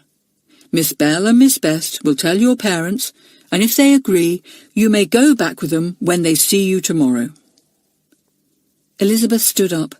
Her cheeks were flaming red, and her voice was not quite the same as usual. "I've got something to say," she said. "It's not very easy, and I don't quite know how to say it. But anyway, it's this. I'm not going." "Not going?" cried everyone in surprise, turning to look at Elizabeth. "But why not?" asked Rita. "You said you had made up your mind to go, and that you never changed your mind." "Well, William said that only feeble people never change their mind if they know they are wrong," said Elizabeth. "And I know I was wrong now. I only made up my mind to be as naughty as possible because I was angry at being sent to school when I didn't want to go, and I vowed I'd go back home as soon as possible, just to show I'd have my own way. Well, I like Whiteleaf. It's a lovely school, and I want to stay. So I've changed my mind, and though you've said I can have what I want, and it's very nice of you, I don't want it now. I want to stay. That is, if you'll let me after all I've done." Everyone began to talk at once. Harry thumped Elizabeth on the back. He was very pleased. John nodded at her in delight. Now she could help him with the garden. Richard actually left his place and came to whisper to her. "You're a good sort," he said. "You can play the game as well as you play the piano." William banged with his mallet. "Richard, go back to your place." Richard went back, grinning. Belinda and Helen smiled at Elizabeth, trying to catch her eye. Everyone seemed as pleased as could be. "Elizabeth," said William, "we are very pleased with you. You've made a lot of silly mistakes, but you have made up for them all, and we admire you for being able to change your mind, admit you were wrong, and say so to us all. You are the sort of person we want at this school. We hope you will stay for years and do your very best." "I will," said Elizabeth, and she meant it. She sat down looking happy and excited. It was lovely that everyone was pleased. She wasn't the bold, bad girl anymore. She was Elizabeth Allen, the sort of person that Whiteleaf School wanted. She was proud and happy. The meeting ended soon after that, and Elizabeth sped off to the sand to find Joan. Joan was sitting up in a chair reading. "Hello," she said. "What happened at the meeting? Anything exciting?" "Well, the meeting said I could go home with my parents tomorrow," said Elizabeth, "so I got my own way, you see." "Oh, Elizabeth, I shall miss you so," said Joan. "You won't," said Elizabeth, "because, you see, I'm not going. I'm staying on. I've changed my mind, Joan. I love Whiteleaf, and I won't leave it for years and years and years. Oh, what fun we'll have together. We'll be monitors one day, think of that. Shan't we be grand?" "Good gracious," said Joan, so delighted that she hopped out of her chair and flung her arms round her friend. "I can't believe it. Oh, I do feel so glad." Matron came into the room and looked horrified to see Joan out of her chair. "What are you doing?" she said sternly. "I shan't let Elizabeth come in here if that's the way you behave, Joan." "But, Matron, I was so pleased because Elizabeth is staying on instead of leaving," said Joan, sinking back into her chair. "Dear me, fancy being pleased because a bad girl like this is staying with us," said Matron, with a twinkle in her eye. The girls laughed. They liked Matron. She was cheerful and friendly, though strict. She gave Joan some medicine and went out. "We shall have a lovely half-term now," said Joan. "My mother's coming to take me out. Is yours coming too?" "Yes, I had a letter this morning," said Elizabeth.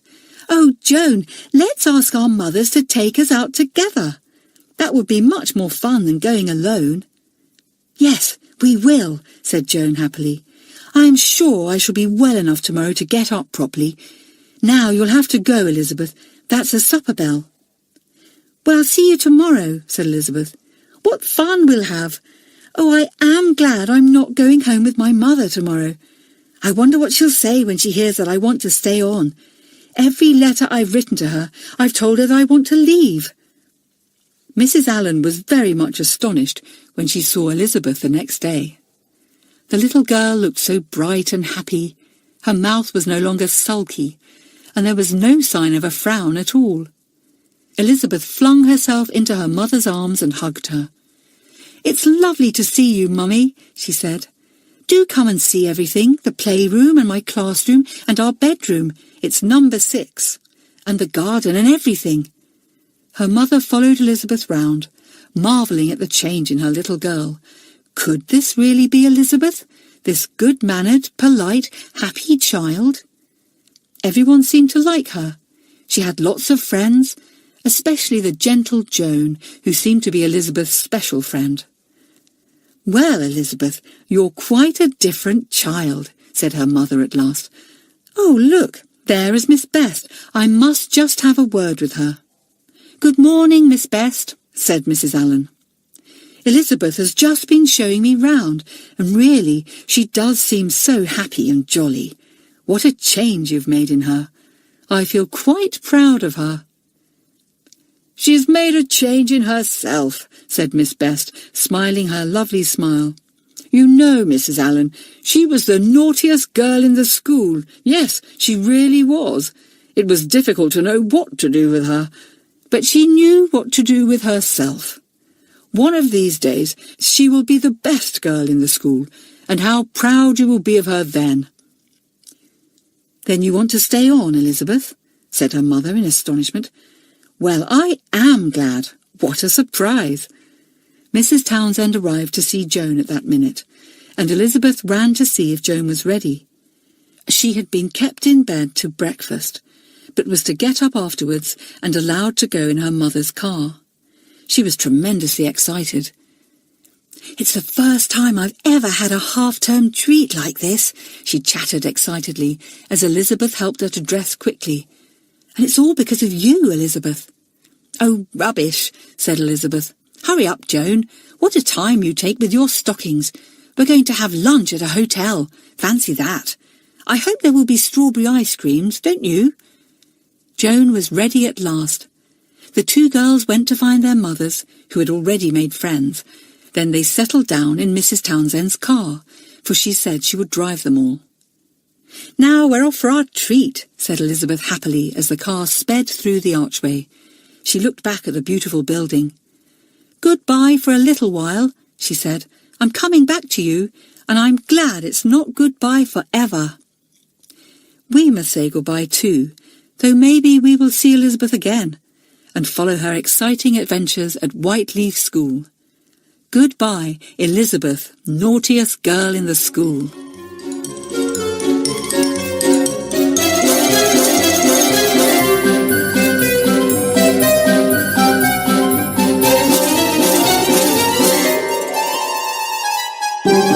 Yes, she really was. It was difficult to know what to do with her, but she knew what to do with herself. One of these days she will be the best girl in the school, and how proud you will be of her then. "Then you want to stay on, Elizabeth?" said her mother in astonishment. "Well, I am glad. What a surprise!" Mrs. Townsend arrived to see Joan at that minute, and Elizabeth ran to see if Joan was ready. She had been kept in bed to breakfast, but was to get up afterwards and allowed to go in her mother's car. She was tremendously excited. "It's the first time I've ever had a half-term treat like this," she chattered excitedly as Elizabeth helped her to dress quickly. "And it's all because of you, Elizabeth." "Oh, rubbish," said Elizabeth. "Hurry up, Joan. What a time you take with your stockings. We're going to have lunch at a hotel. Fancy that. I hope there will be strawberry ice creams, don't you?" Joan was ready at last. The two girls went to find their mothers, who had already made friends. Then they settled down in Mrs. Townsend's car, for she said she would drive them all. "Now we're off for our treat," said Elizabeth happily as the car sped through the archway. She looked back at the beautiful building. "Goodbye for a little while," she said. "I'm coming back to you, and I'm glad it's not goodbye forever." We must say goodbye too, though maybe we will see Elizabeth again, and follow her exciting adventures at Whiteleaf School. Goodbye, Elizabeth, naughtiest girl in the school.